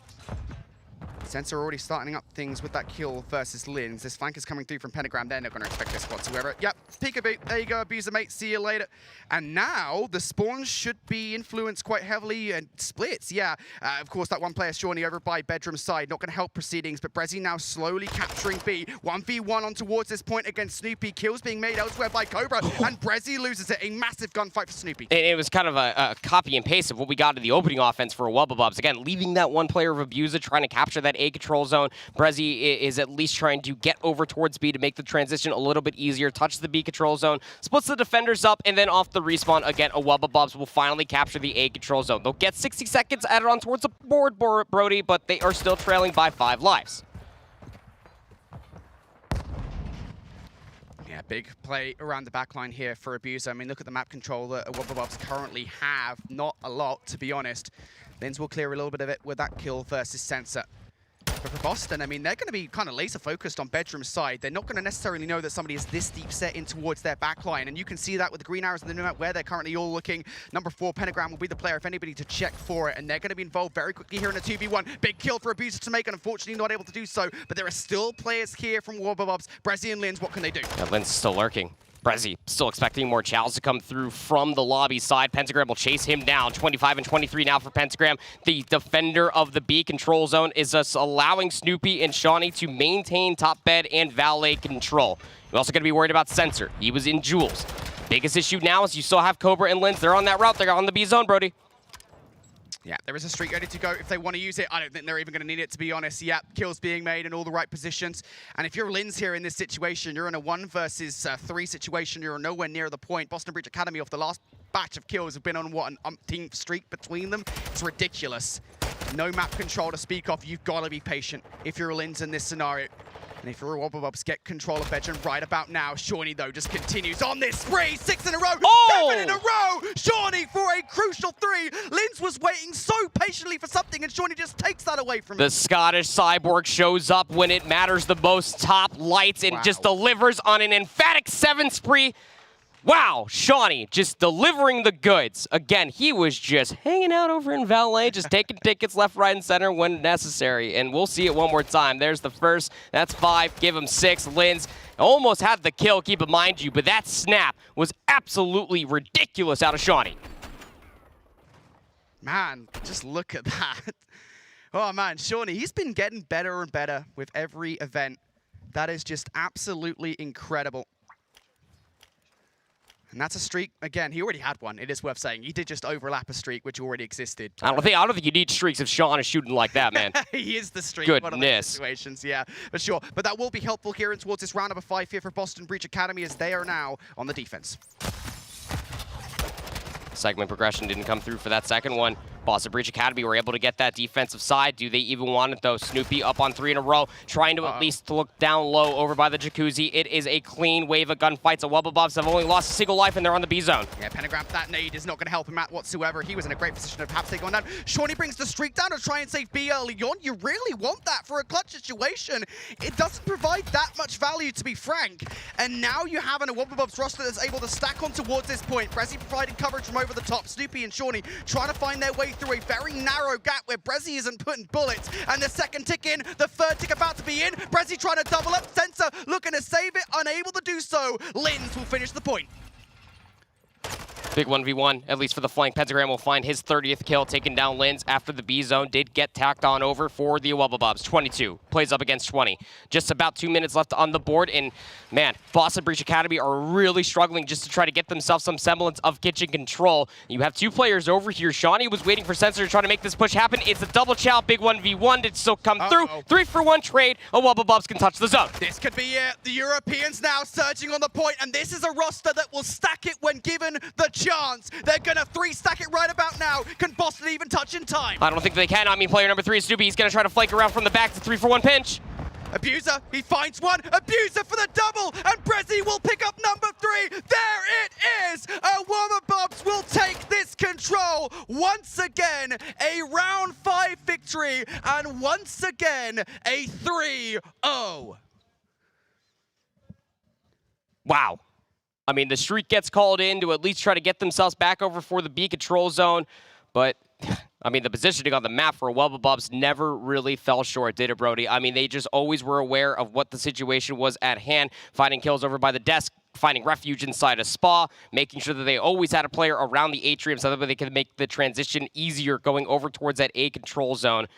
It was a gamble, I will say that much, to come out of the rip and try to get themselves that B control zone, but it's the gamble that works out wonderfully for the Wobbubbs to be able to win out in round number 5. Here are some replays from at least that series at hand, starting off on that Mercado hardpoint. And Wobbubbs, honestly speaking, barring that control, just simply were outpacing that of Boston Breach Academy. Yeah, and it is worth saying, you know, early on in the series, I mean, it really did feel like exactly the same series, more or less, than that upper bracket semi-final.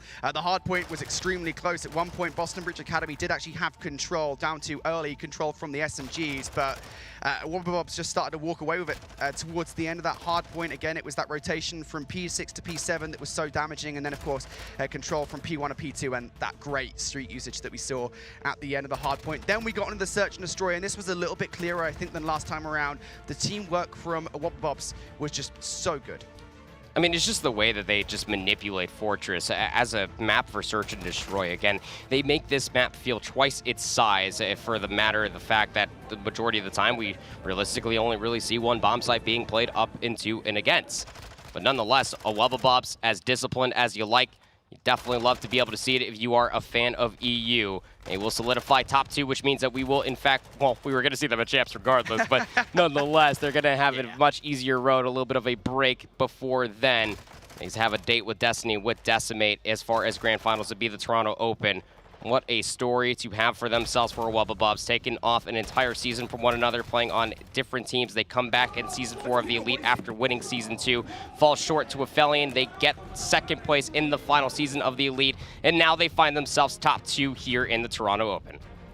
And here's a look back at that best of 5 for you folks. If you weren't paying attention, I hope you were, because that was a banger series. That Mikado Salmas again, pretty close, but Wobbabobs took it towards the end. Again, same kind of story really for the Search and Destroy. Those back 3 rounds, incredible. And then, of course, the Hotel Control. A round of 5. I mean, it's kind of funny when we look at the Hotel Control, Andy, just how close those first 4 rounds were. Round number 5 comes through, and it's just like...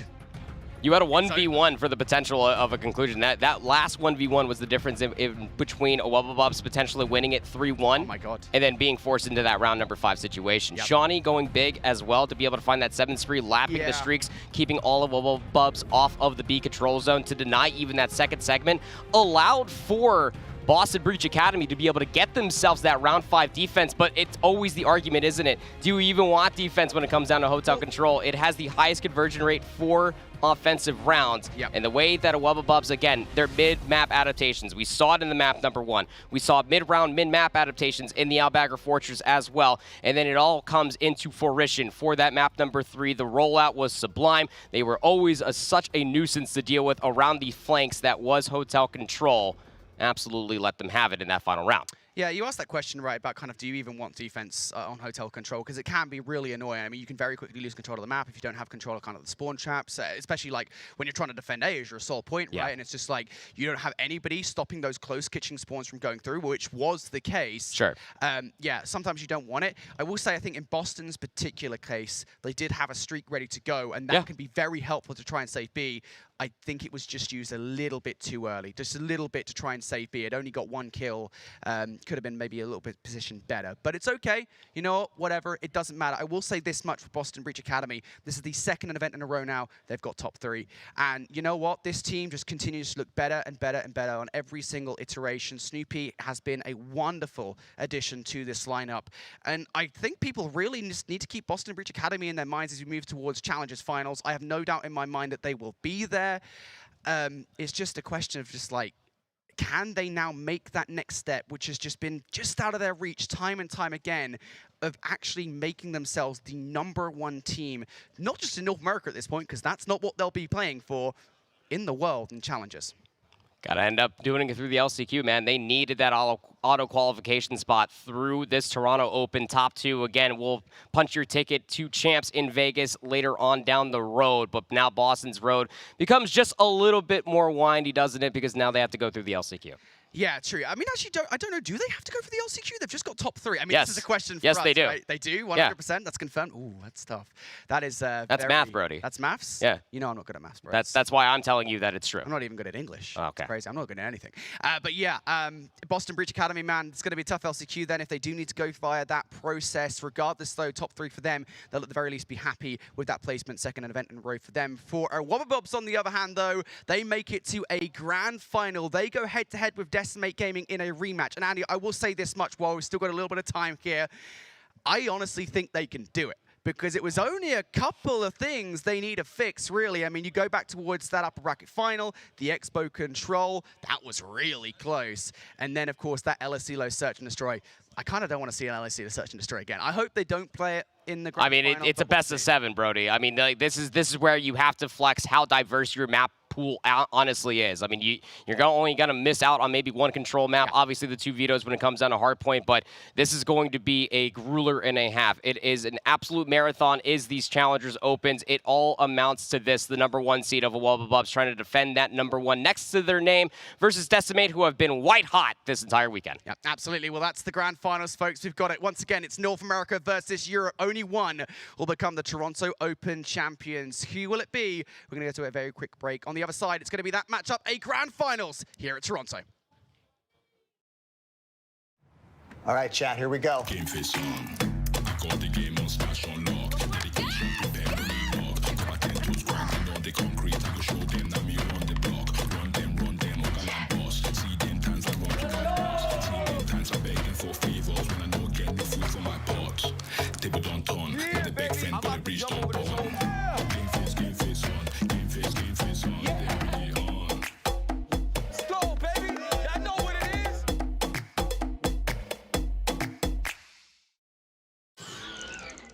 Hey, watch where you're going. I thought you had new internet. It's not that. I had the sun in my eyes. You're kidding, right? It hurts. It really, really hurts.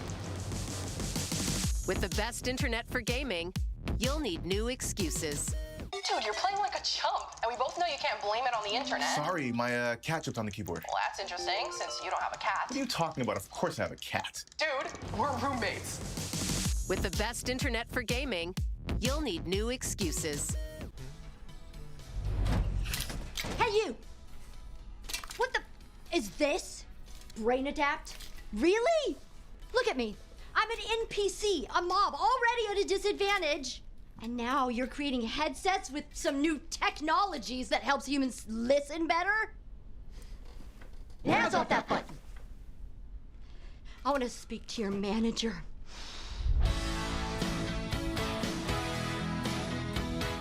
I'm Nemo, and I'm a 22-year-old student. Here's how I budget for the entire school year. I use the TD Student Budget Calculator to help me plan my budget. Ta-da! And that's how knowing my budget helps me live life to my fullest.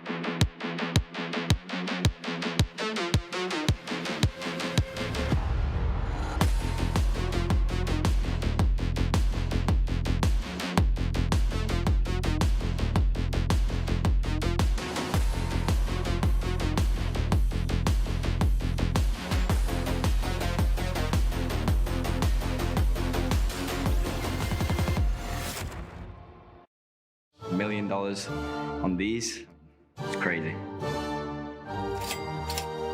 Dang, that's a lot of money.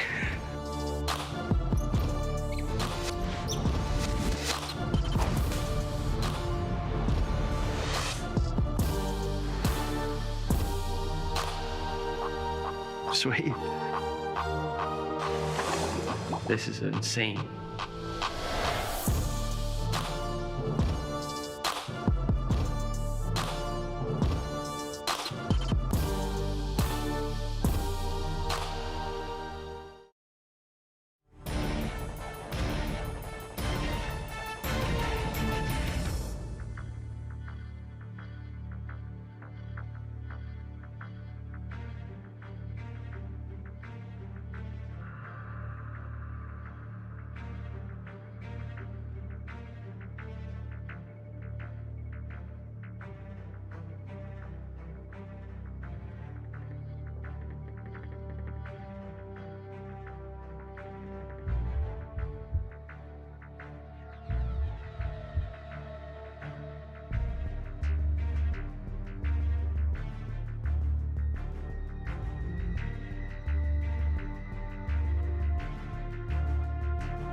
Welcome back, everybody, to one of the final Challengers events of the Modern Warfare 2 year. It'll be our final open, of course. Champ's still waiting for us, but, well, we have to crown a champion for the first time. This will be one of the first grand finals for all 8 players that are on stage, and it will be the first championship for any of those 8, depending on who comes out on top. My whole shift with me, I've got the longtime duo, the brother from up north, the man of 1,000 lakes. I don't know, just making things up at this point. We've got Visions. Brother, how you feeling? I'm feeling great, Alan, man. I mean, Championship Sunday, we got the rematch for the winners final. We have NA's best, we have EU's best, yes, stacked sir. up against one another. We are in for a very long series, I believe, and it's going to be a great one, man. I think every single one of our opens have had the best from North America and the best from Europe represented in grand finals. This is totally off the cuff, but I want to say that's been the case. Raleigh was, Dallas was, Boston wasn't. Just kidding. Almost. We got 3 out of 4. And, well, this one's going to be a fun one, like you mentioned. Yeah. Wobblebobs coming out of the lower bracket. It is a rematch from the winner's bracket. Decimate, having bested them in a thriller. Took all 5 maps to get it done. But like we mentioned, Decimate kind of came in as a little bit of a question mark after their Season 4 in North America, coming up a touch short. But, boy, have they looked good in this bracket, taking down Aphelion, taking down Strays, and taking down Wobblebobs. They are currently the EU Reapers. They are. I got a chance to actually talk with Flames, and he's like, listen, what happened in that Elite? Complete fluke. It happened. We're over it. We're here. We're playing great Call of Duty. And he said really the defining point for them was when they actually beat Aphelion Esports, you know, way back in those quarterfinals. He said that was the moment that we said, okay, we can win this entire tournament. Here they are. They've gone through these last couple series looking really good. I mean, Wobblebobs did test them, though. They did lose some of those hard points, right? But the map 5, they squared up. They got the job done, and they got themselves here. So looking really calm and collected throughout the entirety of that best of 5 as well, which is super impressive considering the veterancy of the French roster on the other side. But kind of thinking back to that winners finals, you already kind of teased a little bit at us with what the maps had looked like.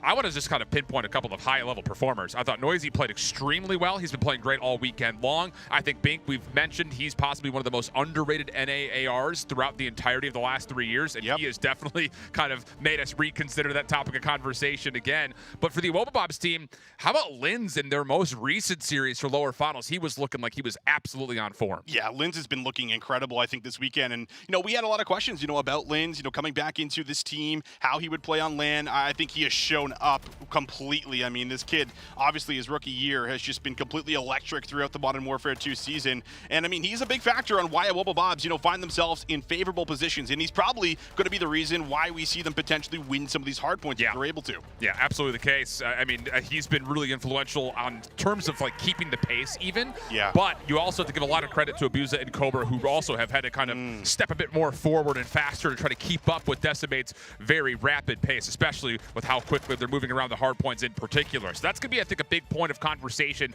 when we eventually look at the best of 7 layout. You mentioned, though, that, hey, Wobblebobs were able to take a hard point away from Decimate. That will, again, have to be the case here in this grand finals if they want to be champions. Yes, they're going to have to find a way to try to contest these hard points. They've had a little bit of a chance to kind of take a break. There's been a few series in between their winners final matchups. You expect them to come back, try to make some changes, try to deal with some of these playmakers that we constantly talk about here on the side of Decimate. And, I mean, this Expo as well. I mean, this one was very winnable for them. You talk about, you know, this 3v2 going their way at the very end, and you know, Noisy doesn't do what he did in some of those rounds. All of a sudden, maybe they close that out in the hotel. Yeah, I mean, this had to be one of the best Expos that we've seen all year, flat out. I like Just that. both teams having a lot of different looks at trying to not only capture, but I think in particular, have a last-second defensive effort. Right. Really great movement across the map. I don't think we ever really fully saw either team defensively get in position over towards Sauna, which is not common to see. So again, from both sides of the control zone, both these two teams are looking feisty. The other thing we need to keep in mind, though, before we jump into our best of 7 layout, is a Wobblebobs on anything hotel.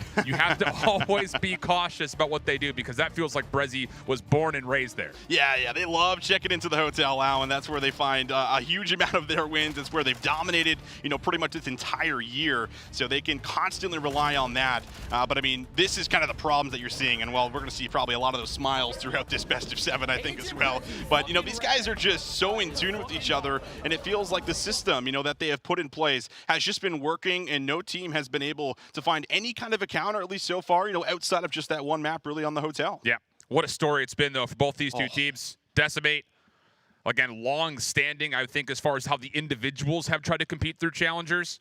Going back, I think, for all of them, at least to things like Cold War, but through the Vanguard season, kind of, you know, finding themselves together with decent squads, but not really getting over the hurdle of being one of NA's best. They find each other here in Modern Warfare 2, and they have been unreal. Whereas on the other side, man, there's no shortage of conversation when it comes to Wobblebobs. This roster together, they went flawless in Season 2 of their playoff run in Challengers Elite. They almost did it again in Season 4. They're looking like a major threat for the European scene and Challengers at whole. But let's take a look at our best of 7. Hydro, first thing up. This is a new map mode combo for this matchup comparatively to the winners finals, and it's going to set the tone right off the rip for us. Oh, will it ever? I mean, we've seen some games kind of come through here on a lot of hardpoint maps, but not a whole lot of Hydro, has really been thrown into the mix so far. I love the idea. We talked about, bringing the Fortress out. Listen, there were some problems that they were unable to deal with. Let's just throw something in there a little bit fresh, especially for the map 1, right? Oh, yeah. Wobblebobs are coming off a very hot 3-0. They looked really solid versus Boston. They want to come into this Hydroelectric. They want to set the tone versus this Decimate roster that's been raiding around a little bit here. And then you look at the Albagra Fortress for the Search and Destroy. It was a grueler in the winners finals. Really tight affair. And then the Expo, a run back on the Control. So that's our first 3 maps. It's the grand finals here at Major 5 in Toronto. Open champion will be crowned for the first time in some form for these 8. It's Decimate. It's the Wobblebobs. Let's get it on. Grand finals time. Chance to come away with a huge amount of cash. And, well, we'll go on board with Abuser right away, as he comes away with a nice 1v1 through mid. Might open a play for Linz to kind of take the water out, try to work his way into the point. Has to find Estriel over the top. Shots onto Bink, ready to take the chow. Won't find any damage, but his teammate's doing a good job of now making their way over. Good help, though, through mid-map. Decimate will rule the bridge and that little lane through mid at the moment. Linz taking a route just outside, over through water. Estriel there to meet him. Good kills coming out. Decimate able to get onto the hard point, but Wobblebob still maintaining the favorite side of the map. 20 seconds to the fight for here. Decimate looking to get as much this time as possible. Have to be a little bit careful. Being too passive here could give a chance for a spawn flip to come through, especially if kills come through for the side of Decimate. Bink, tough gunfight, able to put together 2 in a row, though. Soaking up time. 5 seconds up for grabs. Reads Brezzy like a book. That's 3 in a row for Bink, and now they make their way to new. Yeah, great time there for Decimate. Not quite able to get the stretch over towards P2, so now Wobblebob's the onus of holding. But Bink, from this position, we saw it yesterday. This guy's a literal sentry turret from up top on Dome. Estriel gets forward. Doesn't quite have the Vaznev out in time, though, so Linz finds the easy kill. Brezzy up top says, hey, how are you? Able to find the freeboy, but doesn't realize that a player in Noisy had snuck through. So now the Dead Silence play comes out. Wobblebob is still on the hard point, but Noisy starts to break it open. One more inside, looking to double up, but no. Shut down by Linz, and Wobblebob, for the time being, will hold. They will hold. Just about a tie game. 25 seconds up for grabs. The spawn's also going to flip. This is perfect here. You get the first 30 seconds off of the point. You're able to contest a little bit longer. Lynn's able to get a double, almost makes it a triple. And now look at the setup on the map. You have exits being played for inside of Dome. The only one that gets through is Flames. Yeah, Wobblebob say, we're going to give this up. Just throw your nades. No need to try to go forward and contest this. Play for new. Gunfight over the middle of the map. One by Decimate. Flames also finding another. Brezzy trying to contest. He's the last standing Wobblebob's member on rotation, but just as the hard point opens up, everyone in purple spawns right behind the new hill. Brezzy, a lot of work to do. Gets caught throwing the nade. Estriel makes his way all the way around and almost pieces together the double up. But, I mean, take a look at the kill feed. It is all a Wobblebobs here so far. Coming off hot after that last series. Brezzy finds a good kill through the outskirts there onto Noisy. The control looking good. Decimate looking a little bit staggered coming into this P3 hill. They do have some second floor control, though. Bink up top has a trophy system to keep him safe. The problem is he doesn't have a lot of help, so he's going to have to do it all himself, and so far, he's good for it. Help now on the way from behind as Decimate will flip the spawns up, and yeah, they actually keep that hardpoint neutral for quite some time. So overall, not bad at all for Decimate. 20 seconds to fight for, and they have a chance to take their lead. Another big 1v1 across the map. Noisy, the route man, already in the back, gonna spot Cobra, and he takes him out. Cobra was the furthest one pushed forward. Now if they get a read through Ruins, they might be able to set themselves up with the spawns, but numbers here right now for Wobblebobs trying to flood through, and they're finding kills. They also get the kill off exit as well. What does that do to Decimate spawns? Should be bottom left-hand side of the map, and that's exactly what it is. Big win for Brezzy over towards new. Flame still keeping himself in the play, though, but he's by himself, just trying to block spawns, and actually, Bink is going to spawn with him, so now it's kind of shoes on the opposite foot. Linz has to hold it. Oh my goodness, Linz, he's going to go for 3 and still soak up some hard point time. Bink gets traded. Decimate still with the spawns, but Wobblebobs have the numbers. Yeah, it was an unfortunate team nade there that actually costed Abuse in the back, so the spawns flip out, but maybe it doesn't matter. Wow. Wobblebobs, man, bringing the heat. They just explode in the back of the map, and despite the spawns being there, it does not matter. Decimate struggling to get any foot in the hill and keep it in there. How instrumental has Linz been on a couple of these solo holds? He's essentially in a 1v3 a couple of times over in these first 4 hard points, and he's Bombs come out with at least 2 and some objective time to boot. 83 plays 57. On rotation again, Wobbubbobs all up in place, ready for the setup. Decimate looking for their break attempt. They do have a lot of dead silence in the trophy system to play with. That will go down. Brezzy gets the first blood, though. Cobra follows up. Flames waiting for a chance to hit, but he's got to wait for help. Has to wait patiently. You can probably hear the comms almost coming through on the minimap based off of what they're doing, trying to get the block in the back, but they got to get through Cobra. Cobra doesn't get a read fully, but I mean, his teammates have done the damage. Oh, yeah. And now they're spawning in the back yet again. I mean, this is not the Decimate we're used to seeing. There is a moment to get some high ground and try to break in, but I mean, the control has just been perfect so far for Wobbubbobs. Brezzy and Linz are just taking over, man. Brezzy's been swapping back and forth between the Vaznev and the TAC. He's been looking good at both. And for Decimate, it's been a hard time getting Estriel involved at the moment. It's same thing kind of for Noisy and Flames. They just have not really been able to get around the hard point, get themselves a comfortable setup. So yeah, some of these breaks have been decent, but we need to see these guys win a rotation and actually set themselves up the way they want. Yeah, they're caught in the cycle right now, aren't they, here on Hydro? 10 seconds at least. Might end up going over. Gonna see one more hit for it. Bink able to get away with one. Trying to contest whatever he can, but will just be an extra 5 seconds. So all things said and done, we go into the reset, we take a look at what's happening, and now you have to backtrack. Brezzy already making the move to try to flip out the spawns, take it ahead. Noisy's late on this play. Fortunately, his teammates do clean up from the front, and wow, Wobbubbobs will actually still spawn out, but the win from Brezzy could change that. 3-1 split likely on the way. Where does Decimate even spawn here?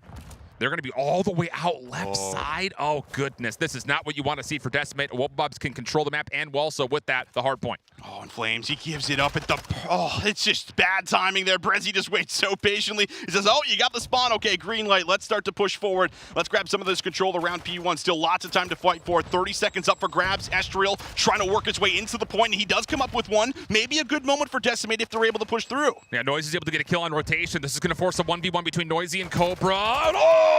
Big win from Noisy. That will stabilize things here for Decimate. Just down 30 points, but as we rotate over to New, more green arrows here than Wobbubbobs, but Linz trying to once again be the hero for the French. Already in towards New, gets the first kill and keeps his life. Help is on the way. Decimate are not spawning in. No, they're not spawning in. Linz is still alive, but gets caught on the reload. Noisy hits it at the perfect moment. Looking a little bit better with this AR in hand, but won't be able to come up with 2. Spawns might be here for Flames. He's in the back for now. Estriel looking for the double up, gets abused up pretty tagged, and it's Linz that actually takes out his teammate. Chaos around the point. Who's gonna spawn in? It's Decimate. Oh, but Bink is able to find Linz. Key moment, 35 seconds to the fight for. This is where this map could start to turn around a little bit here for Decimate. Wobbubbobs still committing.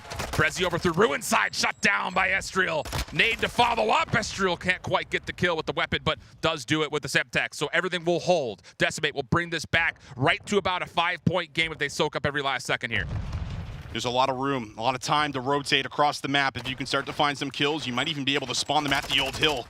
So Brezzy has to back up, and oh no, look at what this is going to do. Decimate, no, listen, that old hill is still active. Let's fly forward. Brezzy not going to be a part of this play, and now the water route also coming through as they're going to start to swarm around the new hill. Decimate spawned mid-map because of that outspawn for Brezzy, like you called, P2 still being active, so now Decimate are able to go essentially scrap to initial. Wobbubbobs still locking things down to the back. Good kill from Abusa. Noisy not able to get one, and just down to Bink again. This will feel a little familiar for him. He was in this exact same position last time we were here. This time, no safety of the trophy system, but he's got a couple down low. Decimate looking to reinforce. Estriel here to help. More trophies start to litter the point, and Estriel gets to work. Able to clean up around the outside. Now looking for more in water, but Linz shuts him down. 50-50 battle for New, but Wobbubbobs, they're fighting back with the proximal spawns. Bink is still here. Bink is still here, 4 in a row. Has to back down for a second, wait for the regen with 1 HP, but Chalzel gives away his life, and now the spawns in the back for Decimate. That will be scrap time secured for them, but take a look who's across the map. It's Estriel. Wow. He had the chance to make the play, but Wobbubbobs will sniff them out. Just about a tie game. Decimate will retake the lead, but the setup here for the Wobbubbobs. And you can see even in that last 20 seconds, both teams are more focused on what's coming up next than what was still to come on the old time. Flames denied from playing over through Ruin side. Bink looking to follow up. Shut down. It's Brezzy for the double. One more behind him. He nearly got a look at Noisy. Trade does come through, and Wobbubbobs will get themselves on the early time. Estriel trying to flip the spawns around, playing deep. Linz pushing forward, creating a bit of a cushion here as we have a dead tie game. Linz for 4 in a row. Could still be more in front of him, though. Noisy's on the cross. Number 5 for Linz. Can he get the streak? Linz! Oh! Score streak card for Linz. What a play from Linz as he is just starting to fly at Decimate right now. A huge 3-piece yet again. That's going to buy them so much time, and I mean, you're in a weird spot. Decimate want to contest this, but I mean, you have to be careful about going a little bit too far, flipping out the spawns. You'll have one player blocking, and while the kills are still coming through for the Wubblebobs, this is looking like a fantastic kill, and now Flames has to play at the back and try to anchor things down. Huge momentum shift, and the extra resource of that cruise missile could be key in trying to keep this distance. Bink, maybe the hero for Decimate, 23 and 18. He's really been trying to keep his team in it.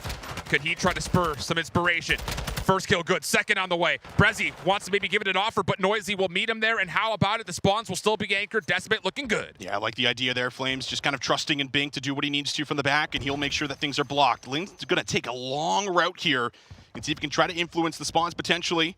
And while the rest of the teammates from Wubblebobs going to push through the front. Abuza able to open up with the first. Who will be the man that jumps into the point, or will they even have a chance to? The kill's great around the point. Abuza trying to bully his way inside. Estriel gonna have none of it. Cobra next one up. Estriel finds two. There's that Decimate team that you were asking, where are they in the first rotation? Everyone helping out, everyone understanding their roles, and now we've got another lead swap. 18 seconds till the fight for. Decimate are gonna get over 200 and beyond.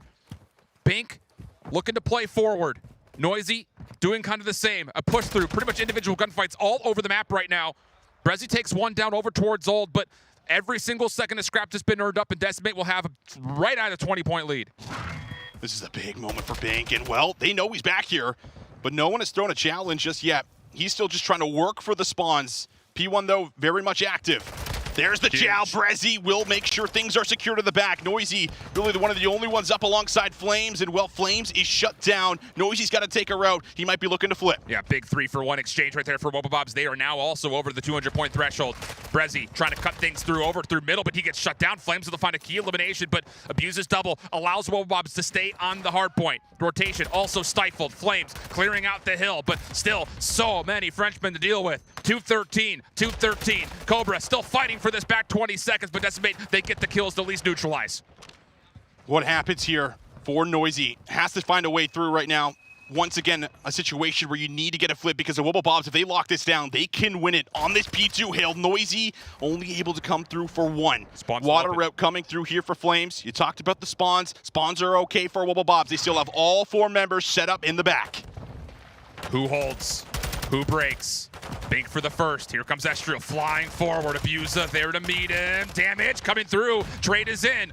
Nades also starting to litter the point. Flames hit up by this, but Noisy gets another elimination. Wubblebobs still holding on to the hard point. As far as getting into the spawns themselves, Flames trying to change that. Flames! Oh my goodness! Maybe a chance for more. Off the regen, off the reload. A chance to go 1v1 versus Lens, but Binks helps him out. 241 to 220. And Wubblebobs, they've got to go. They've got to get the kills, and they provide a full wipe in. 25 seconds to fight for. It's not done just yet, but 9 seconds. That's all Decimate need. The exits aren't really going to be played for. Can't win. And now you have to rotate, have to make your way across the map, just falling short by a single second. That one going to sting for the Wubblebobs, but can Decimate hold on? They have great mid-map control. They just need to find the kills. It's got to be Brezzy. It absolutely has to be Brezzy. 248 to 241. Cruise missile called in. Flames jumps on the hard point. Brezzy, 1v1, gets the kill, gets the win with it. Yes, he does. Wubblebobs sneak their way into P3 and take away map number 1. What a map number 1 it is. They want to change up the map. They want to throw a little hydro in there, and it works out quite nicely there for them. A lot of key moments coming in from some of the subs, but Brezzy, the closer, the man that did it all last year and has been looking to get back on form, back on top this year, makes the game-winning play to lock in that first map. And Alan, we said, how crucial is this map number 1 for Wubblebobs? It could be everything for them to start the snowball. And the fact of the matter is, it's not just that they won it, it's how they played it from start to finish. Decimate were getting away with murder yesterday on hard points, winning rotation, going scrap to initial, even on big maps like Hydro. Wubblebobs had none of that here. A flawless start for them, honestly speaking. It forced Decimate to have to make critical plays. And yeah, sure, they did. But those moments where Wubblebobs were able to get scrappy here at the final moments of P2, massive, considering that Flames nearly single-handedly won the game right then and there. Almost enough. 2 seconds there for the dub. There's the reaction. Abuza gets right up, dabs up all of his teammates there. So We take a look at the best of 7 Awoba Bobs here to strike first the map number 1, but I mean, it is a barn burner of a map number 1. And I think that is going to be a great start here for this series as we have now the Albagra Fortress coming up next. And this one, like we mentioned, the winners finals between these two teams, it was a big brain chess match. It got crazy. It got real tight. And that's the real good news, I think, for Awoba Bobs being able to come on top of it in the winners finals, considering that for Decimate, this was one of their more played maps throughout Season 4 of the Elite. Yeah. They looked great on it. But the fact of the matter was, they were kind of beating them again at their own game, getting aggressive, getting Linz into a good spot. A couple of moments where we had double window chows defensively for both Linz and Brezzy. If they can pull that off again, you have to think that Awoba Bobs are looking real nice here in this map number 2. Just comes down to who makes the proper adjustments as we get ready to load in. Decimate threw in a lot of really slow rounds, and even when they were slowing things down, it felt like they were in position to kind of stop Brezzy or Linz from making that top play, and even then, sometimes they were still winning that 1v1 battle, getting out with their life, and it's like, well, what was the setup for, right? Like, that is the exact reason you're playing slow, is to find that pick, find that kind of overextension play, punish it, use the numbers advantage to move into the site. But that did not always work out here for them. But just a map number 1, and I mean, let's be honest, this is not a position I feel like a Decimate have been in too many times. It's still very early. It's a best of 7, but they're used to grabbing that map 1, sometimes then combining for the map number 2 and a chance to close it in control. So a bit of a different kind of tempo to kick off this best of 7, and now forced to kind of respond. We'll see what the reaction really is here. That's a really good point, because when you start off with almost a guarantee win because your hard point is so strong, you look at the layout of the map set very differently. So yeah, this is a key map number 2 for both sides. A chance for Awoba Bobs to repeat what they did in winners finals, go up 2-0, or for Decimate to find a chance to get back into the series in an uncharacteristic way, so to speak. Let's put it plainly though, friends. These are 2 incredible squads. So gloves are off. Let's get to work. Decimate on the attack. Awoba Bobs defending, and Cobra actually took a little of an aggressive peek there outside open door. Didn't see anything, and then backed away. Remember, there was a lot of bait plays that were happening, and Cobra, he brought up this scope last time. He was connecting on quite a few of these shots, especially on the first player trying to make their way into the site. Noisy wants to take a little peek through mid, and well, he will not get away with his life. Abuser will punish him for the peek, and now a numbers advantage on the defense for Awoba Bobs. Awoba Bobs have learned when Decimate do not play for early nades, what are they going to do? They're going to peek for information late. And now the set nades come out. Brezzy already, oh my gosh, he's playing deep into cannon. Linz connects with a very desperate nade over towards P1. That gets us to a very early 4v2, and Decimate just don't have much ground at all to work with. Flames maybe creates a bit of an opportunity, but he does get traded out. 1v3 now for Estriel. AR in hand, 30 seconds to go. We need a kill here, and no, Buza not going to give him anything. First round good for the Awoba Bobs. And that's going to feel good for Awoba Bobs because of how they read Decimate's setup. Cobra, first time we've seen him with a sniper rifle, peek towards outer doors. Didn't see it necessarily on screen, but it happened to the minimap. He gets that opening angle, doesn't see anybody, says, all right, they're not making an early play. That means we know they're going to play at a little bit of a slower tempo. Let's watch our windows. As soon as they get the first kill, Brezzy pushes forward. Absolutely clinical. And now a chance to try to get going on their offensive efforts. What's the call? I wonder if they're going to throw some more of these bait plays in, but the bomb's going to come right inside. And actually, just going to maybe try to block that cross. Watch that top single jump up. We know how much some of the players like to play it, especially Flames. He loves to pull out that SMG. We can see it in this round. That usually tells you he's going to be looking for some kind of a jump up, just waiting for the timing, but that is currently being read if he decides to do it. Trophy does keep this defense in place right below the art doors. Flames searching for Brezzy. Nade's out. They see him. Secondary nade also on the way in, but doesn't matter. Cobra snipes Noisy deep, and a first blood tallied for free for Awoba Bobs. It's such a problem right now here for Decimate. Usually, you can really rely on Flames being to take those long-range challenges in some of those tough chows, but right now, it is all Awoba. They're going to find 2. Lin's able to take out Flames, so that aggressive SMG no longer a part of this play, and now it's a 4v2, and Abuse is working around the back with Brezzy. I love it. Brezzy's going to toss a nade to make sure that Abuse can get an angle. It works out. Oh my goodness. It is flawless. It is perfect. It goes beyond poetry in the form of search and destroy. That is a beautiful round of search from Awoba Bobs. And it's got to feel frustrating for Decimate because it doesn't even feel like they're getting straight up gunfights. They're right? getting nothing, brother. Exactly. They're not Nothing. getting any gunfights. They're not getting really good looks. And Wubba Bobs have certainly made some changes to how they want to go about trying to work some of these offenses and defenses. I mean, specifically, it was the winners final. Just diving across, trying to bait out shots, trying to bait in that retake early. But they're throwing in a lot of curveballs. Have to have a response now in round 3 for Decimate. Single kill on the board for Decimate. Don't often see that, and they say, enough nonsense. Let's go quick. Noisy trying to follow up, but Flames does provide the opening over towards A. Okay. That's more like it. Decimate says, you want to play slow? Have a little bit of this. A little bit of tempo, a little bit of speed. Love it. That's a bold call, too, to take a double peek through P1. Yep. Okay. Think about that, Wubba Bobs. Yeah, that's a way to force a gunfight, right? If you're not getting any gunfights, well, if you go P1, you're going to find a couple gunfights there, back by Hay, back by the inner corridor, whatever it might be. So a good adjustment now coming on through for Decimate. Just a very fast round, too. And, well, a lot more players able to find some kills now. I think the only one still looking for the first. And now we'll head back over to defense here for Decimate. Early nades up top towards windows. Look for this double push through potentially for Decimate. They hold their ground. But look at the focus. It's all over towards P1 side, and this is brilliant. Again, if Decimate reads that Wubba Bobs are playing slow, get somebody up top. Deny some space. But Brezzy, he sees the shadow. Oh, boy. Big does find first blood onto abuse it by Brezzy. Oh, my goodness. Nasty.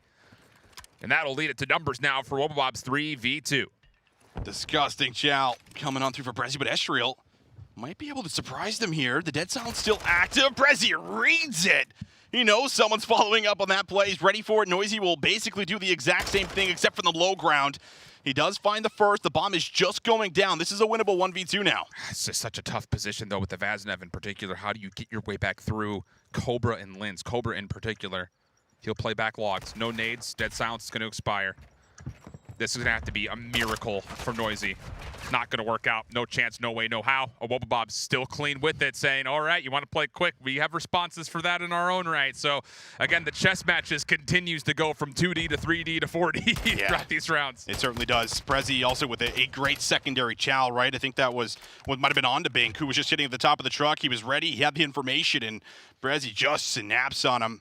A much different look compared to what we saw during that map number 5. It feels like he's just playing with a lot more aggression at the moment, and he is also reading what Decimate are doing. He probably went over a lot of what was happening in that fortress last time. They love to hit those windows, whether it's double or single, and they're shutting it down right now. Wubba Bob's getting aggressive. Gunfight's already coming through. Brezzy tagged up, pushed back, but does get bottom art. Cobra's nade follows up, back to sniping mid. Decimate still holding back after the initial onslaught of utility gets exchanged. But Brezzy could be in a playmaker position. Very slow approach again. This is what we've seen a lot from Decimate in the winners final. They play very, very slow like this, just hoping that someone gets a chow or someone can open up with an aggressive peek. We'll see if they decide to kind of push through P1. But for now, Brezzy's got himself in a good position. He's going to be able to hear a lot of information here as well, and we're now down to 45 seconds. And Decimate are the ones who have to make the play, and as they do, Cobra, aggressive as you'd like with the scope. More the way. Doubles down. Noisy from the backside does get one, but it feels a bit moot. As now he's got to try to go essentially 1v3 for the ace. Gets the second. Time ticking, though, no bomb in hand. Collects a secondary weapon. Cobra on the cross. Yep, why not? Cold. 3 kills for Cobra with the scope. Winner, winner, chicken dinner, baby. My goodness. Cobra's not missing. No. And I mean, a lot of his shots are also just headshots. Like, he's just connecting on their dome just right over the top of the stage. This man not missing whatsoever. I mean, Cobra, we don't usually throw him in the conversation with a sniper, but on land, I'm ready to throw him in that conversation, Alan. I'm here for that. Consider me a +1 fan on that invitation. And now Decimate, they're getting beat bad right now. They are. You know, the one round they throw is the curveball. They need to get a default to find some success in some form, and they're changing it up again a little bit. They want to really challenge these top windows positions. You got a player sitting top statue. Astro could pop up if he needs to. This is all about trying to win windows. But Wubba Bobs are fine with this. They have been in the same setup, essentially, every single offense. Decimate just going to simply watch this cross. Noisy's going to be the one for point of contact here. But remember what I said, a lot of bait plays we were seeing last time for Wobble Bobs. The bomb is not with this play just yet. Yeah. And a Cobra, yeah, he's going to come in, he's going to come out. They want to try to force the retake early here from Decimate. And they want to force out those nades as well. So the trophy system eats up a couple of utility, and that leads to an opportunity for Lens to get aggressive. He does get stun in response, but who cares? 4v3. And Decimate have just not had any sort of a response for this A hit. They're going to try to beat the timing, though. Diving in, Noisy, tough shots, denied. Lens abuser good for the team shots. Flames has to give it up. I mean, come on. This is absolute perfection for Wobble Bobs. Flames by himself would have to go for a 1v4. The only ally right now is the clock, but he's not going to be able to stop this plant from coming in. And now all of a sudden that ally becomes an enemy as he's got to go quick, and he's not able to do so. Flat out, Decimate they are not in a position to contest anything right now. They're not enabling any early challenges. They're not really getting the bait and switches that we're used to seeing off. They're not having the cover and fire type movement that we're used to seeing. I mean, Wobble Bobs are giving them nothing. And if they are, it's false information. Yeah, exactly. Right? They're baiting them into their They're web, baiting them in. Absolutely they are. I mean, they are just toying with them at the moment. And Lens is even still sitting down low, ready for that chow right away, too. And the bomb wasn't even a part of that play. I don't think they ever had an intention on planting it unless they had to. And, well, they didn't have to until the very end. So 5-1 up, much different story. Not the Decimate that we're expecting to see here in the grand final. Brezzy.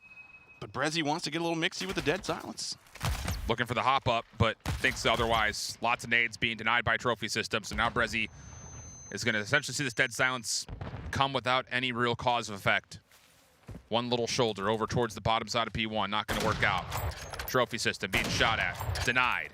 And how big is that? I mean, just over the fact that Cobra still has a Semtex, you still have players nearby that can throw their own utility, and once again, Decimate get nothing. Yeah.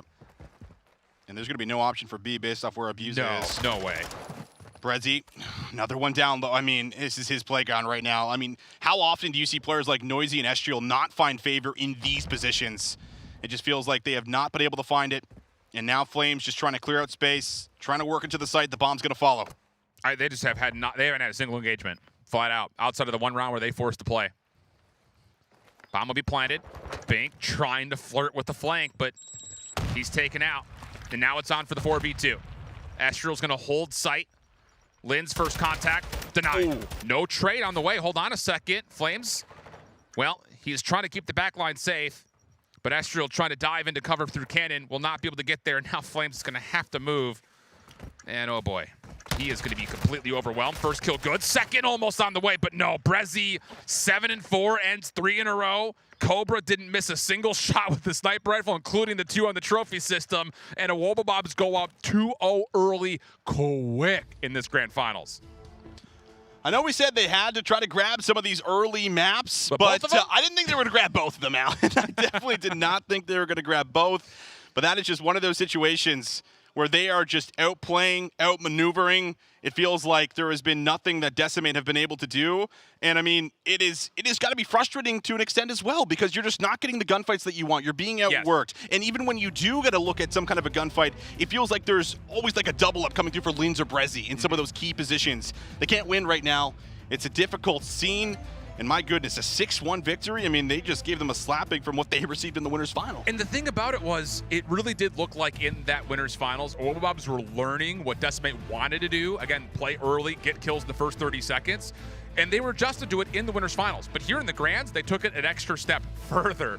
And now all of a sudden, we're dealing with a situation where Wobble Bobs have completely outclassed them in the hard point and out-strategized them in the search and destroy, which leads to very interesting prospects, because the Himmelbot Expo coming up was, again, one of the best Expo controls that we've seen pretty much all year long, whether it be CDL or Challenger. So that's what's coming up next for us. It's a 2-0 grand finals, currently in favor of Wobble Bobs. We'll head off to just a brief break. Don't you go anywhere. We'll be right back with the control.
Welcome back there, all you crazy COD fans. We are through 2 maps of our best of 7 grand finals between Wobblebobs, EU's best based on points, and Decimate, who obviously have shown us that they are North America's best representative team here in Challengers. But it is the Wobblebobs up 2-0. Tight opening hard point, not so tight search and destroy. Gets us to our map 3 control on Expo. Repeat from winners finals here, Visions. Yeah, a repeat, and hopefully a repeat of how it went down as well. I'm here for that. One of the best expos, as you said, we've seen this year, period. 3 versus 2 in that final round. And, well, we did see Decimate come out with the dub. But, they were leading that one 2-0, and the Wobblebobs bring it back. This is something that this team is almost always able to do when they're down 0-2 in control. You still cannot count them out. But different song now, isn't it? 2-0 up in this series. They have a chance to run away with it on the Expo, and at the moment, Decimate, they got to wake up. Plain and simple. And, we really kind of look at this team, and we praise them for their teamwork. We praise them for their trust. Right now, it feels very stagnant. A lot of individual plays we saw through the first half of that Hydro. We need to see that second half of Decimate in this Expo here. And to start making it more stressful for the Wobblebobs, Abuza, our statistical best player in Challengers, both EU and NA, was just going through his TL, liking tweets. He's just chilling, dude. You see him on his phone right there? I didn't, but... Am I trending yet? Like, hello? Is this thing on? League offer yet? I'm sure it's in the mail. Let's be candid. But, you got to make it stressful here for Decimate. The Wobblebobs on the opening offense. Eyes towards B. Estriel, the only defender at the moment. But Decimate are quickly realizing, hey, there's nothing over on the A site. So let's go ahead and rotate back. Linz battling off one member and then taking care of Estriel cleanly. That gets Wobblebobs on the point. Stopping the clock at 1:13. Linz, gunfight with Noisy. Who wants it more? And it's Cobra apparently says, spoiler, I'll take that. Thank you very much. Oh, Brezzy just runs at Flames with a knife there too. Great pickup. Linz still finding kills. Decimate having to try to make up for a bit of this space and try to retake B if they're going to be able to. It is a slow capture. Linz is finding kills, but it's been so favorable when it comes down to the slaying early on here for Wobblebobs. And just look at the heads-up play from Abuza. No, my teammates don't need to help me over towards B. If Decimate end up scrapping and chalking this B zone, let me make sure they don't get sauna control. This is so heads up from the Wobblebobs, and Abuza continues to find the kills. Now he's on solo progress for A. Third tick is still on the way over towards B, but Decimate are regaining a bit of ground here defensively, at least for the time being, down towards that sauna position. They will likely have to chalk this B zone. Unless Noisy just walks in and finds a free kill. Okay, never mind. Depletion on the way. Yeah, good uses of the dead silence there. No sound cue comes through the back, so she's able to surprise him, but can't piece it together right now. Abuza right back into the mix. And now Estriel has to figure out where he wants to go. Do they decide to go to B? Do they decide to go to A? Both zones currently being captured, and, well, B might actually go over. Bink just trying to set up through mid, seeing if they can get any kind of a setup. But if you're Decimate, you do not want to have to contest A through mid bar right here. You want to get down towards that sauna position. Flames, Bink working on trying to re-control this bottom side of the map. Bink has a lot more action to go, though. Flames pushing through the old time at A. Depletes a little bit of progress and then tries to go top cafe. Estriel needs to get out of spawn, and he actually needs to get some kills and abuse. Okay. Easy double for him as he absolutely slaughters this Decimate defense, and now all of a sudden the French are on the A. Look at the life differential here as well. It's 9 lives remaining for Decimate. Flames just has to force his way in, and it does create a little bit of a timing for Bink to come up with 2. We'll see if they can start to fly forward. Spawn's going to be all the way at the back, and that second tick was not fully locked. But the problem is it's just 8 lives right now, right? Exactly. That's the biggest problem. And Abuza did all of that, right? It starts back after the B zone started to get threatened. He bails and says, have fun, boys. I'm just going to go make sure Decimate can't get set up around A. And in the process, he got like 6 kills. So 16 plays 7. Heroics needed for Decimate. Streak getting called in. Brezzy pops the deady.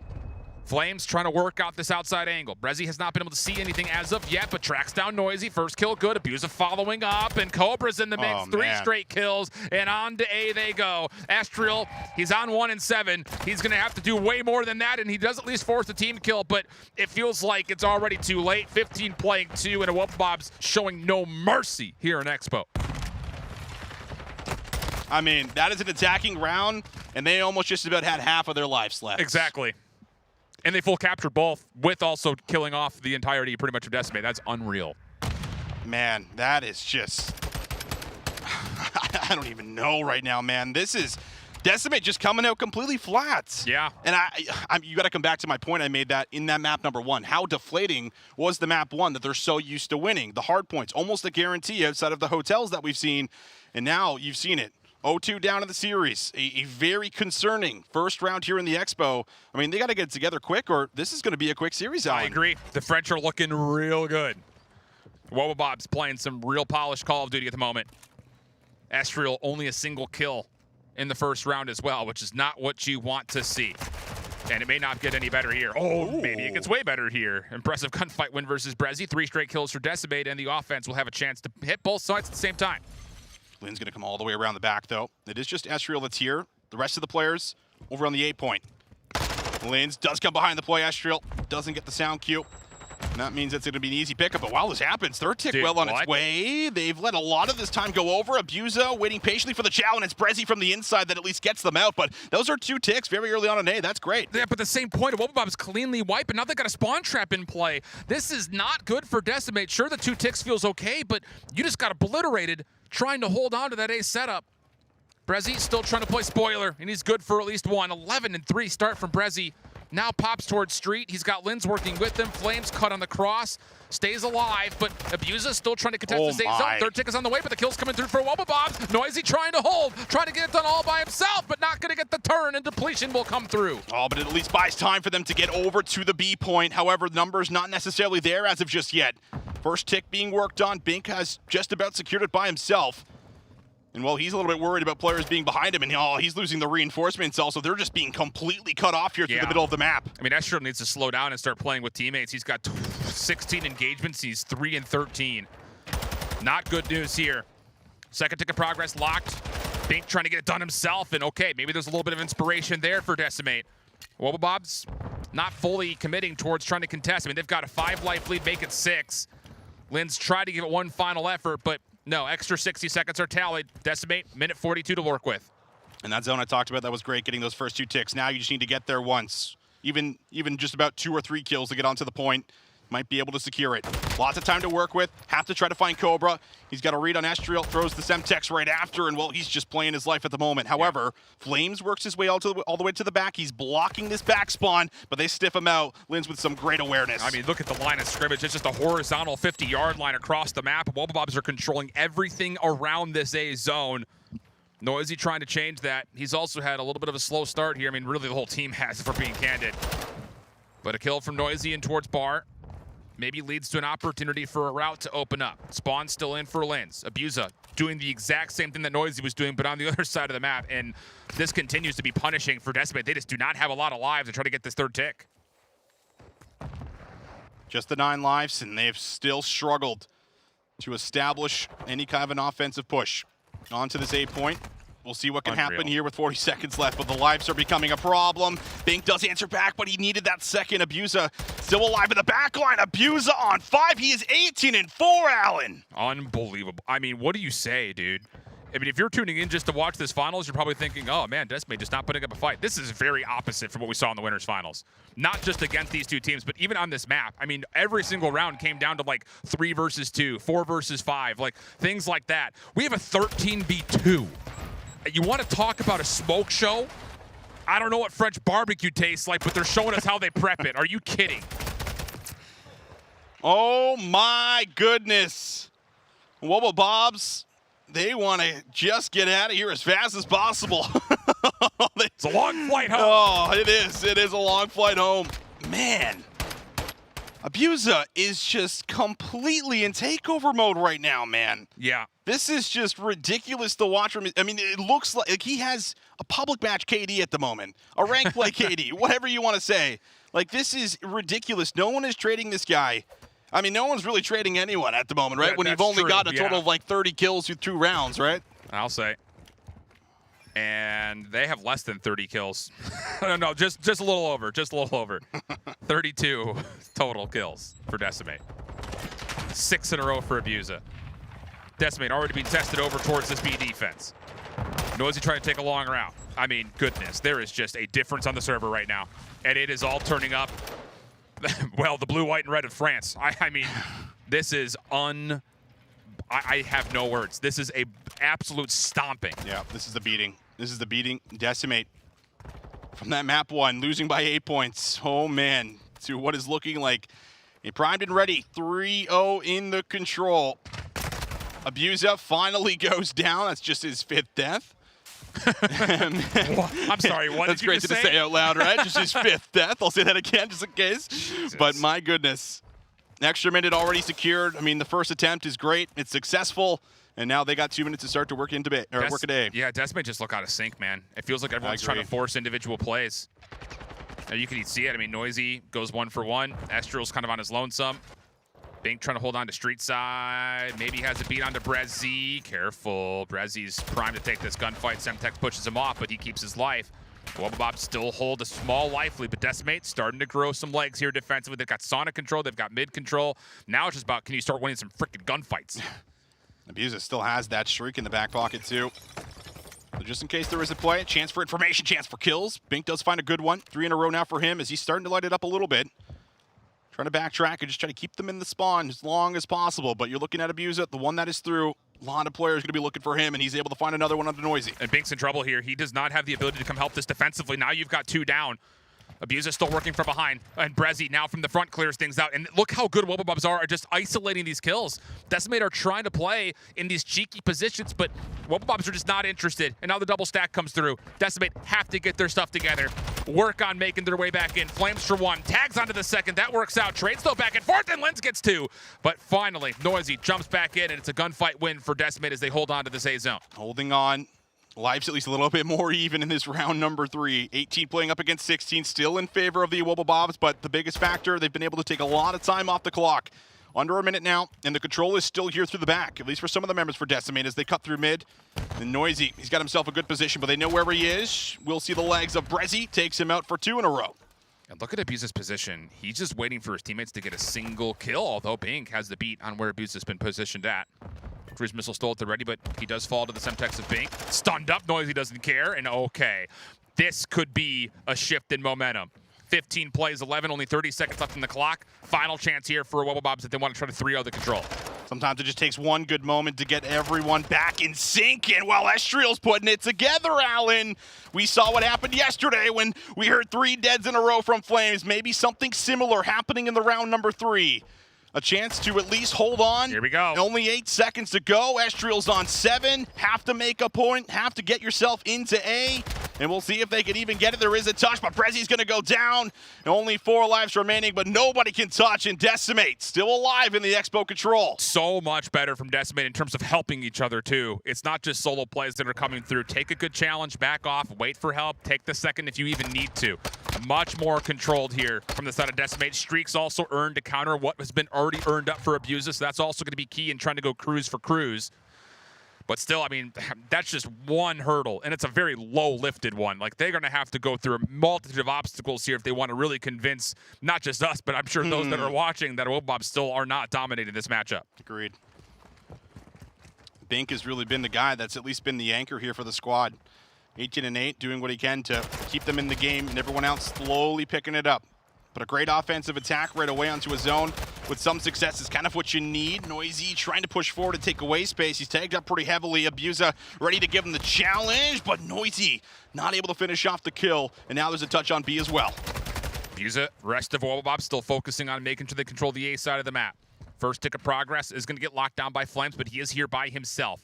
Wubba looking primed to hit this from multiple points of ingress. And the first shot's good across the board. Now it's down to converging on towards the zone itself. Brezzy tagged up. Estriel collects. That's a double for him. The Cobra can't quite finish things off, and the second tick gets locked in. Decimate now have numbers. Maybe not even needing to fully stack it, but they still will. And with that, 2 minutes 15 goes on the clock. Yeah, this is the best opening round we've seen so far offensively. So very, very fast capture. 2 minutes to play with to start to work to the back. But this has been a big problem for them this time around compared to the last Expos. They haven't been able to get back here freely, but they do have a good double up. You're seeing some great trades, great engagements. They will spot Brezzy. Don't finish him off, but at least you get one all the way to the back here. Good clearance from Wubba. Once again, it's that horizontal 50-yard line, right down middle. Decimate, a bit stuck, but good first kill. Abusa trying to hold things down, not able to. Cobra trying to fill in where he had left off. Nades on the way forward. Cobra gets the read, looking for a double, but no. 3 for 1 goes the exchange. Decimate can move quickly here. Trophy system in. Now it's onto the stack. They clear out the back. They just have to worry about the engagements out front. Two players on the point. Abuser ready to pounce. He's able to grab the first one. Help on the second. Almost combines for another with Flames just to the point, trying to survive. The pressure comes to him, though. Linz clears it out. Back to step one for Decimate. And Brezzy off spawn hits the Daddy. He wants to try to move quickly, see if he can control some space around this A zone. Wobblebobs once again get to work. Put in again that 50-yard line. Trying to draw a very forward line of scrimmage. Estriel trying to play spoiler. Stunned, tagged, still gets away, keeps his life. Decimate from the front, though. They're the ones who need to start finding success. Noisy almost takes down Linz, but not good enough. Flames for the trade. And with a minute on the clock, we have an 18 playing 17 cruise missile in for Estriel. Estriel looking for something, needs to open it up. He's losing his teammates, though, and the cruise missile does not find anything. It does allow some of the players to push forward as everyone has to get inside for the Wobblebobs. Oh, Noisy. But Noisy swimming in the swimming pool, just trying to be annoying, trying to block this back spawn as well. He's done well to get Sonic control, but his teammates are going to have to help him out. Get the kills from the front. Noisy causing problems. Sees Brezzy on the staircase towards Cafe, and that's going to be enough for Bink to follow in. Okay, here we go. Cruise missile off for the defense. Second tick of progress on the way. Triple stack is here. Cruise missile not quite going to land, but the Semtexes, the nades, they're all starting to funnel their way through. Third tick being contested. Cobra taken down. Brezzy's got to fly. Flames trying to keep his life. Semtex out, gets the kill, but they can't quite finish it over to the third tick. Wobblebob still hold, still have a life. 33 seconds to play. Oh, every single time someone has tried to flank through the back, it has been red from the Wobblebobs, but maybe this time Noisy could look to break it open. The problem is the clock. 25 seconds, so this play has to unfold fast. And again, the Wobblebobs make sure the back is clear. Everything is going to have to come from the front or come from the middle of the map. Decimate need a hero. They need it right now. Flames gets the first. Estriel tagged up and has a look at Abusa. Shots in return. Estriel still wins the gunfight. Brezzy, last one staying alive on towards the zone. He gets two.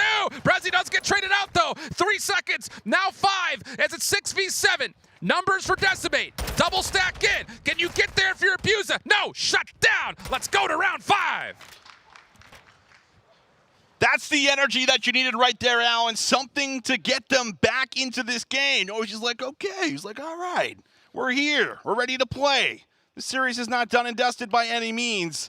That is such an important moment here for them, and I think it really does start in that previous round, right? Where you start to see those sprees come through. Estriel earns that streak. You start to see them find that footing that has been lacking here through these first couple maps. And now maybe with a bit of the energy boost, they could get it done with 3 rounds in a row. Starting to put it together, man. It's those first 2 rounds were so individualistic from Decimate. And even though there are individual plays that are happening, it's in concert of what the rest of Decimate are trying to do. Sure. 4 in a row for Estriel to finish off that round. It will be a Wobblebobs on the attack. Decimate defensively, stacked up through mid. Cobra here to meet them. But the nades will still see Estriel push forward, and he's going to get second floor control at top of B. On the point early, though. Brezzy kind of being left out to dry, ready for challenges to come through the back, but everything is actually coming through his side. Will throw himself back on. Contest on the point. Noisy looking for the battle, but can't find it. Brezzy finesse as well. Has a look at the second, but Estriel able to stop the first tick for now. Not going to win the secondary gunfight, though. Linz confirms the trade, and with that, also the first tick. Bink, try to be a playmaker. Shots towards Brezzy, reveals his position. Noisy from the front, though. Maybe a chance as Flames continues to pack a bit of a punch. Dead silence now in. Abusa, last one left in the zone. Hoping for that second tick of progress, but he gets absolutely blown off the zone. So that will lead to some depletion, and with that, Decimate hold the lives defensively. Flames also able to get a forward position here. He's going to be under a lot of pressure. And Noisy's going to take that time to wrap around the back as Flames will go down. So you have to worry about a secondary flank, but you have so many numbers now to work into B. Feel like this should be a capture. They have all the numbers to do so. Noisy is really just the only one that could try to break it open. Spawns will also be up. Noisy off the reload, gets help from Flames. They could still try to maybe alleviate the rest of the attack from the zone. They get one. Brezzy has to come back, try to get this over the hurdle of that third tick. Estriel for the challenge, shut down. Wobblebobs will see an extra 60 seconds in, but Decimate hold the life edge just marginally so. Up by 2, make it 3. Flames trying to get to the back. They know this push is coming through all the way around. Estriel now the only one that's going to be holding on to this close spawn to make sure they're not spawning very far away. Gotta get a read on it, the long-range shots. Estriel's position now known, but great help from Noisy. Watching over the middle of the map, able to add in the teamwork that they need. Now down to 1:20. Flames gonna have to do something miraculous on this backside. Wobblebob's looking to take him out and take over that Sonic control, but the kills for Decimate looking good. They clean out that flank. Linz abuse the last 2 left. They may be enough, though. Are you kidding? Quick play forward. Trades in the mix. Cobra now assisting. That breaks down the defense on the A zone. Clock stops at 105. Flames, long range. Yeah, good for Brezzy. Linz still on, though, looking to get that first tick of progress in. Flames over the top, knows Cobra's gonna be here, has to try to push, does find Linz, but it's a double up from Cobra. Numbers here now on the point for Wubble Bobs. Bink was the only one up, and Cobra just finds 3. That might be it for Decimate. They have to fly, they have to go. Noisy can't get a touch, it's a stack. It's a Wubble Bobs for 3 maps in a row. What in the world is happening? Decimate, they started to look more like their usual selves, but Wubble Bobs, when tested, they bend but don't break. And it's just the control, the confidence, and let's be honest, the individual prowess that's coming throughout the entirety of that map. I mean, that guy on your screen right there, what? I mean, he had, 35 plus? I mean, at one point he was like 25 and 5. Like, come on, somebody get a trade for crying out loud. I don't know what the words are in French, but I'm sure he's probably commenting it to the rest of his teammates. I mean, it's just too strong of a start for Wubble Bobs, and if you give them that much room, they will punish you without question. Decimate learned that the hard way. Oh, the slow start hurts them. I mean, you got to give a lot of credit to someone like Astriel as well. He was 3 and 13. He slowed it down. It felt like that was enough to get them back into it. You've been lacking a lot of sub pressure through these last 2 maps, and it starts to come alive in round 3, round 4. But that white from Cobra seals the deal. 3-0 up. A much different look at this series. My goodness, Decimate just can't get over that final hurdle, just can't put it away. No ice right now in the grand finals. And here's the worst news. It's not just Hotel Hardpoint that's in the mix, but there's also a Hotel Search if they need to get to map number 7. Just like we said at the top of this broadcast, you just do not want to see a Wubble Bob spawning into anything Hotel, especially if it's a respawn. So Decimate need to really have a kumbaya here, a little come to Jesus moment here, and just say, okay, enough nonsense. Let's get back to playing our own game, because at the moment they are just not playing that same level of cohesion that we saw in the winners finals or at all throughout yesterday when they were on broadcast. A much different look, different situation. You know, when a team just goes through the upper bracket like this and, you know, winning the way that they have, they've never really had to face any kind of a series like this. But 4 maps in a row, and arguably the hardest one, as you just framed up, Alan. Like the Hotel Hardpoint yesterday, you look at just some of the critical mistakes, it was the difficulty to hold. And in some of those moments, I mean, the Wubble Bobs, you're always going to praise, you know, players like Brezzy, you know, players like Linz. It feels like, well, or Brezzy's been able to teach Linz, you know, a lot of that same play style and what to do at the right time. They're so good at being able to flip out those spawns. They're so good at moving across the map. And that was the big problem that Decimate were having yesterday. They could never really get to the new hill first. And if they did, it was almost like they were broken on the first attempt. Absolutely. That's the biggest thing about it, and it's about how they do it. It doesn't matter if it's the SMGs you want to focus or the ARs. The help that they provide over the top of one another is exquisite. So here we go. Map number 4, Wubble Bobs looking for a clean sweep, and oh boy. Are you kidding? Opening set date for Abusa already has him 3-0 to start. Come on. Yeah, that's scary. It's what do you think Abusa gets up to this map? I mean, at this rate? We'll have to see. Now pressure through mid. Trying to flip the map around is going to be Decimate, and they do actually manage to do it. So they're now in a pretty good position to not only set themselves up for P2, but actually maybe get away with some of this time with 20 seconds left. Yeah, good recovery considering the circumstances. Cobra still on his first life, 3-0 up. Wubble Bobs get the clearance on the first hill, and now some time of their own. And now the focus starts to make its way over towards the right side of the map. Decimate in position to try to set themselves up. Good kill from Noisy down towards Spa. Gets them some clearance, but they've lost Linz, and that creates an avenue here for Wubble Bobs to get around the back. One just needs to try to survive. His teammates on the way, but Flames does find a big 1v1. It's going to slow things down on this re-break here for the Wubble Bobs, trying to find a way in. Estriel over the top with the AR, ready for the challenges. Shots coming through. The nades are just perfectly set. And that's going to deal with the heady. And now Flames just trying to get what he can. He's able to come up with one. Bink adds in some great assistance. Decimate, good to hold on. That is an incredible hold from Decimate, because the Wubble Bobs had that absolutely perfectly constructed. Get the guy on the top side of that staircase heady, throw all of your utility that way, and then focus on splitting the attention as we break through the doors. It was a good look at a break attempt, but off spawn, Bink able to jump back in, find a couple of kills. But the job's not done yet. Flames now the one to try to finish off in the late. Semtex does get him both the final kills. Decimate earned the scrap. And they're going to be short-handed now on this rotation. This is the big problem we talked about, but now going the other way for the Wobblebobs. As you just need to clear out one more into the back. Important role for Cobra. Just needs to survive as long as possible. Doesn't need to worry about getting into the hard point. Needs to wait for his teammates to get here so that they can set up together. He's causing some distraction, though. Lots of shots being thrown. Trophy system also allows an opportunity made for Brezzy to dance into the hard point, and he goes. And oh boy, absolutely shut down. Bink gets the read. Cobra, last one standing. Abusa here to try to assist this, but Decimate do still have good crossfire setups, and it's Estriel to get the double. Semtex trying to flush him out, but he wants Lins. Just isn't quite able to capitalize on the kill, but still, Decimate reinforced. A chance to still fight for this back 30. Lynn's gonna give it a go and will be able to get some assistance from Cobra. Breaking in, Flames can't deal with the second. So 30 seconds here to collect for the Wobblebobs, but Bink's still gonna give it a look. He's here, gonna look for something through the connector over the top versus Abusa. Shots coming through back and forth. Bink actually able to take it, and that's the go button here for Estriel. He flies in, they get the scrap time. And if Bink can fly through mid-map here, this should actually allow the spawns to continue to be good for Decimate as Noisy cleans things up over towards lobby. A couple more Wobblebobs members, but yeah, you see Brezzy all the way bottom of the minimap, and Noisy starts to get loud as he takes down 3 around the back. Bar will open up. Decimate will turn scrap to initial. That's what you want to see if you're an NA fan.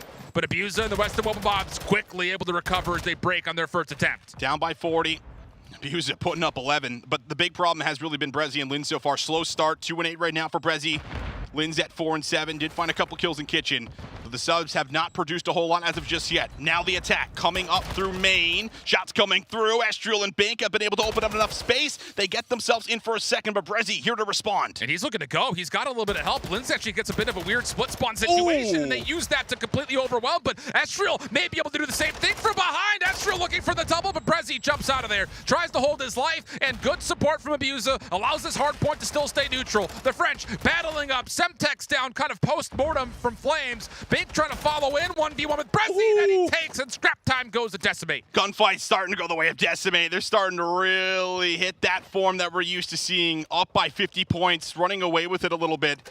But now a position where they actually have to try to break first. Haven't really been in this spot too many times. Bink through the middle of the map. Good shots onto Abusa. That's going to open up for one. Now everybody going to look to try to collectively get together. Swarm the point. Attack from every angle. Noisy over the top. Throws the sun out. Nade's going to follow. Trophy keeping Lynn safe. And the help is there from Brezzy. He comes around the back, and they're able to survive long enough. Just a little off spawn from Brezzy. Stops that Decimate approach, and Lynn's able to clean things up. You've got Cobra on rotation already. Still 28 seconds to fight for, and the Wobblebobs are feeling really confident in this setup. Oh, and Brezzy is going to play spoiler here. I mean, that is just unpredictable if you're Decimate. Good trade, but still it leads to extra time here for Wobblebobs, who have now brought this back to within 20. Wobblebobs never out of it. Estriel will clean up the remaining kills, and that will be 10 seconds up for grabs. Lynn's already in position to play for exits and watching the back. Cobra can also add an assistance with the AR as he just watches the front. What can Lynn's do? Key position. Easy first kill. Does he get a read on the second? No, he does not. But Flames is now the only one alive. He needs to get some work done. Cobra trying to keep him at bay. Good help from Brezzy. Shuts him down. Rooftop's looking good for now for Wobblebobs. Lynn's over the middle of the map. Oh! Huge double. Noisy doesn't want to threaten it. Backs down.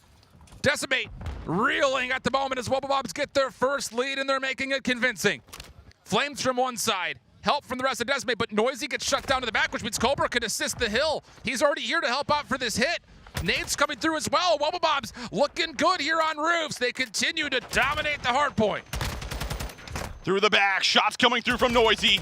Gets himself one, but he's the only one here, but he does get a stick off, so that's at least good enough maybe to try to get in there for 10 seconds, but a Wobblebobs, these last two hills, this is a lot of what happened in the hotel last time, Alan, we were watching over. You know, those P5s, those P6s, that was the hurdle that they could never really get over. Down by about 20, still a very close game, but a Wobblebobs picking up the tempo.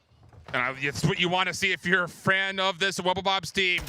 It's one of the biggest strengths for Decimate, but they're getting beat at their own game as Brezzy's now back to 3 positive after the slow start. 4 in a row for Brezzy. 140, 120. Brezzy just barely put back down, and Decimate can get in the hill. 0-7 to 16-13, man. Just completely flips this one around. But time going the way of Decimate. They're actually getting a lot of time on P1 right now. Wubba Bob's just trying to wait so that everyone's together to set up. The break shots are good. The ARs are going to find the kills necessary, and that should now allow Lins to fly forward. Noisy trying to play around the back, looking for the long play here. Oh, and Cobra's just piecing him up through mid. Flames does get the trade, allows Decimate to stay on for a little bit of the scrap time as shouts go back and forth on the main stage. 152, 138. Both teams trying to will their way into P2. Abuse it, caught though, and Decimate will have the numbers in the setup.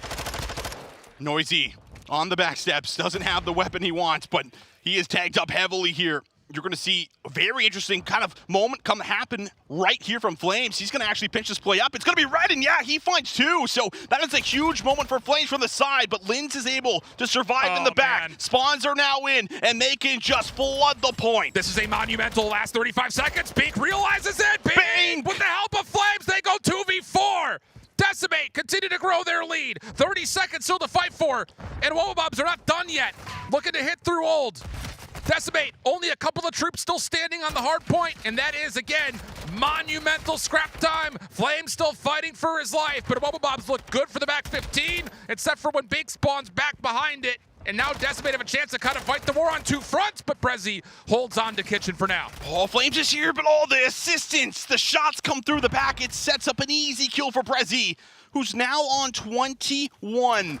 The Kitchen Hill in control for the Wubba Bobs. Abuser set up in the back, has a trophy system with them. It's going to be a full man flood, trying to work to the back. They find the kill, and now they have a chance maybe to flip out the spawns. It's all about this hold here for Wubba Bobs. Abuser will not be a part of this setup for now. Trophy system in. Decimate looking to flood. Abuser getting one from the flank. Hold on a second. Decimate now all of a sudden are kind of hitting this one-dimensionally. They're changing their setup, losing Noisy. Does this completely capitulate their entire attempt? Brezzy in the corner for 3 long range. No, Estro gets the shots. Reinforcements in. Cobra trying to spam down the door. Decimate desperately want to get in, but Cobra almost takes down 2. Still a 1v1 for the old time. Decimate take the dub. Brezzy's going to give it one more good try. Takes down the first, but not the second. Decimate right back in the lead. Decimate are fighting at the moment. Scrap time has been secured, and they already got numbers at new. The problem is that Estriel, again, doesn't have that AR and the nades, the stuns they come through. There's no trophy player set up with them. Noisy's now going to have to just wait patiently. Everyone coming off of that old time. It's a 10-second differential, but Wubba Bobs in control. Do they get the read in the back? It could end here, but Flames. Opportunity to try to open up Flames! Space. Flames gets the double, but Lins from the front still holds on. Bink changes out the trophy system. Over the top, Cobra able to get himself one. A Wubba Bob's lead. Decimate still spawning close, but the heady and the power positions lay with the Wubba Bobs. Brezzy through mid-map, stun, taken down. Noisy needs to go quickly though. Long-range shots aren't going to work out. Lins gets to 5. Lins on 5, finally shut down. Bink challenges out through mid. The AR is doing everything they can to hold on to some of this time. 18 seconds. Brezzy gonna fight for it, putting on the pressure, and all those are great kills. And what did I say last time, Alan? The problem is the restaurant. The problem is P6. These guys need to find a way to break into this, and it might be Noisy, the one to try to upset everything. He's been shut down on every single flank attempt to this point, and the Wubba Bobs are trying to get a read on it. Noisy cutting back through mid. Dead silence out. 230 to 209. Numbers for Decimate, but Lin still holds down the front door. Trade comes through. Brezzy, now the next one called to action. Estro gets in the hard point for now, but he has got to make a bold prediction. Gets one, but not the second. Wubba Bob's still in for the time. Kill's starting to come through. Starting to get the tricolor out. It's getting close for France. Here we go. Decimate back into the hard point. Noisy finally puts together 2. Around the outside is Brezzy. He's got help from Abuser. Good read on the spawns. Brezzy puts together another. Decimate have to fight. They have to do it. A Wubba Bobs, they can end it here. Have to get through if you're Decimate. Noisy trying to break, not going to work out. The shut's down there. Abuser for 5. Bink has to go. He's got to get there. And now the contest isn't in time. Vive la France. A Wubba Bobs on top of challengers. The best team here in Toronto. As they get the job done, they solidify champs. They solidify the win here in the Open. What a statement series it is. They get worked in the last best of 5 in the winners final, but it is all the Wubba Bobs. It is all the Frenchies coming alive for the big dub, a 4-0 sweep. Unbelievable. What an unbelievable series this is. I mean, to see international challengers played on land, we said that this event was essentially going to be a preview to champs. And if we're getting what we got here in this grand finals across more teams as we get to Vegas, yeah, sign me up for that, brother. I'm ready to get on that plane. But boy, Awobabobs, what a statement. After a grueling winners finals, they take care of Boston Breach Academy in the lower and then come out in 4-0 sweep, a team that looked untouchable in Respawn. Impressive as all get out. We'll take a look back over the replays. I mean, I could watch these guys play hardpoint all day long. Seconds between the two through map 1 and map number 4. But this was really what set the pace for the Awobabobs. Grabbing that first hardpoint, coming off of that hot 3-0 versus Boston and chaining it right into success right away in the map number 1. And I mean, this moment right here from Flames, you thought he had done enough. There were so many little moments that made the difference. But man, oh man, it is just the Awobabobs better on the day, and they get revenge. And the thing about all of the map wins is you can look at particular moments where Awobabobs just learned their lesson about Decimate. How do we beat them? How do we kind of get through? Where did we falter in that winners finals? That time at the round for the Hydra, it was about, let's just rotate a little bit earlier. Brezzy kind of just gets there, goes unchecked, wins a 1v1, wins the map. The search and destroy, we already talked about the fact that first time in winners finals on that map mode combination, Decimate wanted to play a little bit slower than Awobabobs were ready for. Cobra pops off with the scope. Their own patience reigns supreme.